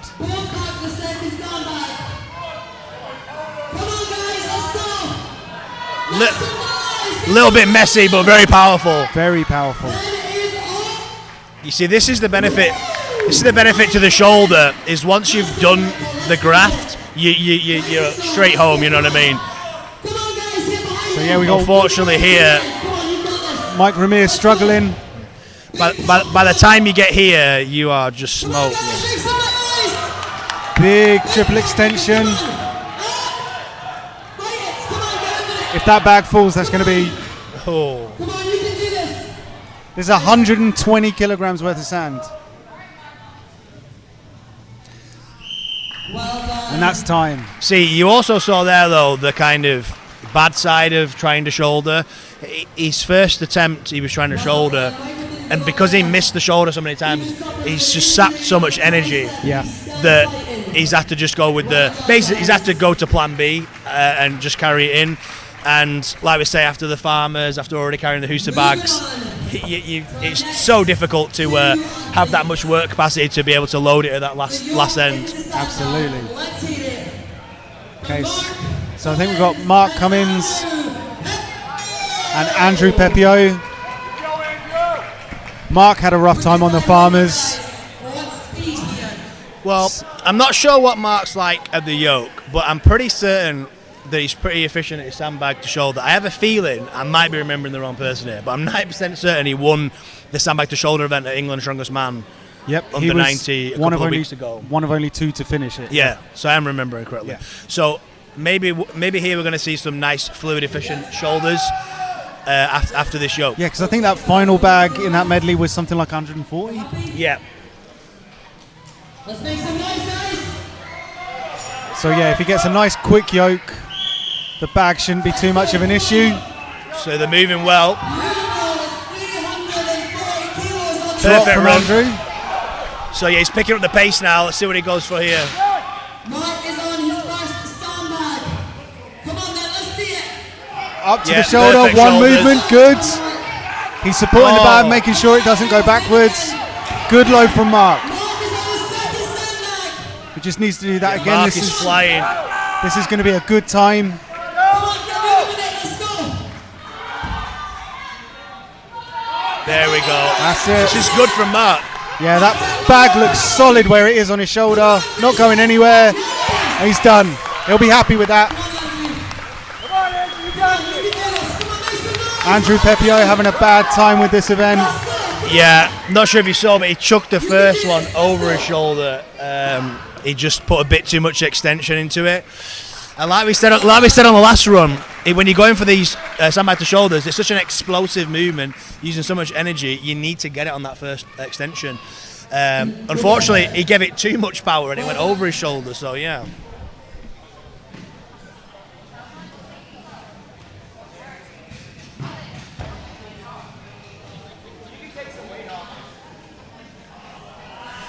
Mr. Owens up next. Mr. Owens and Nick O'Hare, I'm assuming. Yeah, they'll be looking to make up for their farmers' runs.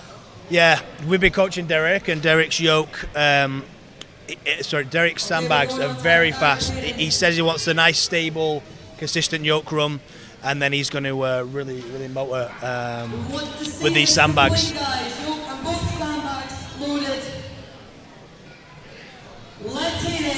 Hopefully he can make up for the farmers' walks. And Nick O'Hare.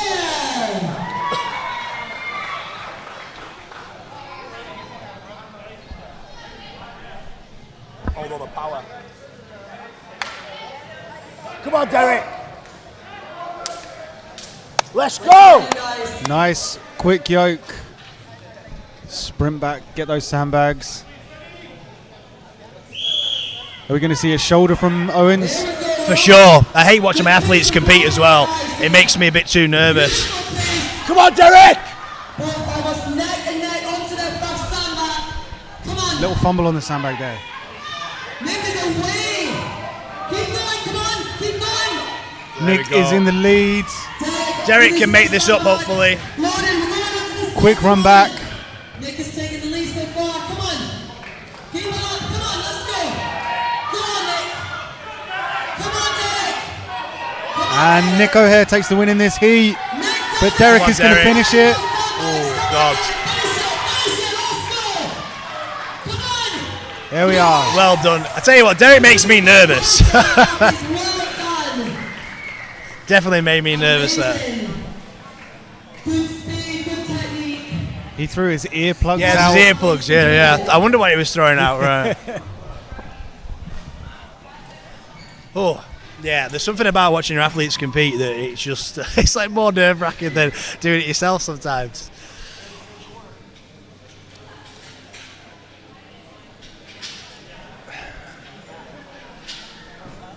Is this Harry and Liam? Okay, so far in the lead is Nick O'Hare with 35.40. Oh, so Nick took the win overall. Well done, 35 seconds for Nick O'Hare. Nick. Let's see if the next pair. Solid time. I think we could see it beaten though. Let's hit it for Harry Rogers and Liam Hill.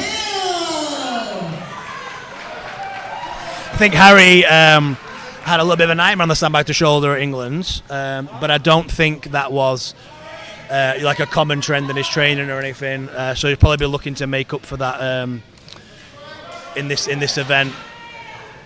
I hope Liam does well as well.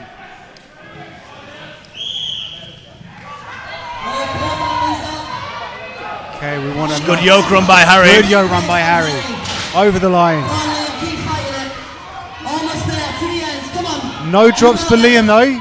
Well done. Back to the sandbag so he can still make up time. Come on. So Harry going Harry for the shoulder. getting it to the shoulder. Had to turn around though. And he's loaded his back for a second. Oh, he's moving Liam, well with that. wow. Wow. With the sandbags. Come on, Liam. On to the second sandbag. Okay, Harry choosing to load the sandbag facing away from the yoke, so he's got to turn around. Harry's got it done though. Had some choice words there for that sandbag as he threw it over. Liam, energy is being sapped. Yeah. Every pickup of this sandbag is just draining that much more energy. Nice done. He's going to go back and give it another go.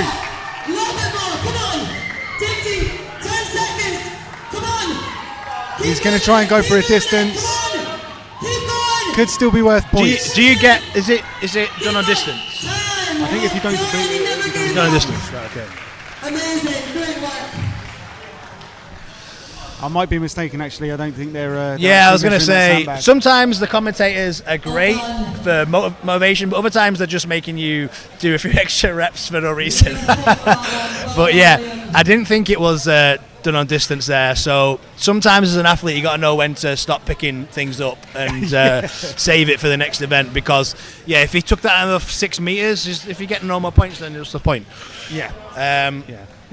But yeah, great performance by Harry there on the sandbags as well. I do agree that he probably should have just faced the other way before shouldering them. Yeah. Because you don't think it, but when your legs are that smoked, that extra little bit of turning around is pretty horrendous. Yeah, it's just a couple of steps that you don't necessarily need to take. Yeah, exactly. Okay, guys.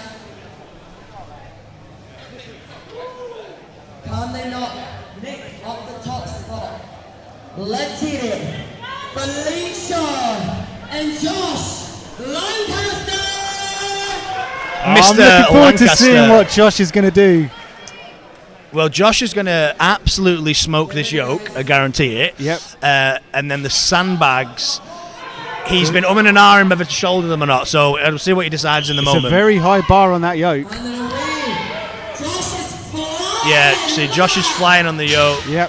And he's going back to the sandbag. Lee not far behind him now. Come on, Lee guys, Shaw let's right go. behind him. That's it, come on. Let's go. Josh is He's thinking about the shoulder. Come on, let's go. Oh, Lee's Lee got the Shaw's got it shoulder. up. And Lee's coming.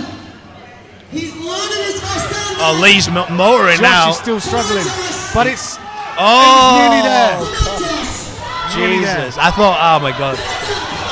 I think Lee's going to get it done. Well done, Lee. 35 seconds. Come on. Yeah. Josh is going to keep trying. Let's get Josh. That's just the kind of guy that Josh is. He just keeps, He's very relentless. yeah, relentless. That's the word. Let's get in there. Let's get in there. Just get moving.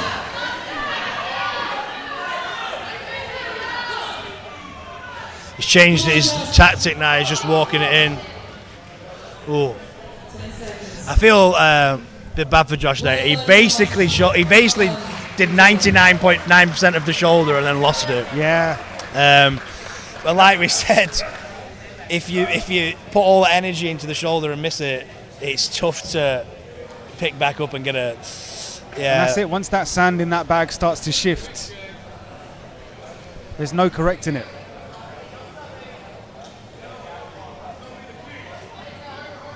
Having loads of fun. If you ask me to talk about strongman, you just might not give me a shut the fuck up. Like, who we got next? Is it Gav? Jim. I'm not sure I know Jim.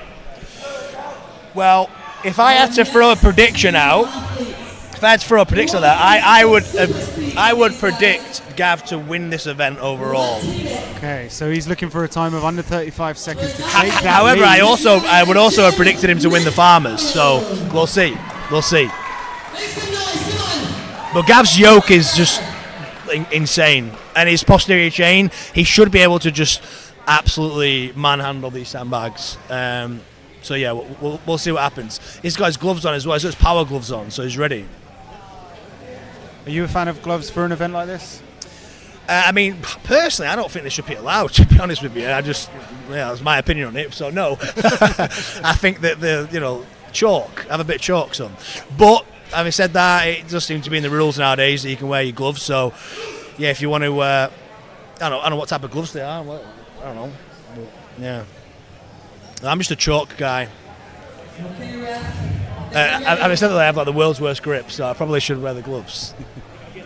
All right, we're getting ready to go. Jim Mitchell, Gav McNamee. See, Gav's off. That is a speedy yoke.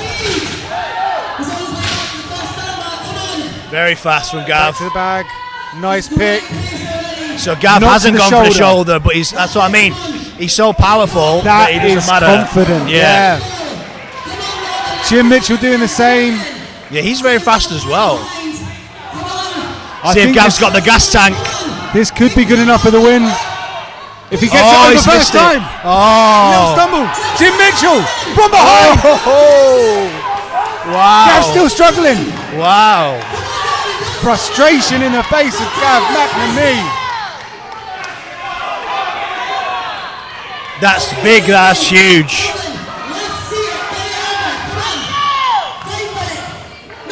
He needs to finish this. He needs the points. Honestly, I'm not sure. I think he might be done. Yeah, it's tough when you go for when you play the sprint card.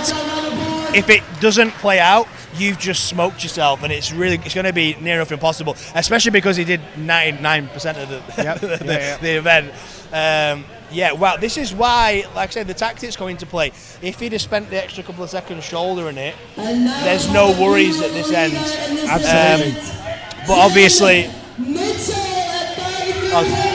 wow. We have a new event leader, Jim Mitchell, with 33 seconds.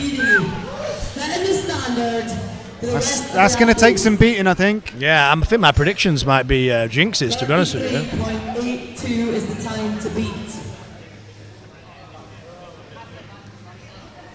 Next two athletes, let's hear it for Sean Pope and Tyler Daly. So this is the reigning champ. Yeah. Reigning world's strongest man under 90 kilograms. Sean Pope. They're off. Again, speedy yoke. Keep going, come on. Fight it. Nice. Let's go, come on. Very fast, isn't he? Very fast. Almost too fast. Nearly slipped on the mats there. Not shoulder in the bag, but... You see, I wouldn't be doing this at all, to be honest with you. Yeah. Got it over. Sean Pope not quite shouldering it, but having it very high on his chest. Almost on the shoulder. I hope Tyler can get this. He needs it. Yeah. That's going to be a fight. Is he going to get it all? Well done. Nearly bent himself in half. That was close. Come on, let's go. Right, come on. So we've got Sean Pope still on course. Ooh. Come on. 15 seconds. Leave it there. Well done. One applause. That was good. That was fun. Well, Tyler's got some speed then. He's got some feet on him. Wow. Hey, that was the fastest transition I think I've seen. Maybe Finley, actually. Did you see Finley's transition yesterday where he flew over? Yeah, nearly slid into the I love watching Finley. He's just wild. Yeah, he is absolutely going to be someone to look out for. Oh yeah, in give him a 12 few months' years. time. Yeah. Oh God. He'll be climbing that table at Britain's Strongest Man.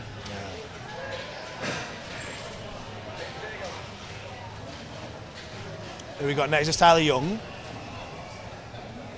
Yeah, I think we're looking at Tyler Young.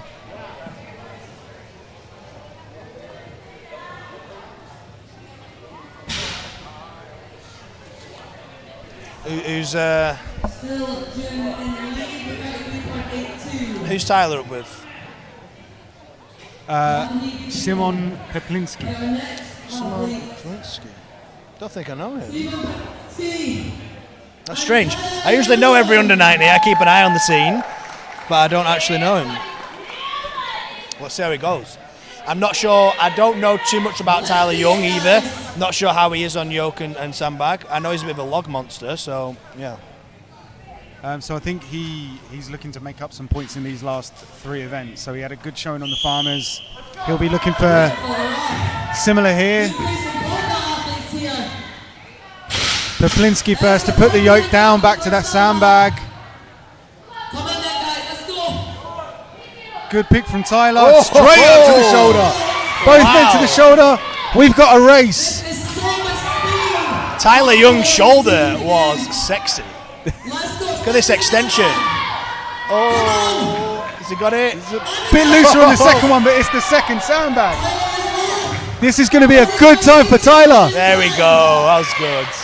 He'll be happy with that. That was a good race. Finish for Peplinski as well. Good. That was awesome. Really good. Yeah, that first bag up to the shoulder. Oh, wow. He got airtime. Yeah. Yeah. That was a very speedy, but still not fast enough to beat Jim Mitchell. Jim Mitchell still in the Jim lead. was flying. I think that Gav did Jim some favours there as well, because he set off with such a pace that he was speeding up to chase him, and then obviously Gav with the mistake. I mean, Gav had about 5 seconds of trying to get that sandbag over before Jim did, so Gav would have been sub 30 if he'd have managed to get it over.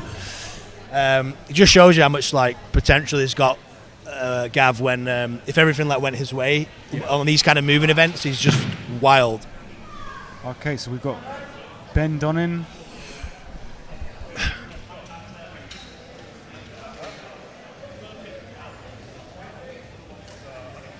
Ben's going for quite a low yoke there, isn't he?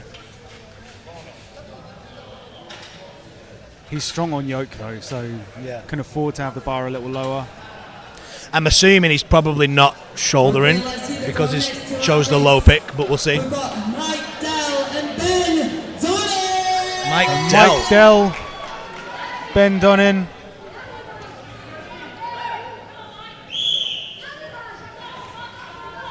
Very Quick fast by from Ben. Ben. Very fast. It might be one of the quickest yoke runs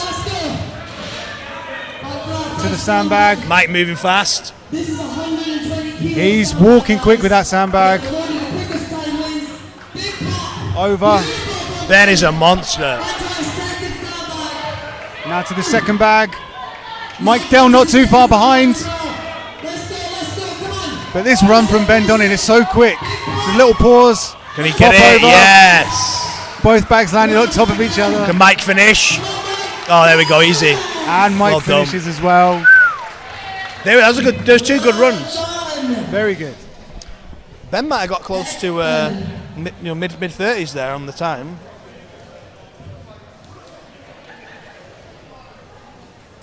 Is this top 2 now? Hack and Mr. Benson.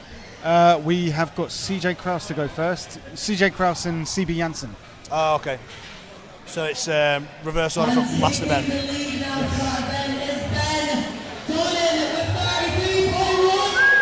Oh, Ben Donnan just sneaking into the lead there. Ben taking the top spot now. We have got 2 players left. Okay, so we've got John Hack and CB Janssen.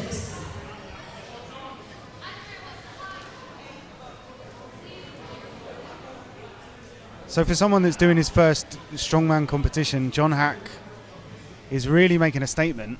Yep. I wonder how he's going to be on this yoke into sandbag medley. I imagine that John's he's gonna be fairly moderate speed for the yoke, but I think he'll absolutely blitz the sandbags. He's so strong, he should be able to just manhandle them. Right, CB Janssen quick with that yoke. Very quick. But dropped it, so John Hack John first was to very drop. fast as well. Wow, so strong. Oh, Nearly head-butted the yoke bar there. saved it though. What a load. That was very good by John, that save. Applied the brakes just at the right time. Come on, CB John. Janssen struggling with that first John sandbag, needs but this. John, He needs this. he's going to finish it. Oh, Can he save it? No. oh man. Into the lap though. He's One saved. more load. This might be. He can get this, but it's going to be tough. Oh, he's- I didn't expect that. Is he going to try for it again? No, he's shaking his head. No, I think he's done. No. So CB Janssen, despite a very fast yoke, I missed it at definitely the think back. my slight predictions might be jinxes because I felt that all weekend. Everyone I say, I expected John to really just manhandle those sandbags. To be honest with you, I thought if anything, his yoke was faster than I expected, but his sandbags, they looked heavier in his rack position. Yeah. Maybe he's just not mastered that rack of a front carry, because when you carry a sandbag in a front rack, you need to be able to set the load for your centre of mass. You don't want to be holding it through your arms, upper body and hamstrings, etc. So it looked just like he just burnt out and didn't have that extension in him. But his strength for that posterior chain is wild. So it must just be everything catching up to him, and maybe the way in which he carried the sandbags. So we're finishing off our last pair. CJ Kraus, Dan Benson.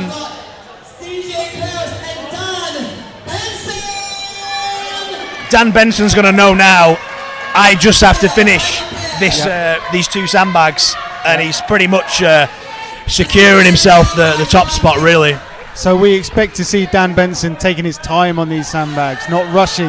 That's what I would do, yeah. I would be making sure I finished. Very quick yoke. He's from flying Dan on that Benson. yoke. Quick back to the sandbag. Good pick. Is he going up to the shoulder? CJ quicker up to the shoulder. Dan's got it up Dan's now. there.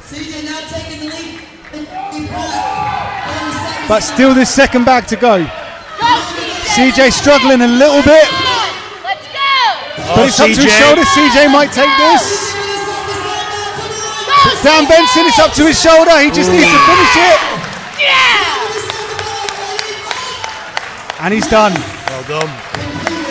Dan Benson did exactly what he needed to do. Yeah. CJ Kraus pulled something special out the bag there. We will see what that has done to the standings soon. Well, what time CJ got? Must be close. Well done to all our athletes. We're just waiting to hear the winner of this event. I think it was Ben Donnan snuck in just before. With a slightly shorter time than Jim Mitchell. I think I'm not sure if CJ was quick, but I'm not sure if he'd beat Ben. It'd be close, but I think CJ took a bit more time on the shoulder in, whereas Ben just went straight in with the carry, didn't he? Okay, guys, so taking the win on that event with 33.16 is Ben Donnan. There we have it. Ben Donnan taking an event win. Under 80 taking an event win. Under 80 taking an event win in an under 90 kilogram show, international under 90 kilogram show. So, going to Okay, be. guys, so we're going to need a bit of time to set up for the final event. It's going to be interesting seeing the scores going into power stairs.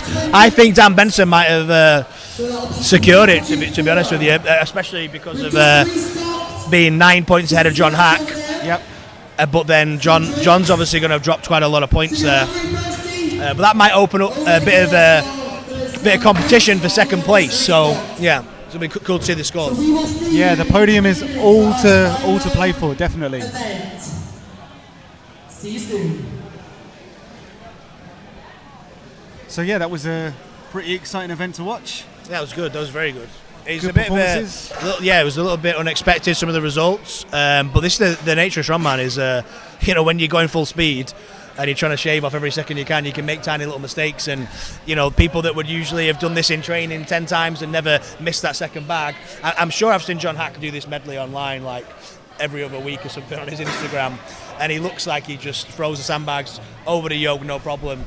But then when you come to the competition, you try and step up. We just saw that he went a bit too fast on that first run. Yep. Amazing proprioception and awareness to not smash his face into the yoke. That was a close call. It was really good. But then that little bit of a stop and a pause, extra time under tension, etc. He's then taken out of himself. And then Gav McNamee as well was a little bit surprising on this one. Just slightly missed that extension over the yoke the first time, and then didn't have it in him to get it over. So a big shake up in points from where I expected people to be. But that's what's going to make it fun going into power stairs. So in terms of training for this event, would you train this if you were coming into this competition, you knew this was going to be the 5th event? In training, would you go out of your way to sort of do it fatigued? There's a couple of ways to do it, but really the difficult part about programming for competitions like this is if you train your athlete in the fatigued state, then you're just increasing the recovery demand that they have throughout the training week. So it's better to usually accumulate as much work with as much space as possible to get as much recovery so that you can prioritize each event as an individual. But then every couple of weeks you might throw in a day which does do that and purposefully puts it in the order that they're going to be competing in. But I wouldn't say it's a smart idea to train like that every single week, because you're just going to accumulate too much fatigue and put yourself at higher risk of injury, etc. Especially, you've got to take into account these under 90 lads. There's a 99% chance to this level they're probably dieting down and everything as well as they go through the prep. So there's a lot to factor in. Keeping conditioning high is the number one thing you need to do so that they're able to perform as the events go on. So yeah, you're absolutely right. Most of these athletes would probably walk around day to day around 95 plus kilograms body weight. Yeah, for sure. Yeah. So it's a lot of body weight to lose in a fairly short amount of time. Yeah, most of them are going to be training at 100 kilo for most of the year, and then they're going to get into a little bit of a diet phase and get themselves mid 90s, and then they're going to do the cutting to make weight. So when you're training, you got to just take all things into account. And sometimes when people are in calorie deficits and stuff, you're better off spreading the training out, just to focus on the recovery. Rather than being like, right, this is going to be 5th event of the show, so we need to smoke you every time before you do this event so that it replicates the day. And obviously these athletes are all experienced as well. It's not like they've not done a show before. They kind of know the crack and they know how it works. But definitely every couple of weeks you want to make them be practicing how they're going to be playing. So yeah. So we've got power stairs coming up next. We're going to need a little bit of time to get set up, but if you were watching Britain's Strongest Man under 80 kilograms yesterday, you'll know the setup looks really cool. It offers the opportunity for some fantastic celebrations atop that third step. It looks good at the top of the step, doesn't it? Yeah. I had my picture taken up there yesterday and felt cool. Yeah, no, it looks really good. Like I said, I think the power stairs is such a weird event because when it comes down to training, it's always like not the funnest thing in the world to train. Okay, we have the scores, and in a decisive lead, first place, Dan Benson, 96.5. CJ Kraus has made his way up to second place. Jim Mitchell in third, and Ben Donnan, who was down in 9th after the Farmers, has catapulted his way up to 4th. All to play for though with the point spread, isn't there? It's super close. Yeah, so wow, between second place all the way down to 7th, 8th, There's barely any points between the guys. This is just the under 9 class. This is what happened at Worlds, isn't it?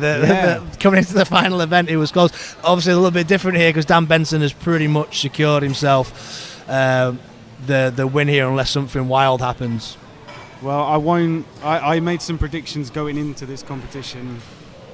Who I thought I might see on the podium. I'll keep them quiet until we're done, but at least one of the predictions is looking pretty good. So if we keep going down the leaderboards, we've got Nick O'Hare, 5th, joint 5th with Mike Dell. Then we go down to John Hack, who has put in a tremendous showing on his first ever strongman competition. Yeah, I'm honestly really impressed with John, because people think it's easy to transition from powerlifting to strongman. It's a completely different animal, and the day as well.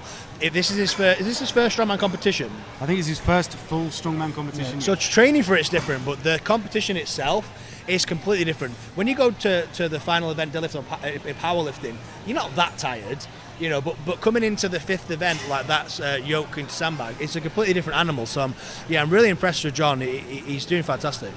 So yeah, we'll keep going down. We've got Tyler Young, Tyler Davis, Gav McNamee. That's your top 10. And then we've got Lee Shaw, Shimon Poplinski, Derek Owens.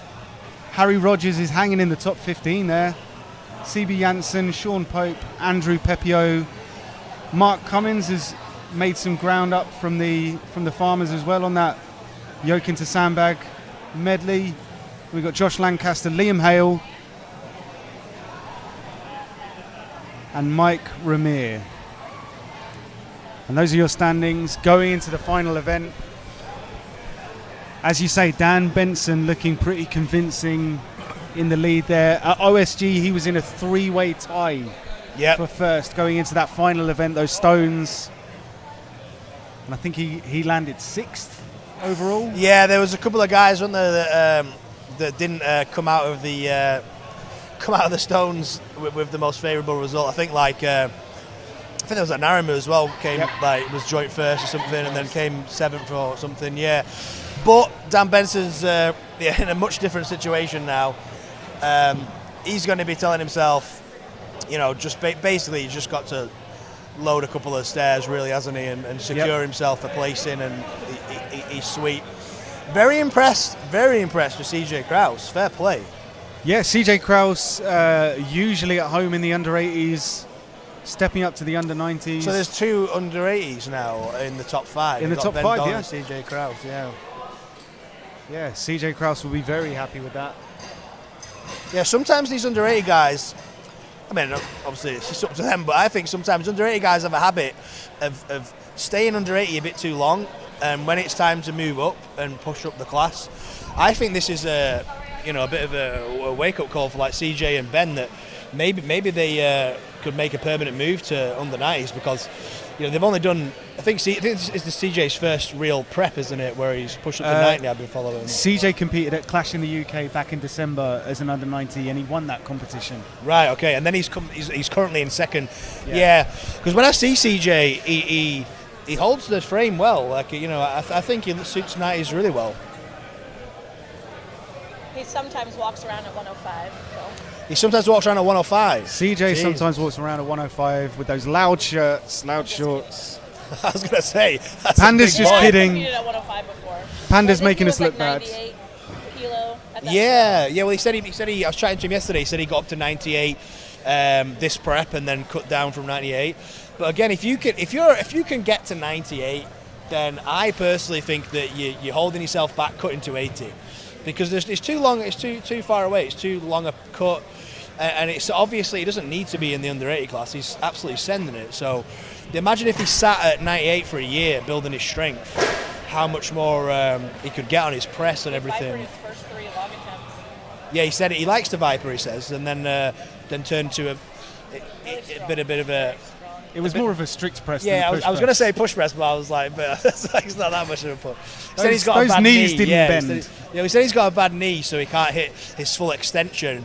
So he kind of just gives it a little bit and then strict presses it. But he's looking very powerful on the press. So yeah, I don't know what he'll do. I don't know if he'll go back down to 80, but I would say for sure in a comp of this standard, that's basically world standard, if you come in 2nd place, I think it's a bit of an indicator that the universe is saying stay at 90 kilos, Mr. CJ.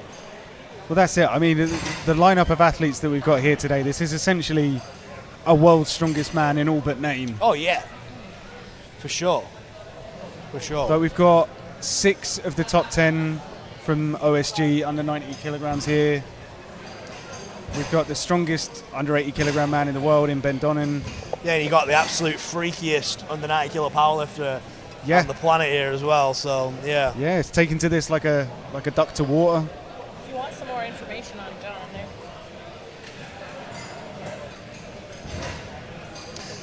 Bloody hell, a fact sheet. Yeah. 1,022.5 kilo total from last year, and a 272.5 kilo bench press as well, and under 100 kilos in September. Yeah, absolutely wild. If he could transfer his bench press strength over to his log, I reckon that there'd be something wild coming out for sure.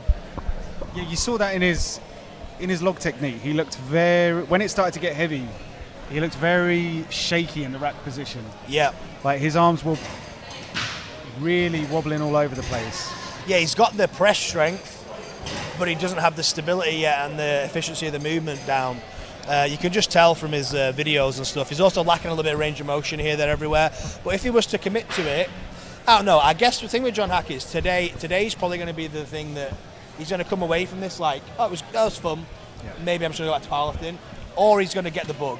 And then you might see him transition and try to, master things at the log. And then, what the hell could he be doing in a year time if he really went all in on something like that?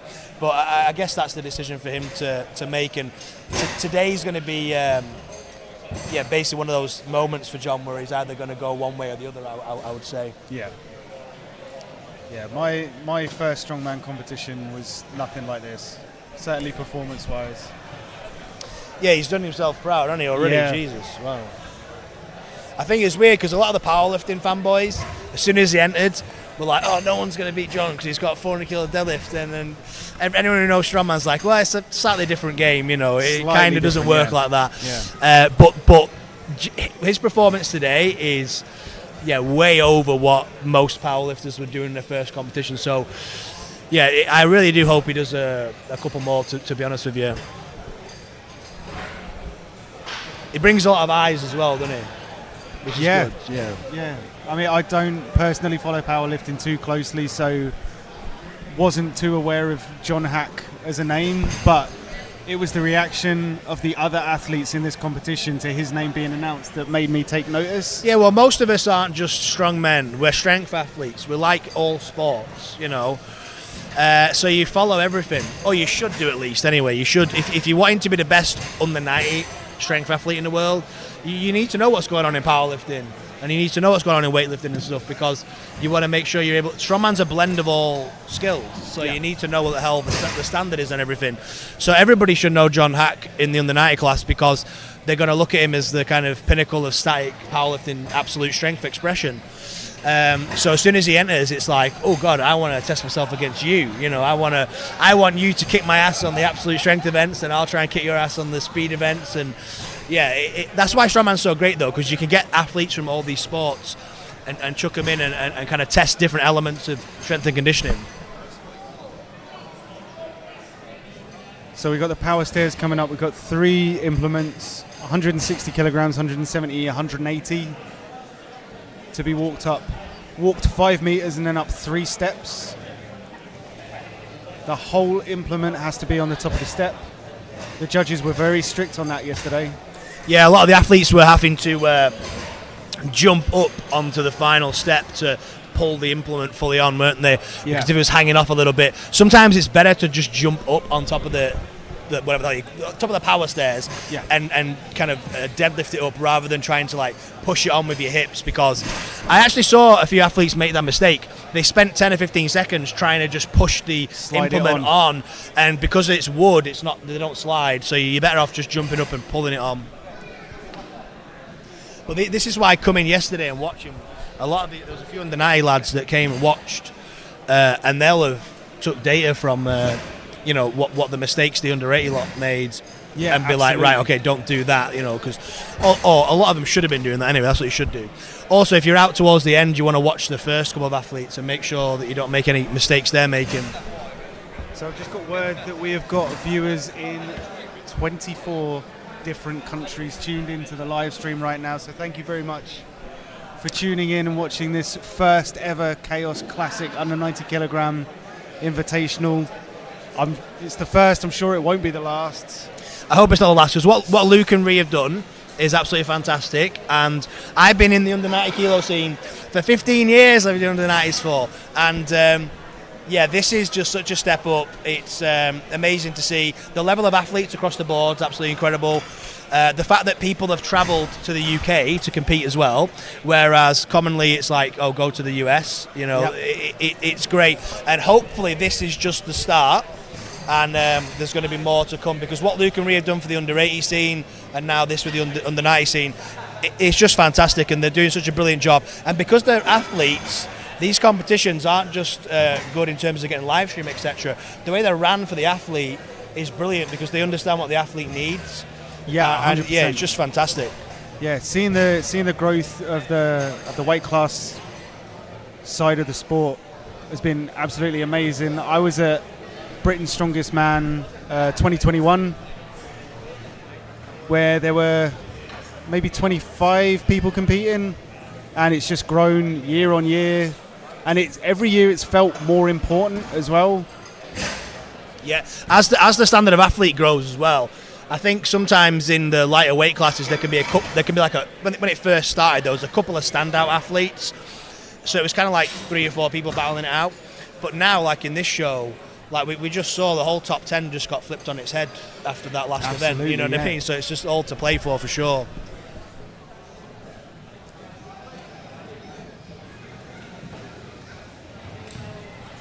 Is Nick O'Hare always under 90?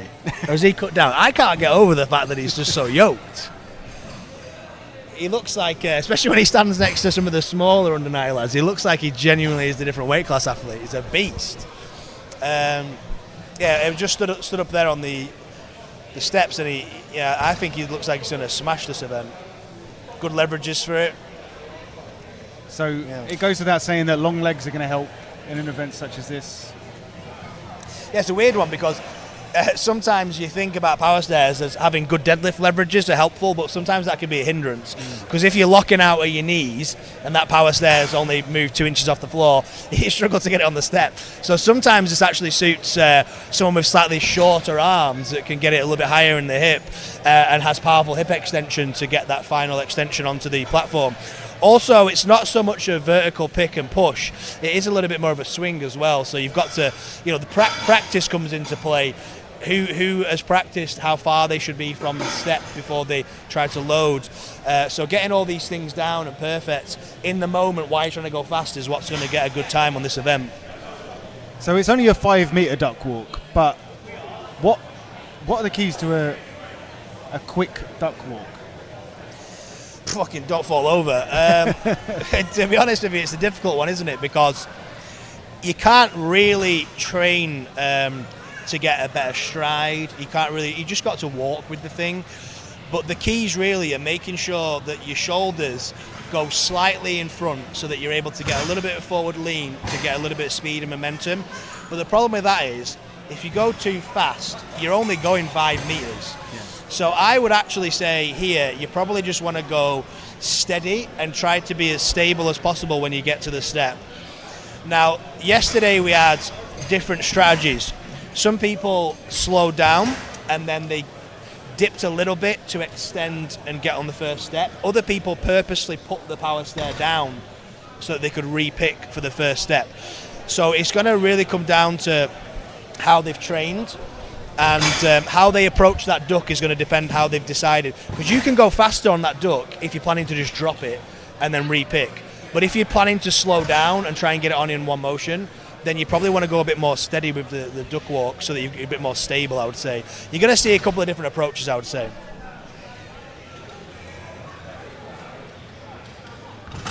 A lot of these athletes, I would say as well, probably haven't been able to train doing the full run through, because it is something that's difficult to get full access to the kit.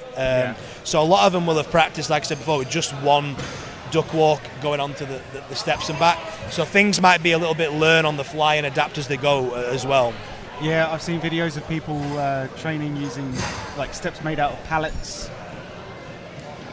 But yeah, very few having access to the full 3-4 step set. Yeah, it's a pretty rare event that you're going to get access to. It's the kind of thing that maybe you travel somewhere that has one to get one session in or something, but or maybe you're super lucky you got one. But most people are going to have winged some kind of setup.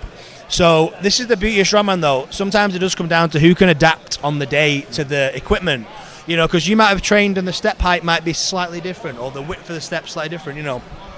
You've got to have a couple of warm-up sets and then adapt your position and technique to suit the implement on the day.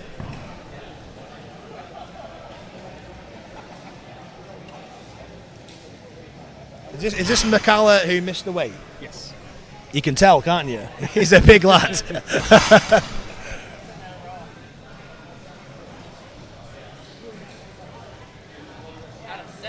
Yeah, he's a lot taller as well than a lot of the other under 90 boys, isn't he? He's a big dude.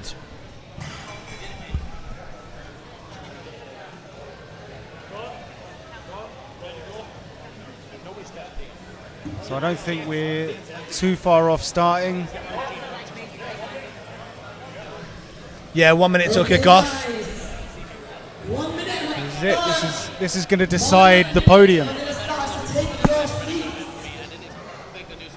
This is our final event. No event. It is the duck walk into the power stairs. Weights are 160 kilos, 170 kilos, and 180 kilos. Quickest time wins. Once all three are on the top step, the time will stop. So I think our first two athletes, Ben McCalla and Mike Ramir. Mike Ramir with that torn tricep. He's is that what? I guess that's just the strongman way, isn't it? A little bit of a bandage on him. That'll be all right. A bit of duct tape. I suppose if it's torn, would you tear it anymore?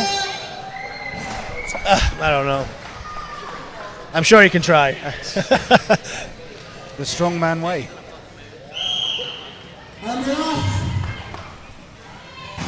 So straight away, different techniques. He reset. He just managed to get straight on. Ben McCalla very quick. Yeah, very quick. Not having to reset on the second duck walk either. That's saving valuable seconds. Yeah, this is a very good time. It's a shame he's not getting any points for it. Oh yeah. So Mike Ramir battling away. He's on that second implement. 170 kilograms up. 180 kilograms for the last implement. That was a very fast time. That was very good. Fast time. But Mike Ramir, he's going to want to finish this competition strong. It's not gone his way today, but if he can get this one last little bit of redemption. There we go. Oh. You can tell that arm. He did. So what did he do the tricep on? I feel like it was the log. I feel like it was very early on. Wow. Fair play, because if he's done on the log first event and he's carried on for the whole competition. Carried on for the whole competition. Fair play. As I said, quickest time wins. From watching the under 80s yesterday, I know that didn't count towards the points, but that was a really good run. And the fact that he didn't have to reset even the third duck, he just managed to get straight on. Very impressive. I think we saw one or two under 80 athletes do that with maybe the first or second implements, but not the third. Yeah, definitely not the third, yeah.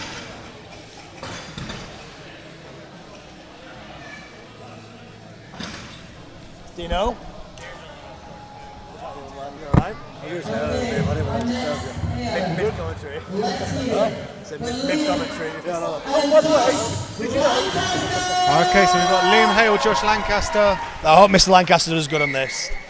He seems to have had a bit of a bad day today, doesn't he? But hopefully he can pull it out. Bit of redemption on the last event. I've seen him practicing this event 16, 17 times a week, so he should be pretty good at it. again, Josh Lancaster, he's usually at home as an under 80. Has he moved up permanently to under 90? Josh is a very big under 80. I do think he's suited to the 90s for sure. And that's a great first run from both of them. Go on, Liam. Nice from Liam on that second implement. Little stumble there. There they go, both on neck and neck. That's it. See, this is where power stairs gets fun now. Okay, who wants it the most? Who wants it the most? Head to head on this final duck walk handle, 180 kilograms. Ooh, up there 3 we go. steps to finish. Josh is going to want this. Liam is going to want this. They're getting close. Who's going to get it first? Josh is up first. Hands off. He's done. Both men finish. That was awesome. That's what's good about power stairs, when it ends like that, when they're just neck and neck. And when you load the step, you look up and they're right there. Oh, it's class. Well done, boys.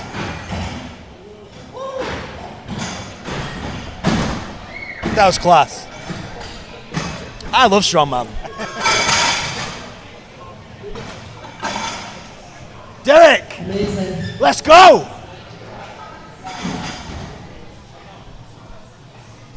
Okay, we've got Mark Cummins up against Andrew Pepio.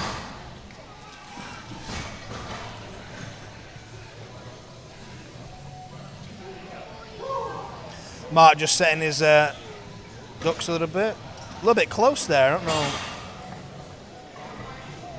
All right, Mark, you got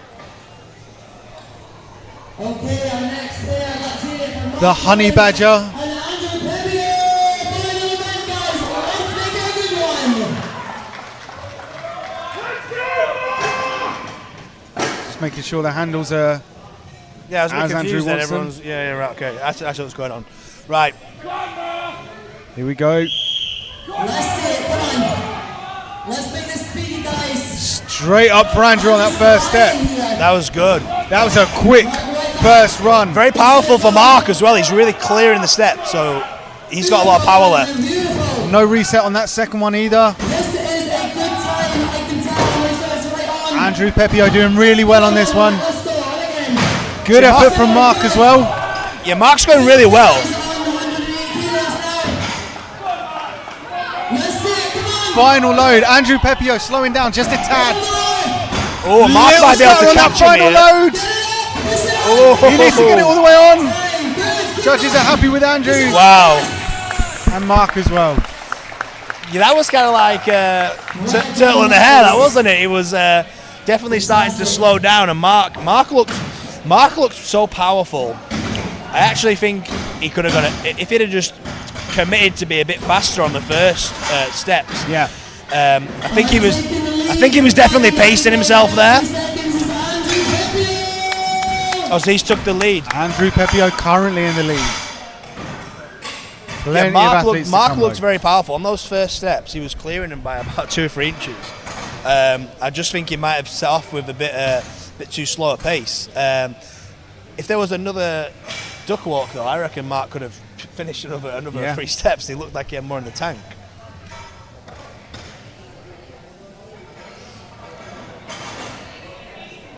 Okay, so next up we have got Sean Pope and CB Janssen. CB Janssen has just attacked every single event today. One more to go. He's got his power stair shoes on as well, for sure. Got an extra inch of clearance there, so he's sorted. Let's go, let's see it. Good. Good first load. A little slip on the step there. Yeah, Good, come on. that was good. Strong from CB He's Janssen. got the first one. Had to nudge All the way that up. first implement onto the last step. He's going to have a nice reset on this first step. Quick take, this is the final. Make this count. Keep going, guys. Okay, so one more implement Come on, Sean. for CB Janssen. And again. Sean Pope just finishing off this second one. Push it right on. Yes, good, good. These last 2 steps are where you just got to dig deep. That's it. CB Janssen, he's tired. Yeah, he's just got to go. Come on. Oh, there we go. He needs to get up on that last step. He's pushed it on. Judge is happy. He's happy.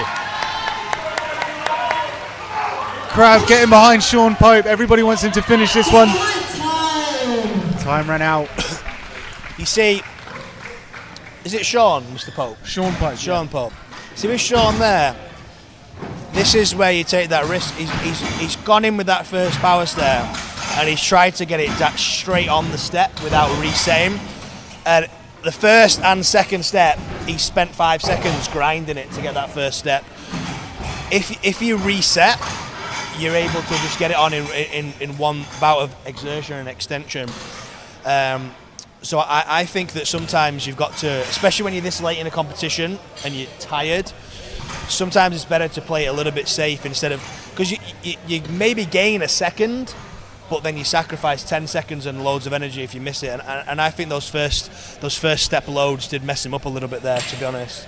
We've got Harry Rogers out next, have we? Yeah, Mr. Derek Owens. I hope Derek absolutely sends this. Okay, guys, let's hear it for Harry Rogers and Derek Owens. Harry, I believe, coached by Mr. Paul Smith. He is. And he's done a couple of competitions recently, Harry. He's been on a bit of a mission competing. Derek straight on. Derek. Come on, Derek. Beautiful. Rapid. Let's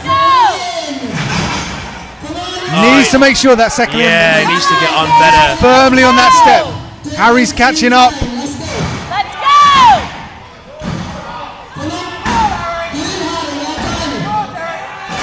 Derek's going so fast, he's just making a couple of mistakes. Yeah. I don't think the judge is happy with that second implement on that final step. For Derek. For Derek, yeah. Harry Rogers on the final implement. Yeah. Making sure that Derek pushes that second one on. And he's done. Derek cheering on Harry. This is one of my favourite parts of Strongman. Athletes head to head, cheering each other on. Wild. I tell you what, Derek was like, I don't know, I feel like if Derek did that run 10 times, that would be the one time that he made all them silly little mistakes. He looked so fast and so powerful. He got thrown out of his flow state when he went to run away from the first implement and had to reset. Still a great time, but I feel like that could be an amazing event for Derek, actually. He looks so powerful, wow. Yeah, the judges are not playing around. And rightly so. At this level of competition, we know what it's like. We've seen stuff in the past at high level competitions where the judging is inconsistent, and it can, in this sport, subtle calls from the referee change a lot of points. So they need to be consistent and strict. At this level, you want them to be strict, don't you? Absolutely. So we've got Mr. Lee Shaw and Shimon Peplinski. Let's go. Let's see it. Come on, big pop up. Good from Lee Shaw. Firmly on the platform. No mistakes there. Same from Shimon. Lee is flying here. That's it, come on. Lee bouncing up those steps. No mistakes on that second one. Lee's getting a really good push with his knees so that the implement goes straight on. There's no shuffling. Perfect. One more step for Lee Shaw. That was good. Shimon Peplinski still battling away. One more step. Ooh, nearly there we go. Yeah. That was a good run. That run by Lee was amazing. Well done, guys. We are halfway through the last event. Halfway through the final event. Anything? I am not going to say. Water or anything? No, I'm okay. I was going to say, I'm not going to predict how Gav's going to do on this event. Because I may jinx him again. Well done, Lee. We just want a nice clean run from both of these men. Yeah. We've got You just want you want no mistakes now, don't you? first in the world and third in the world.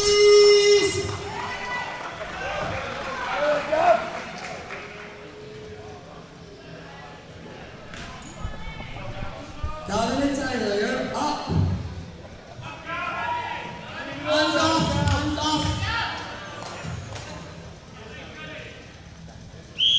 And here we go. Let's go, come on. Good from Gav. Straight onto that first step. They're mirroring each other. Very fast from both. Come on, Gavin, let's go. Come on, Tyler. Good from Gavin. They're both Again, neck and neck. matching each other, step for step, move for move. Gav with a Gavin slight pulling lead. ahead slightly. Come on, Gavin, last one.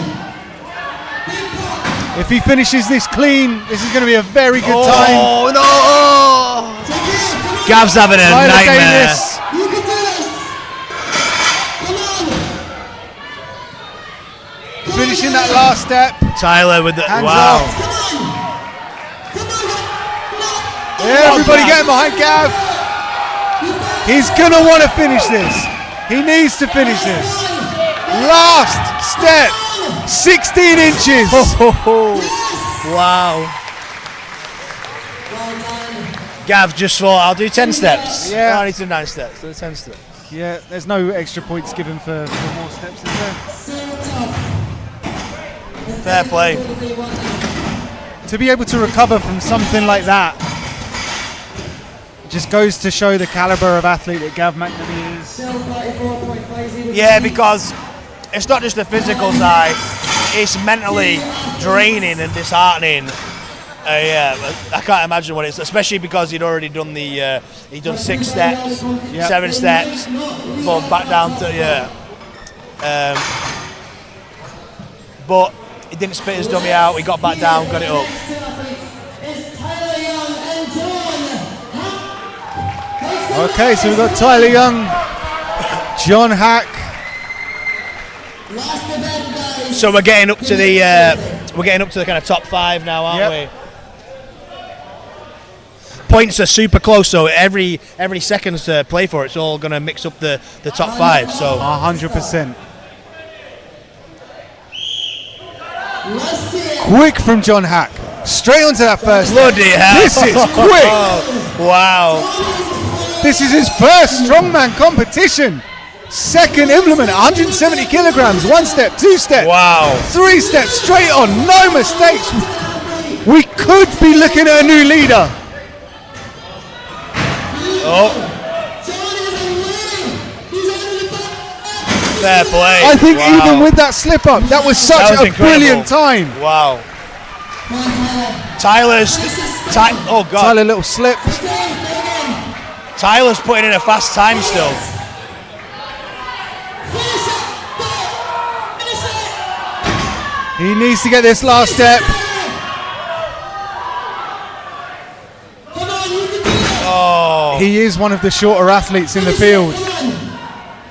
Same as the other steps. He just needs to lift this ever so slightly higher than some of the other. nice. He He was is on for a going good to time be as well. gutted, yeah. He kind of looked slow because of John, but up until the misses, he was on for a good time as well.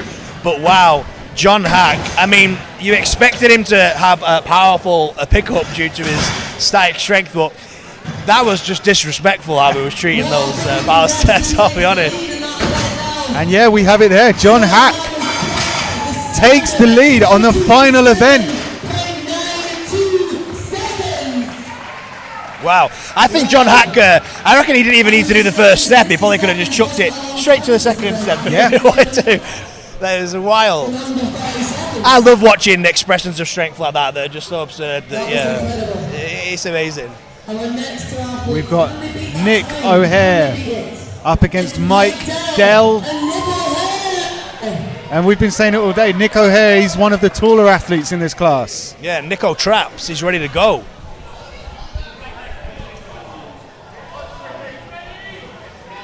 So both of these guys are pretty tall. Let's go. Yeah, Straight on the on first from step. Nick. No mistakes from Nick O'Hare. Yeah, Nick just smashing it. Wow. Come on. Same again. Beautiful. Oh, and straight on as well. Wow. Straight on. This is going to challenge John's time. This could challenge John's time.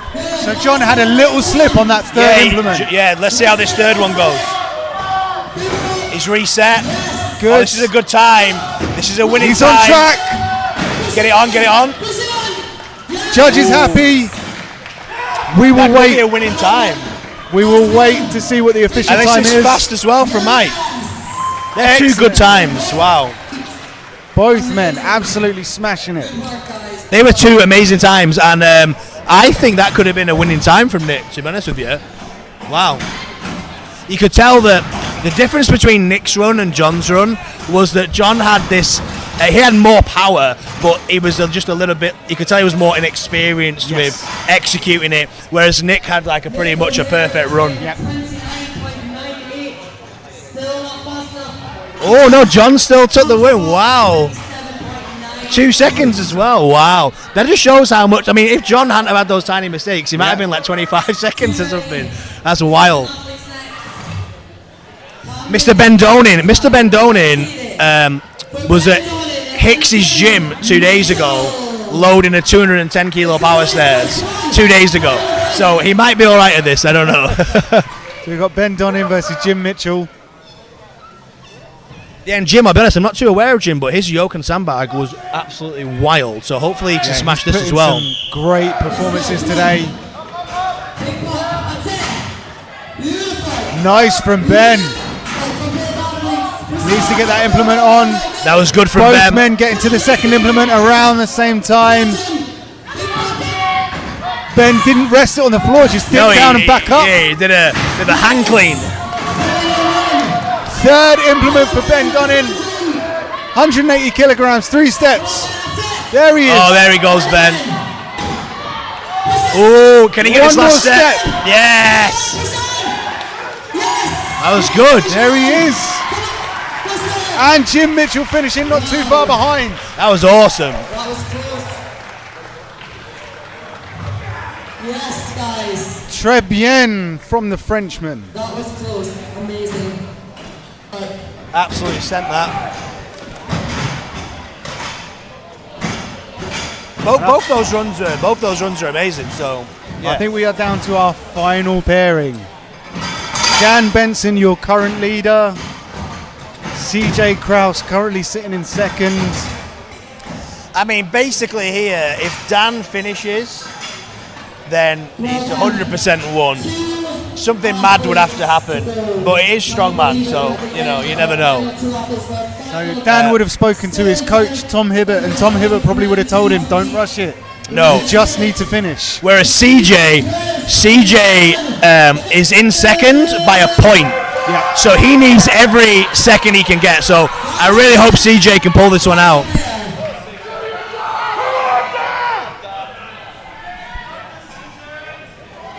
Crowd getting behind CJ and Dan Benson.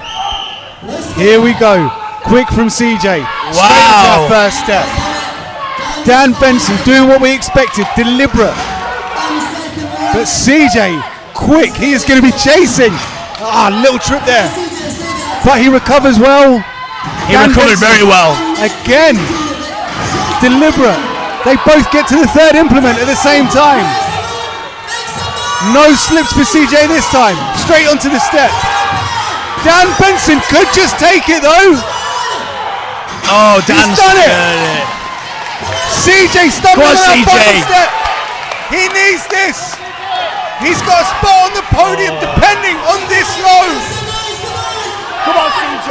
He needs to dig deep. Every ounce of strength. Oh, fuck. He's got time, but this is not. Yes. This is not the ending that CJ wanted. Wow. That was crazy because the way he started, I didn't expect him to. Start. Yeah, I did not expect him to not finish. So there we have it, done and dusted. I think we can fairly safely say that Dan Benson is the first Kaos Classic under 90 kilogram champion. I do not know though. I don't know who's going to be the top 5 because John Hack was a couple of points behind. but he put in the amazing performance and got the event win on this. John Hack so that's going to have shot him up quite a lot. So John Hack was already on the podium. That surely guarantees. No, John was in 6th, wasn't he? On the last event, after the last event, he was on 79 points. If I'm remembering correctly, I think the top 3 after the last event was Dan Benson, CJ Kraus, John Hack. We'll find out soon. No, John was on 79. It was CJ 82, and then it was 81, 80, 80, 79. I have a weird memory with numbers, so yeah. I'm glad one of us does. It's just being a coach for you. You got to memorize numbers all the time. So yeah. We are just waiting. Yeah, it was 96 points for Dan, 82 CJ, 81 for. I can't remember who was on 81. There was 2 on 80, John Hack on 79. But he's just won that event, so he's going to have shot up in points. So it just depends on how the other guys placed as to obviously the top 5. So going to be interesting to see for sure. Absolutely. But we can comfortably say that Mr. Benson's secured the win with an amazing final performance on the power stairs. So now I can comfortably disclose that my prediction for the winner for this competition was Mr. Dan Benson. Yeah, Josh Lancaster said that as well. I didn't have Dan down myself. Sorry, Dan. But I had him up there. But I thought, as you might have been able to tell from my slight predictions and jinxing, I thought Gav McNamee was going to rattle through after the log. I thought he was going to be able to rattle through the events, build up the points, and but sometimes it's just not your day. Yeah. When your power stairs rolls down off the second step, you're just having a bit of bad luck and a bit of a bad day. Yeah. But he's 3rd in the world, so he knows he's one of the best in the world. You can't let a performance like that affect you, and sometimes you got to take a bad day in the office on the chin. Absolutely. But Dan Benson, however, seems to have had a cracker, because he might have a roughly maybe 15-20 point lead, which is crazy at a competition of this standard, to be honest. Yeah. And didn't he? I heard he beat John Hack on the deadlift. Is that right? Yes. Yeah. So just as the whistle went, Dan Benson, after about 10 to 15 seconds struggling, locked out an 11th rep. Right. Okay. Wow. Were those two head to head, or were they like separate? They were not head to head, but it took some adjudication. So Tom Hibbert, Dan Benson's coach, the rep almost wasn't allowed, but after review from the judges, they did eventually allow it. So yeah, Dan Benson. Good lad, Tom. Kick off. If in doubt, kick off. Dan Benson just edged out John Hack on the deadlift. Which, if you listen to the internet powerlifter fans, impossible to beat John Hack on the deadlift for reps. But Mr. Benson, proving that rep strength endurance, a little bit different to absolute strength. So again, Dan Benson is one of 3 men to attempt or declare an attempt at 400 kilograms, and he's the only man to declare it that has actually broken that weight off the floor. Yeah, he's not a slouch on the deadlift, is he? Let's be honest. Whether it comes to reps or max out, he's absolutely fantastic. So yeah, well-deserved win for Dan Benson today. He will be very happy. I'm sure going back to OSG, to be tied 1st place and then dropping down to 6th, must have been a bitter pill to swallow.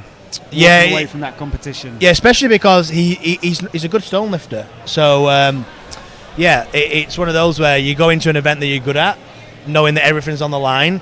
Sometimes though, it can be the mental pressure can get to you, and you can end up making a mistake.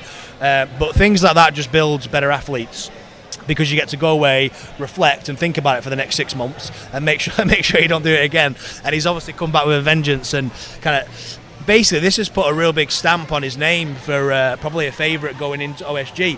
It's only a couple of months away, and and we have your final scores. Oh, we have got Dan Benson clear 1st. We have a tie in 2nd place. John Hack and Nick O'Hare, with Ben Donnan down in 4th. So how does that work, the tie then? I don't believe it's going to be. Chaos don't do. They don't do count. They don't do count back. Or do they do count back? I will need to check. We need to find this out. We need to find this out. But Ben Donin taking 4th. Wow. Under 80. kilograms. Wow. CJ dropped a lot after that event, didn't he? Wow. That shows just how valuable that final Yeah. step was. Yeah, crazy. Jim Mitchell, that's a great performance. And Mike Dell. Tyler Davies down in 7th, the reigning world champ. That just shows you the standard, doesn't it? That the reigning world champ is 7th, and Gav, who came 3rd at Worlds, is in. That's just a wild standard. Falling outside the top 10, yeah. Just because of a few little mistakes here and there, this level of competition is pretty wild.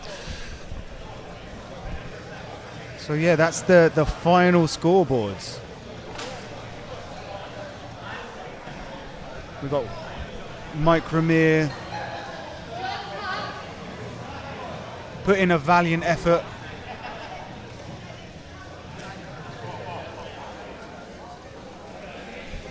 I'm trying to find Luke so we can find out about this second place.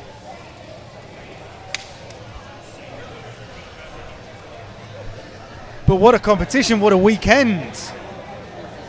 So we've had Britain's strongest man under 80 kilograms yesterday, Dean McVie, new champion, first Chaos Classic under 90 kilogram invitational competition. Yeah, it's been a great weekend of strongman. I thoroughly enjoyed the under 80 comp yesterday, and obviously the standard today, performances today are absolutely wild. And I think this is hopefully going to be a big step up for lightweight strongman. Absolutely. We hope this weekend becomes a regular fixture in the calendar.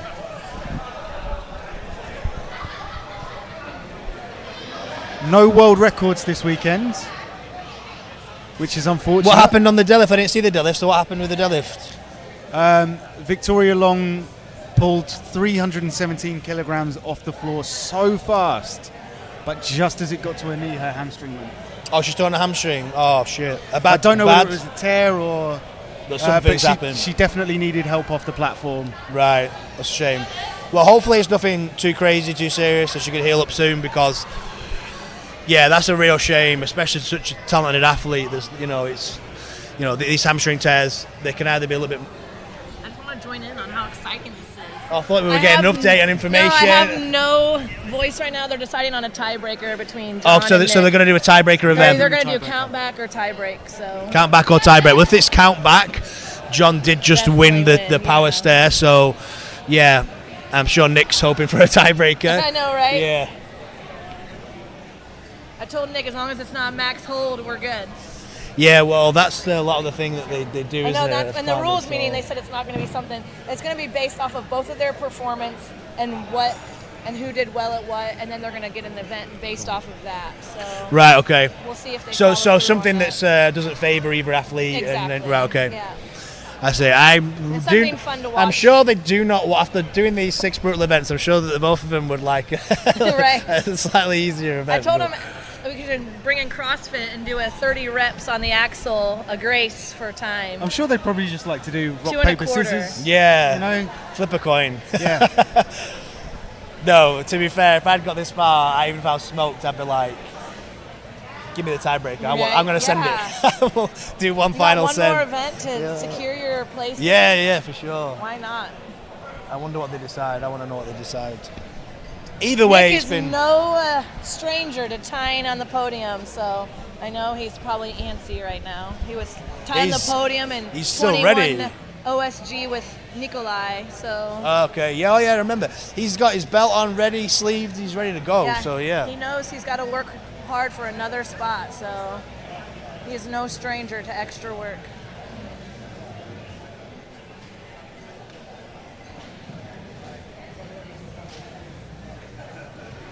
Still reviewing. I'll go. We will bring you updates as soon as updates are available to give. But it looks as though we're not quite done yet. Yeah, there's John Hack and Nick O'Hare. It seems that they're probably going to be. I would imagine that there's probably going to be a tiebreaker, especially if they said in the rules meeting that there was going to. They can't decide to do count back now, can they? Everybody, listen up. I've just informed that there's some very, very close points between 2 athletes. Oh yeah, we've got a tiebreaker. We are having a tiebreaker. We're going to do a bear hug with a sandbag for time. Hold.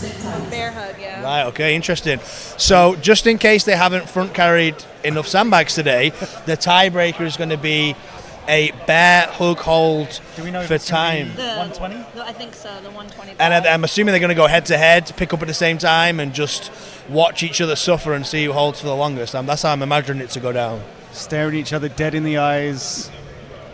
Yeah, saying, willing them to drop the sandbag. This is going to be interesting as well, because I would say that both these athletes look real suited to being strong in the front carry position. They've both got long arms, good leverages, strong posterior chains. They went head to head on the Husa. Yeah, they both got crazy power stair times, so the posterior chain's wild. How did Nick do on the Husa carry? He won the event, and then John was came right behind second. him. Right, yeah. okay, awesome. So they went head to head on the event, and John was straight out the gate fast, but Nick was slow and steady the whole event, and then he ended up taking the event win. So awesome. Well, this is going to be cool to watch because there's a lot on the line. For sure. Yeah. This is for second and third place, respectively. And it kind of comes down to as well who's got what left in the tank. And who really wants it. Yeah, who really wants it, yeah. This is now the mental portion. How much does John Hack want to come? Second place at his first strongman competition. Exactly, yeah. And Nick was obviously an amazing athlete.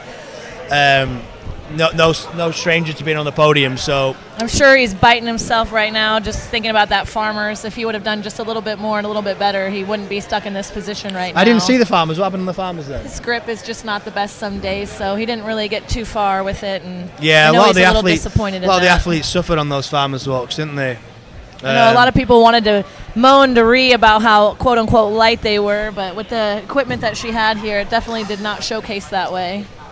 Yeah, this is the thing. When competitions get announced, there's always wild predictions, and people say, like, people were saying there was going to be 5-6 people over 160 on the log. And I was like, I don't think that's how it's going to happen, guys. That's not how this. Maybe they didn't travel internationally. Yeah, have didn't travel. a ridiculous weight cut. Yeah, they've never even seen this log before, and they think they're going to turn up and be identical to. I'm like, almost like world record. Everybody, 7 kilos away. Like, no, it doesn't quite fall like that sometimes. And with the farmers walks as well, you just got to put the trust in the fact that Ree and Luke know what the hell they're doing. And it's their equipment. And they're their equipment. They know the weights that it should be. Yeah.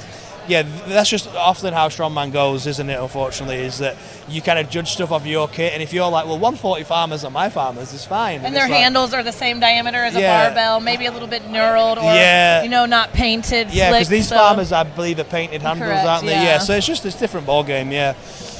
You got to trust when someone like Ree or Luke's running a comp. They know the weight They are selection. still competitive in the sport. They know exactly what's to be expected and how an athlete's going to feel come event 3 or 4 and how they're truly going to stand up to a heavier weight. I can't even imagine more than a 300-pound per hand right now and how ridiculous that would have looked today. So they did well. It wouldn't have been the best to watch either as well. It's very disappointing to watch athletes fail one after another. Yeah, because that kind of, as a promoter as well, you kind of think, oh, maybe I put a bit too much weight on there, you know. But I think it was good today though. People were finishing it, but it was just difficult to Yeah, finish, I think everything was very well. Like, we didn't have any zeros. We had a lot of struggle, but we also had a lot of fast and thorough competitors today. Yeah, that's what you want. You want a spread of like people that are struggling a little bit, some good times, and then some like excellent performances. And if you have a good spread of performances, you know the weight selection's right. Already.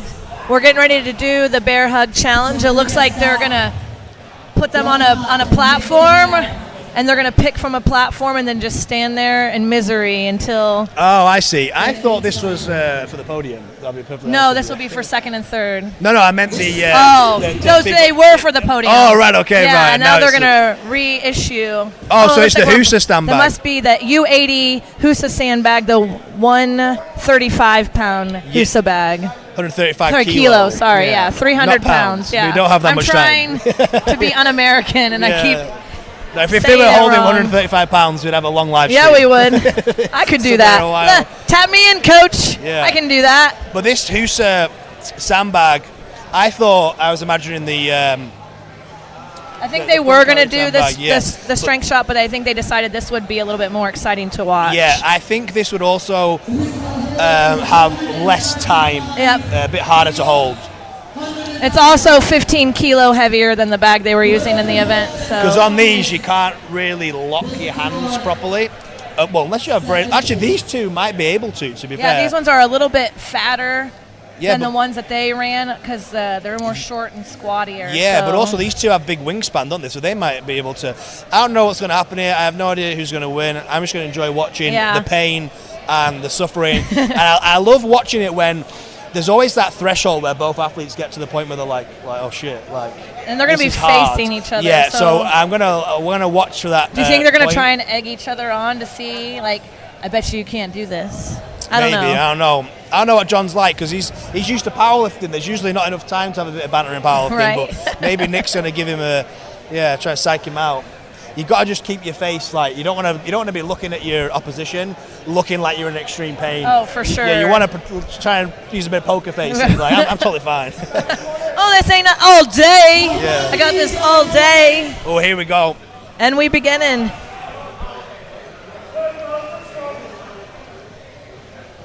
Both are rocking their Chaos grip tees. There's a lot of Chaos grip a lot of Chaos grip tops and a lot of Cerberus grip tops. There's a lot of red and black going around today. I know yesterday I made the joke. I was like, what's red, black, and white and strong all over? A Chaos Strength Promotions event. Oh, man. All right. A head-to-head Husa bear hug challenge. So Nick's gone for a much higher pick position, which I think looks a much better position than where John is, to be honest with you. This is for second and third place on the podium. They're both tied with 102 points right now. Yeah, and you'll notice the difference in position. It's completely night and day. Nick is looking at the ceiling right now. And you can tell who's stronger where. You know John is very strong in the hips because of his deadlift strength. You know Nick is very strong in the upper body because of his endurance and his athleticism, just in the sport in general. So they're both taking full advantage of their strengths here. So let's start showing words of encouragement, guys. Come on, get behind them. They're calling out for second place. I should have started a timer. I think that John's position is going to, end up biting him in the butt. You see, that's the difference there.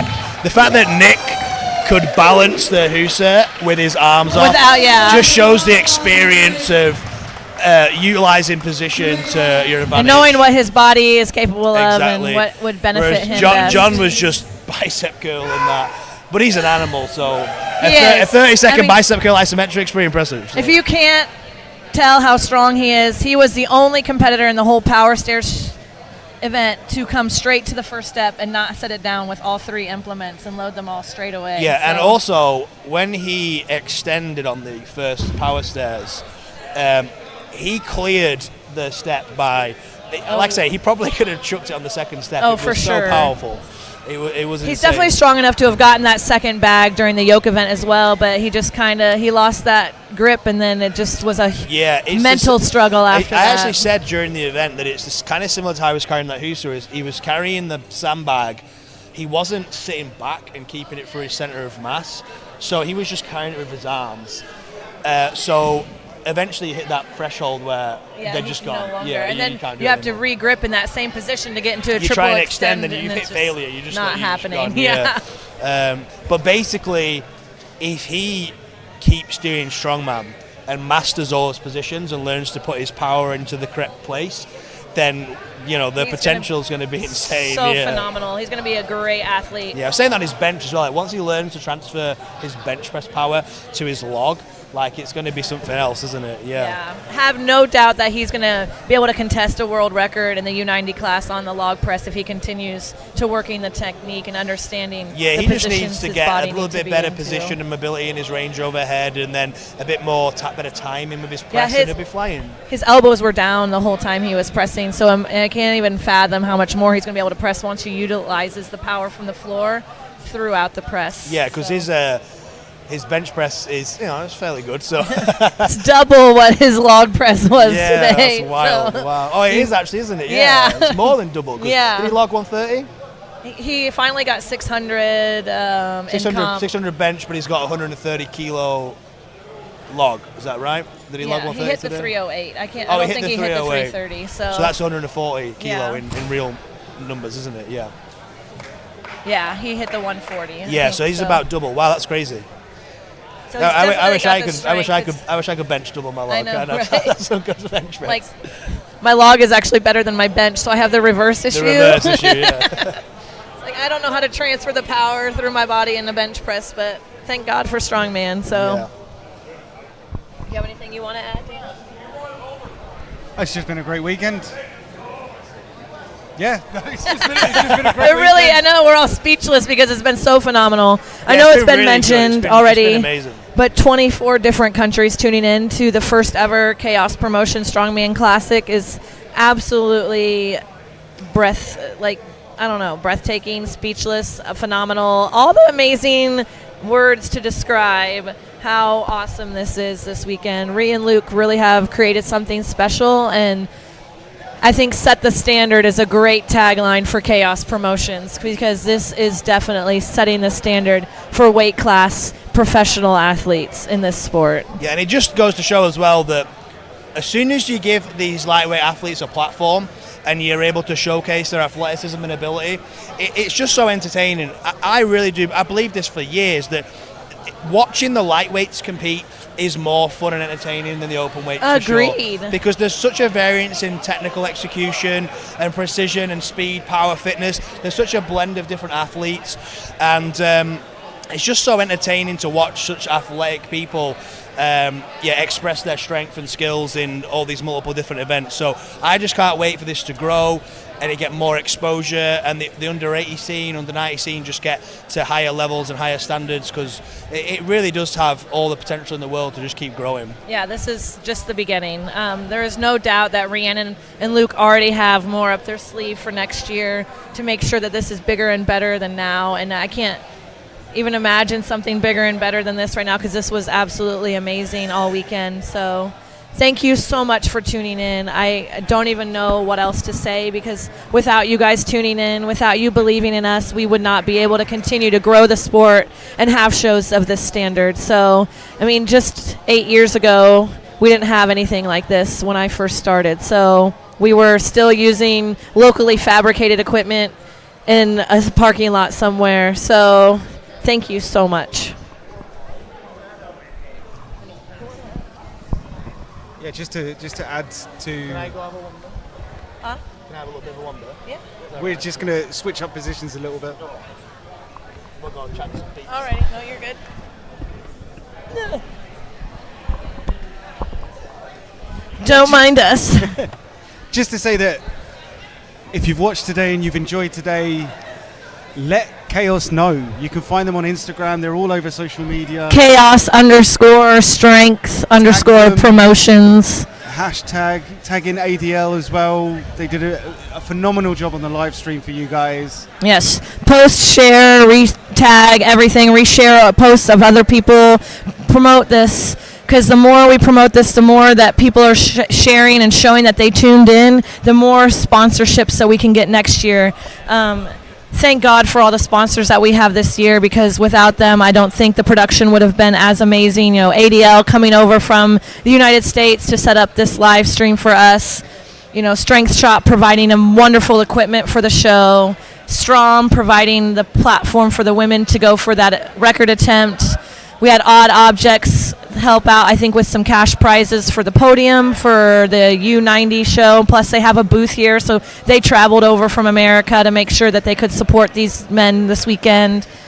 We have Explosive Ape, who has also done a wonderful job just for strongman in general, not just with Chaos, but overall throughout the sport. I know they're also been helping with Strongman Corporation, so they've been, just like Cerberus, they've been helping out with a bunch of different stuff across the scene on all fronts. So without all this support, I just don't think that this weekend would have been as amazing. So thank you so much.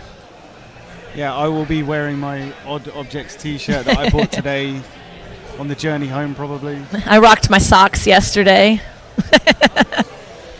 Tommy has a great vision with Odd Objects. I know it started out as a company mostly to support and fund things like this, so it's still a young company. He's already doing so much for the athletes, so I'm really excited to see how that progresses. Then we also have Kratos, who supplied salts with his Pegasus salts. He's provided, you'll see them here soon, athlete bags for the podium finishers. He also designed my own Panda merch line, so he does custom apparel for athletes, and he's still a small start as well, but he's been really phenomenal for the sport. Trying to think of who else. I don't have the list of sponsors in front of me anymore, so I'm very sorry. We're getting ready for the presentation of that trophy and that belt. That beautiful belt. It really looks incredible. Dan, well-deserved, undoubtedly came in the best athlete today. If anybody wants to question it, they're crazy.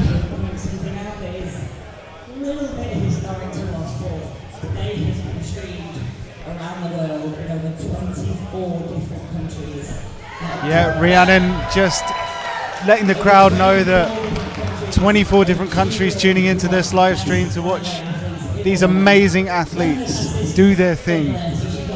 I'm excited to see the actual numbers for how many people bought the live stream. So it's been a crazy weekend.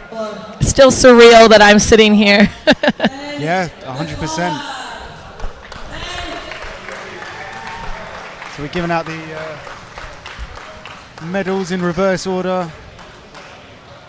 It's such a shame that Ben McCullough didn't make weight because he put in some good performances. He did put in a great performance today. Hopefully it gives him motivation to either stay 105 and continue getting stronger because he is a strong athlete, or next year show up and make weight and really put him to the test. Yeah, Brandon McNamara had to pull out quite early into the competition. You can see he's got that knee support on. He's limping a little bit. I think it was the smart decision. I agree.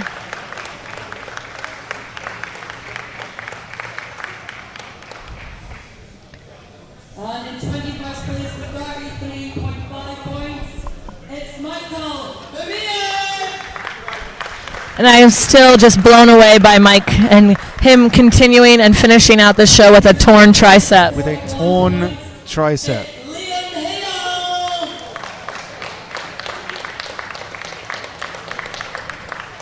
In 19th place with 42.5 points, it's Josh Lancaster!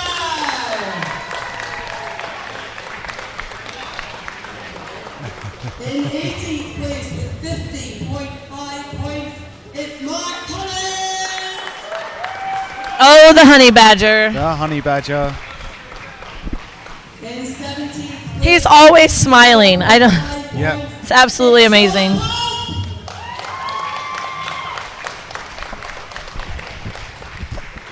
and in 16th place with 62.5 points, it's Harry Rogers! Excellent outing for Harry Rogers, the Red Panda. He showed up and showed out this weekend.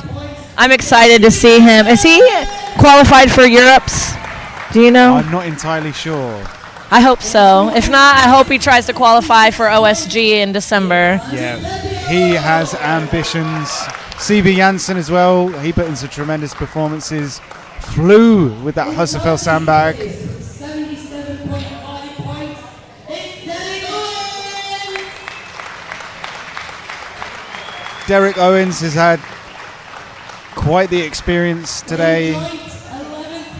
Quite the roller coaster for him. He was in third place for quite some time. He's going to come to OSG very hungry this year. Going into our top 10 now. In 10th place with 83 points, it's Tyler Young! Woohoo!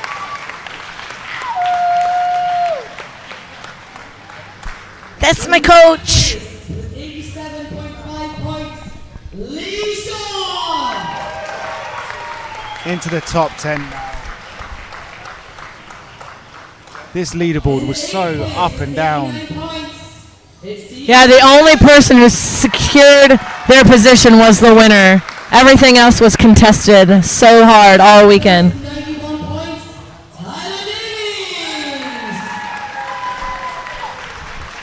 So yeah, most of these guys in the top 10, you will probably see them at OSG later in the year with a fire lit under them. You know Tyler Davis is going to come to OSG hungry. Yes, he wants to make sure he keeps that title. What a showing by Jim this weekend. Very impressed by Jim Mitchell.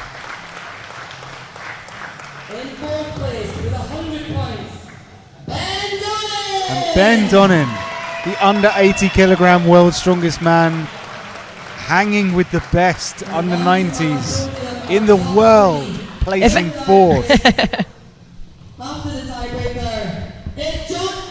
Woohoo! And what can we say about this man?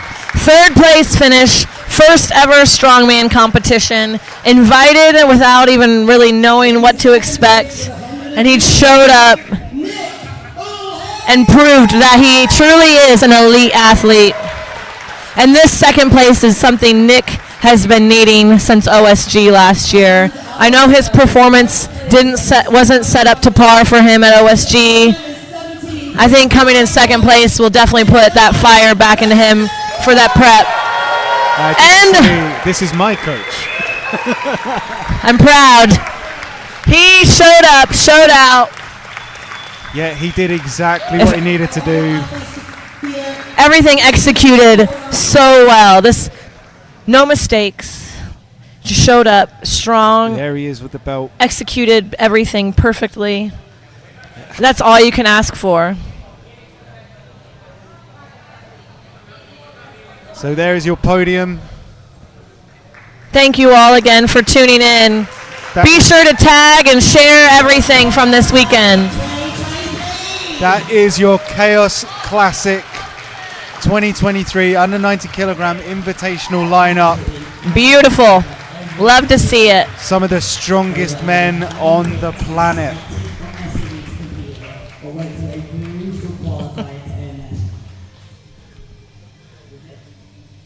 All right. And show the athletes some love as well. Seek them out on social media. Just let them know that you watched. Let them know you enjoyed. Take some screenshots of the live stream. Share those pictures. Absolutely. Tag everybody. It's a great group of guys this weekend, both in the U80 and the U90 classes. And said it before, said it yesterday, if you are even remotely tempted to give this crazy sport a try, do it. You will have the best time, you will make the best friends. It's such an atmosphere to be a part of. I'm so privileged to have been part of this weekend behind the commentary desk. It's been awesome. With Panda. Hopefully we can do this again next year. Yeah, I'm putting it in my diary already. Booking my accommodation.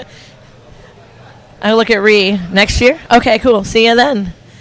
Alrighty. And on that note, we're signing out. Thanks again so much for watching this weekend. Love y'all.